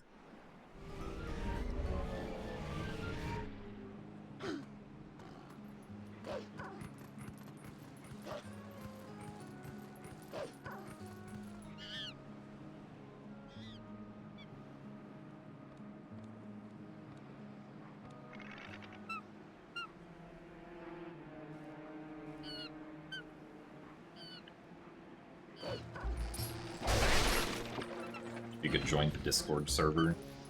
Oh yeah, I don't remember what the reason you said you couldn't was. I do remember you mentioning that some time ago, Harune. At least I think it was you, unless it was someone else that I'm getting mixed up with.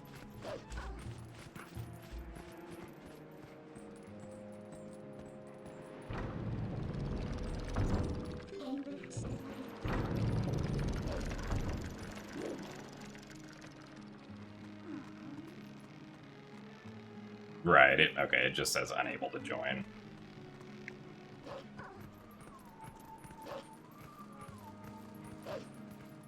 Yeah, that is strange. Because I assume there's no other Discord server that you've had that issue with.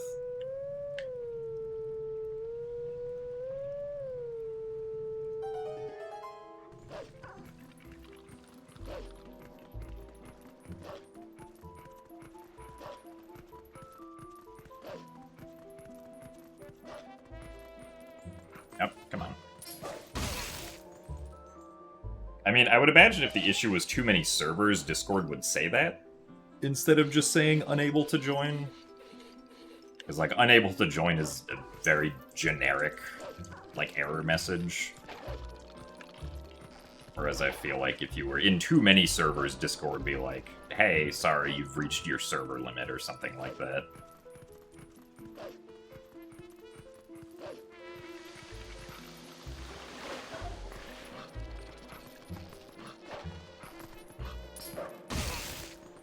I mean, true, not that... I'm not trying to suggest that, like, you know, other errors are particularly helpful, but I feel like the... Like, if the error was just the server limit reached, that's probably an easy one to return as information to the user.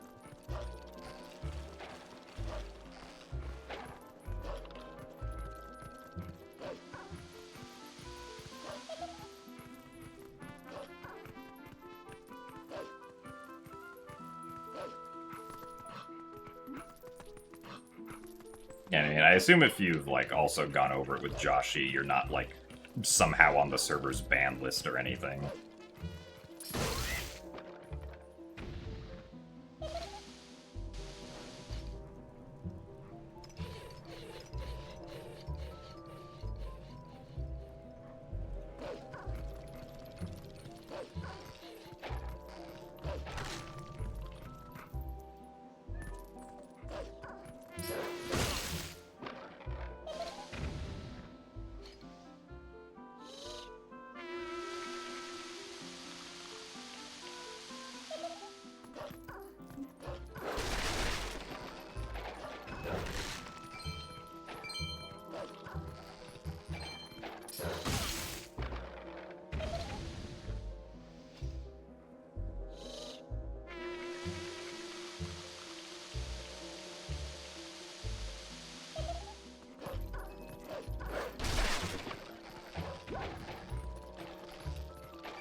Oh, what am I doing?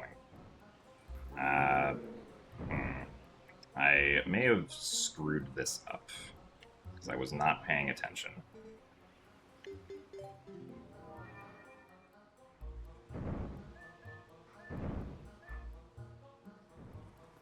I don't know why I went right there. That's not a mistake I've ever made before.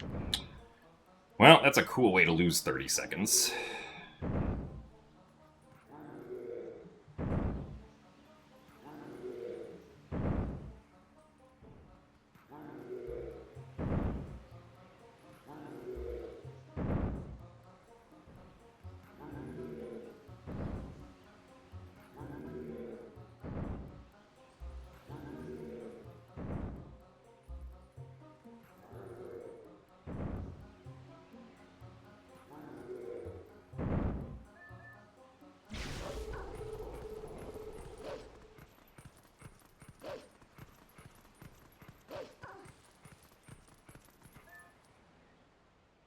Well, that's silly.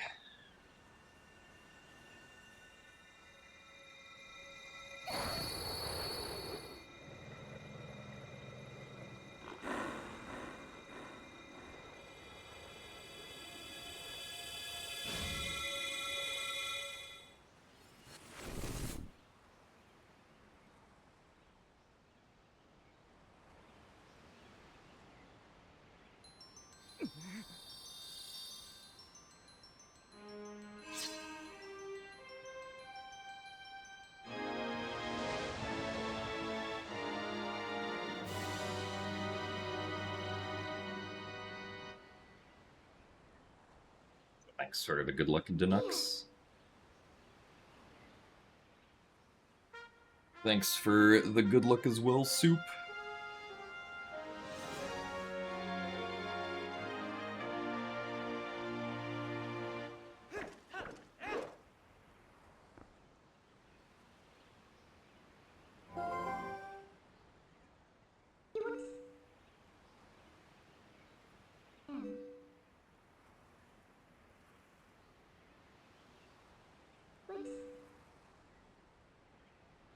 Here. Monkey. Good time. They're a 100% plus fish category. Here. I don't think there's a specific category for 100% plus fish, but there is a category that's just called 100% plus, which West. I think basically does all of the extra things, like fills the fishing journal. I think it has to open every chest. And all that kind of stuff.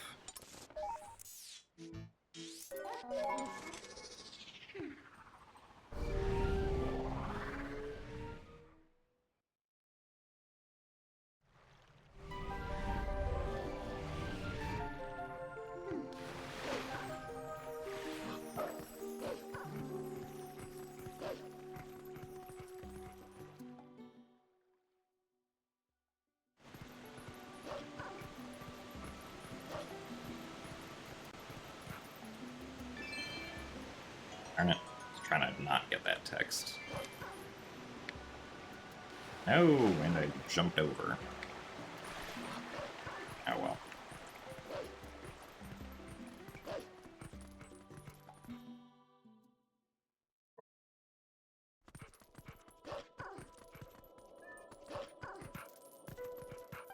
Come on. The worst possible time to get a jump right there.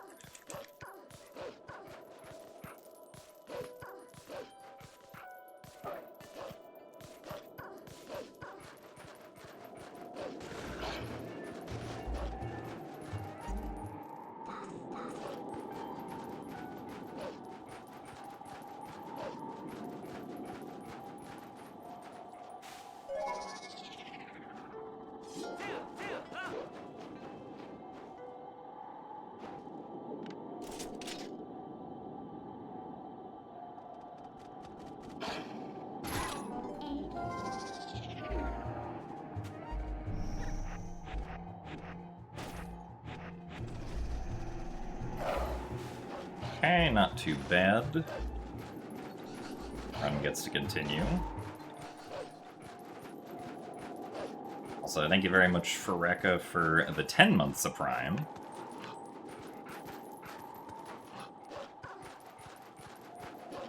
Appreciate the continued support.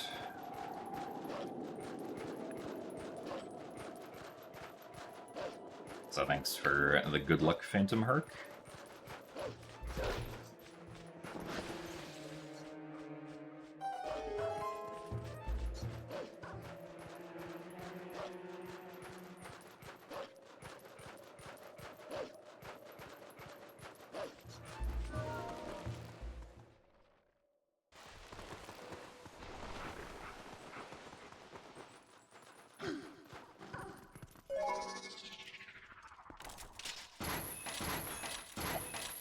Hello. Thank you.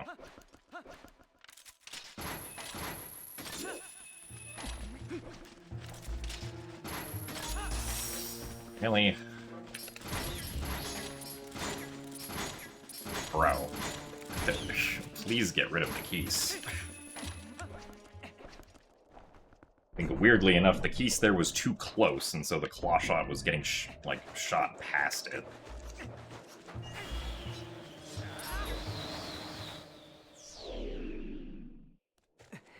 Ugh.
Darn it.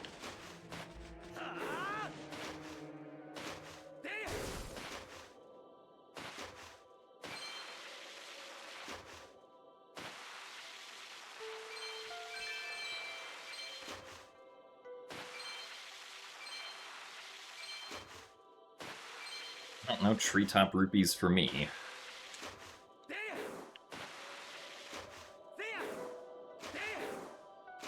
I can save about a minute in Arbiter's Grounds. Ah, no, this run is not faster than the Wii version.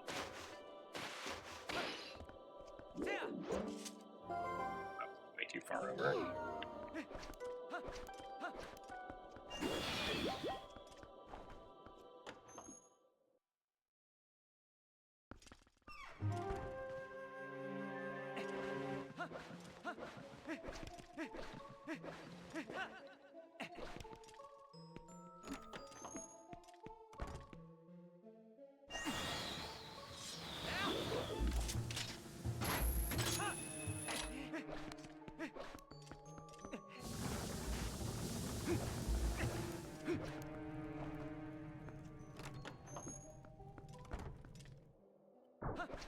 How did Stupid Trick go?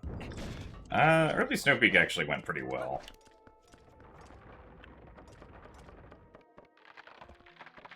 I lost more time inside the, like, cave due to the ice keys than I did to early Snow Peak.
Yeah, I mean, we are ahead, but I've made quite a few mistakes despite being ahead at the moment.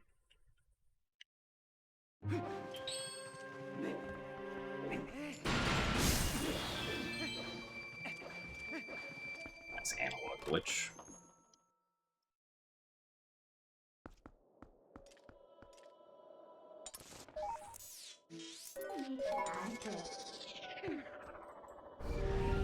I'm also going to lose time on this segment.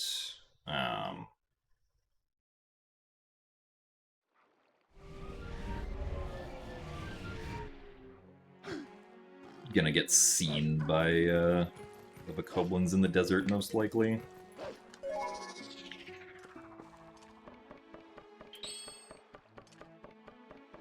And I also have to collect the red rupee that's above fire.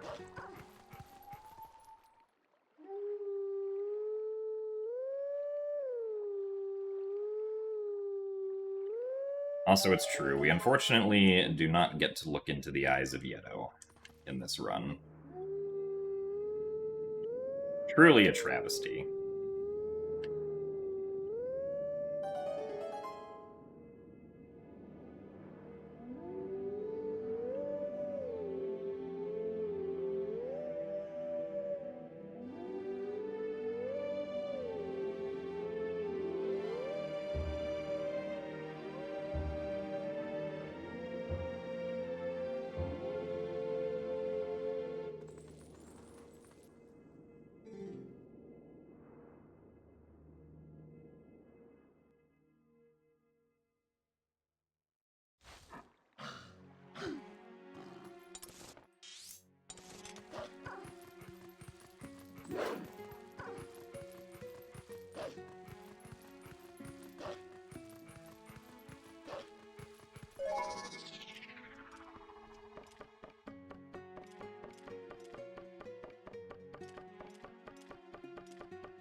How does this game look better than Tears of the Kingdom?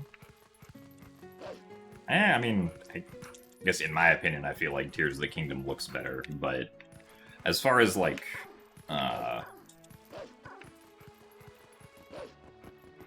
technical resolution goes, this game does do 1080p without, Oh, I forgot to get the rotary feed. That's fine.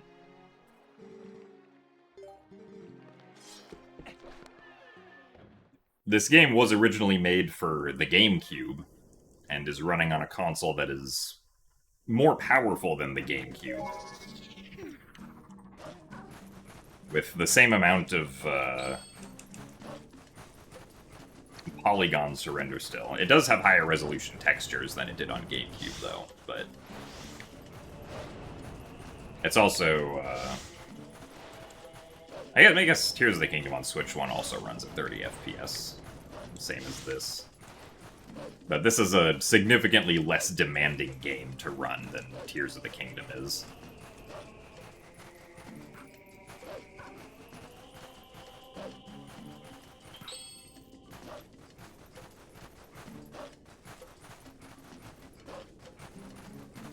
Do Amiibo help at all in TPHD? For the speedrun, yeah, the Wolf-Link Amiibo saves time every time we want to save warp, because if you tap the Wolf-Link Amiibo on the gamepad while you're on the title screen, you instantly load into whatever file is, like, linked with the Wolf-Link Amiibo, for some reason.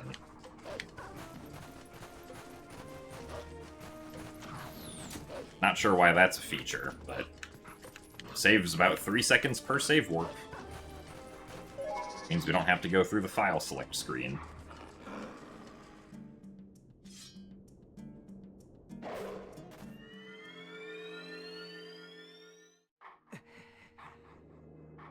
Yeah, so normally Shield Bash isn't required for beating the game. But we get it so that we can do Pogate Skip, because currently the setup for doing Pogate Skip consistently in this game requires being able to Shield Bash to cross the out-of-bounds quicksand. So thanks for the good luck, Mad Monk.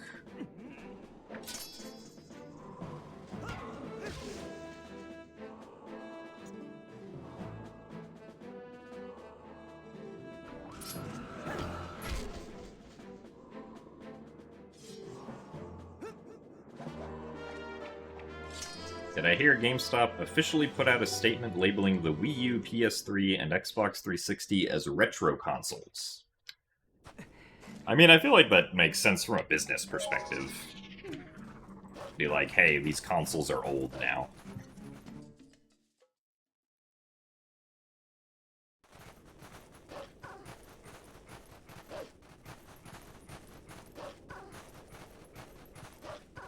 Yeah, the hidden skills are based on the order you learn them in, not the location.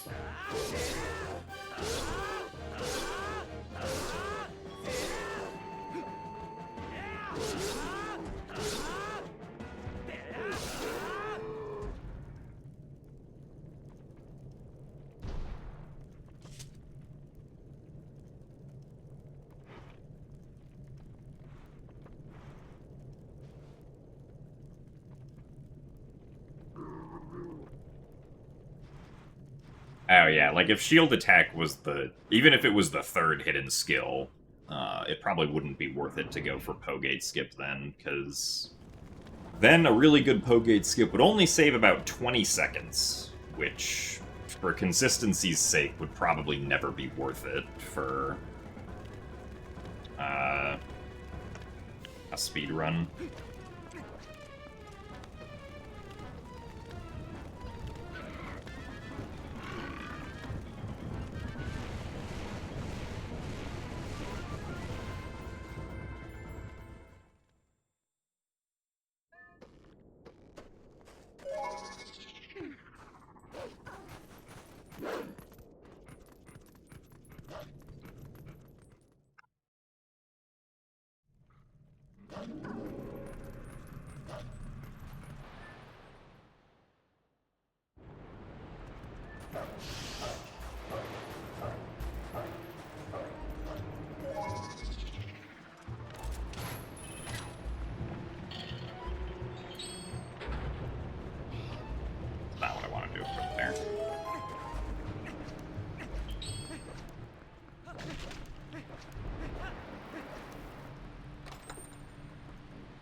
those consoles can't be old. If they're old, then we're old and we can't be old. Well, I think computer hardware ages a lot faster than people do, so...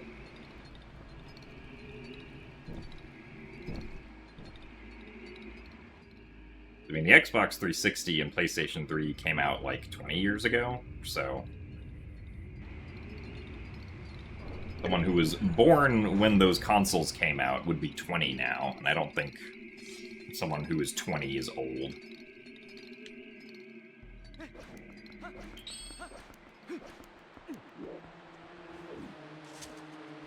Alright, Bubbles. Are we gonna be nice this time?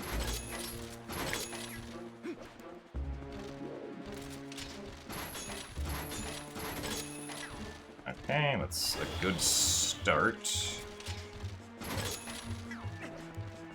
I don't really like that. Yeah. Oh. Really? You came out back this way? Bro. What is this?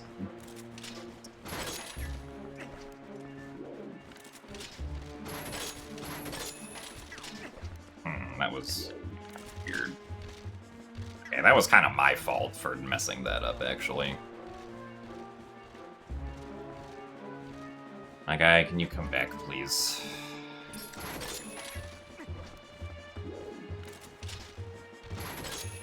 That was also my fault for messing up.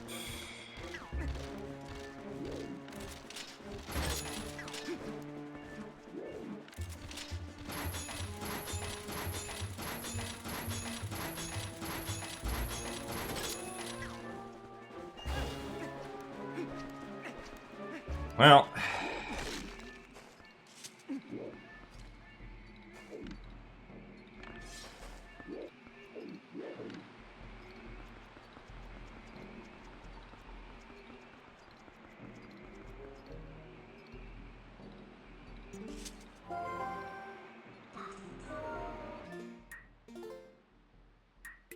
that sucks.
Ah, that's not good.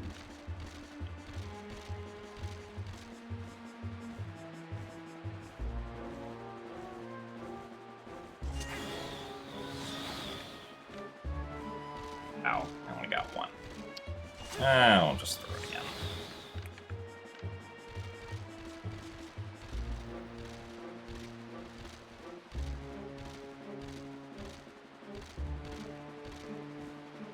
Yeah, it's like every opportunity that they have to potentially go in the corner, they choose to turn the other way.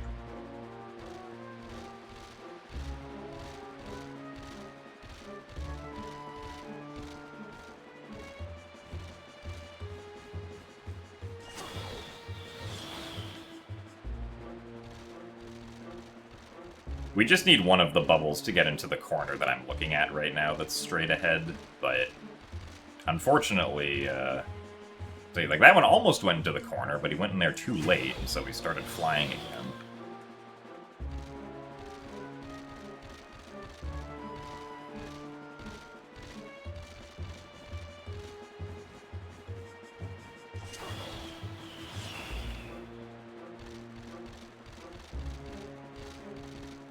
And almost had the opportunity to go into the corner, but turned the wrong way again still.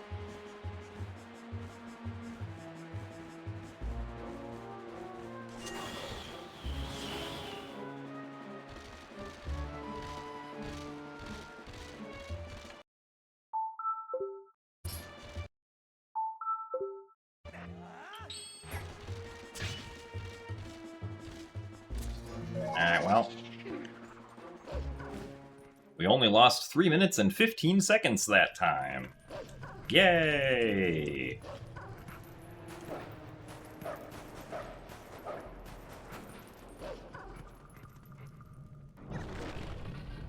On a scale from 1 to 10, how bad was the RNG here? That was like an 8 on how bad the RNG was. Maybe even a 9.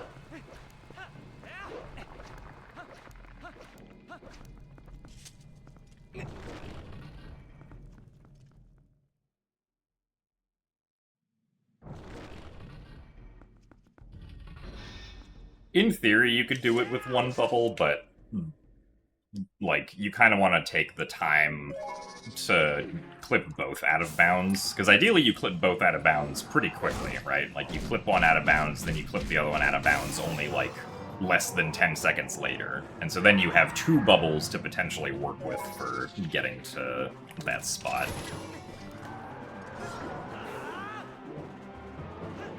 Ah, nice.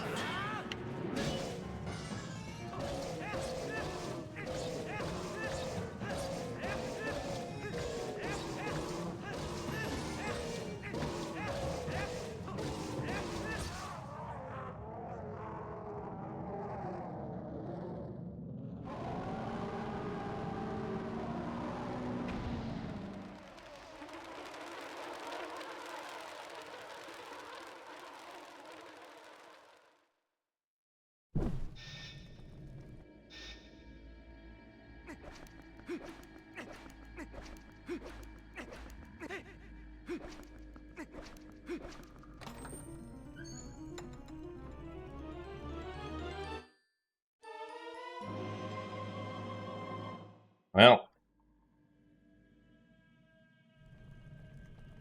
unfortunately, that is going to be it for that run, and that is going to be it for me today. But thank you guys very much for watching. Unfortunately, this will also be my last stream until, at least on my, like, me doing a regular stream on my own channel, until March 30th, so, there is an upcoming charity event that I will be attending called Heroes of Time, which is going to run from March 20th through 22nd. It's a Zelda-themed charity event raising money for T1D, a type 1 diabetes charity. I almost said a type 1 diabetes cancer, which does not make sense.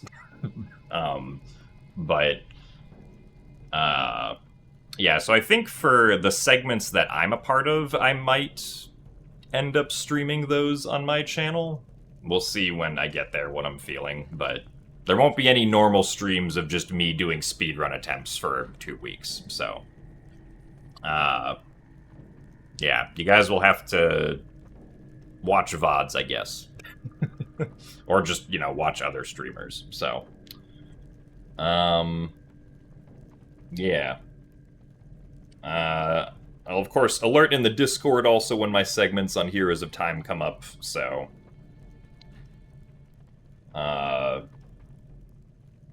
I'm honestly not sure what the main channel is for the event. It might just be MC's channel at Super MC Gamer.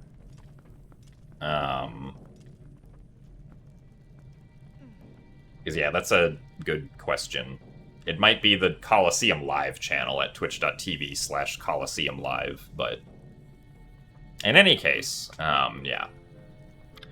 I will see you guys later, so thank you very much for watching, and goodbye. Have a nice one.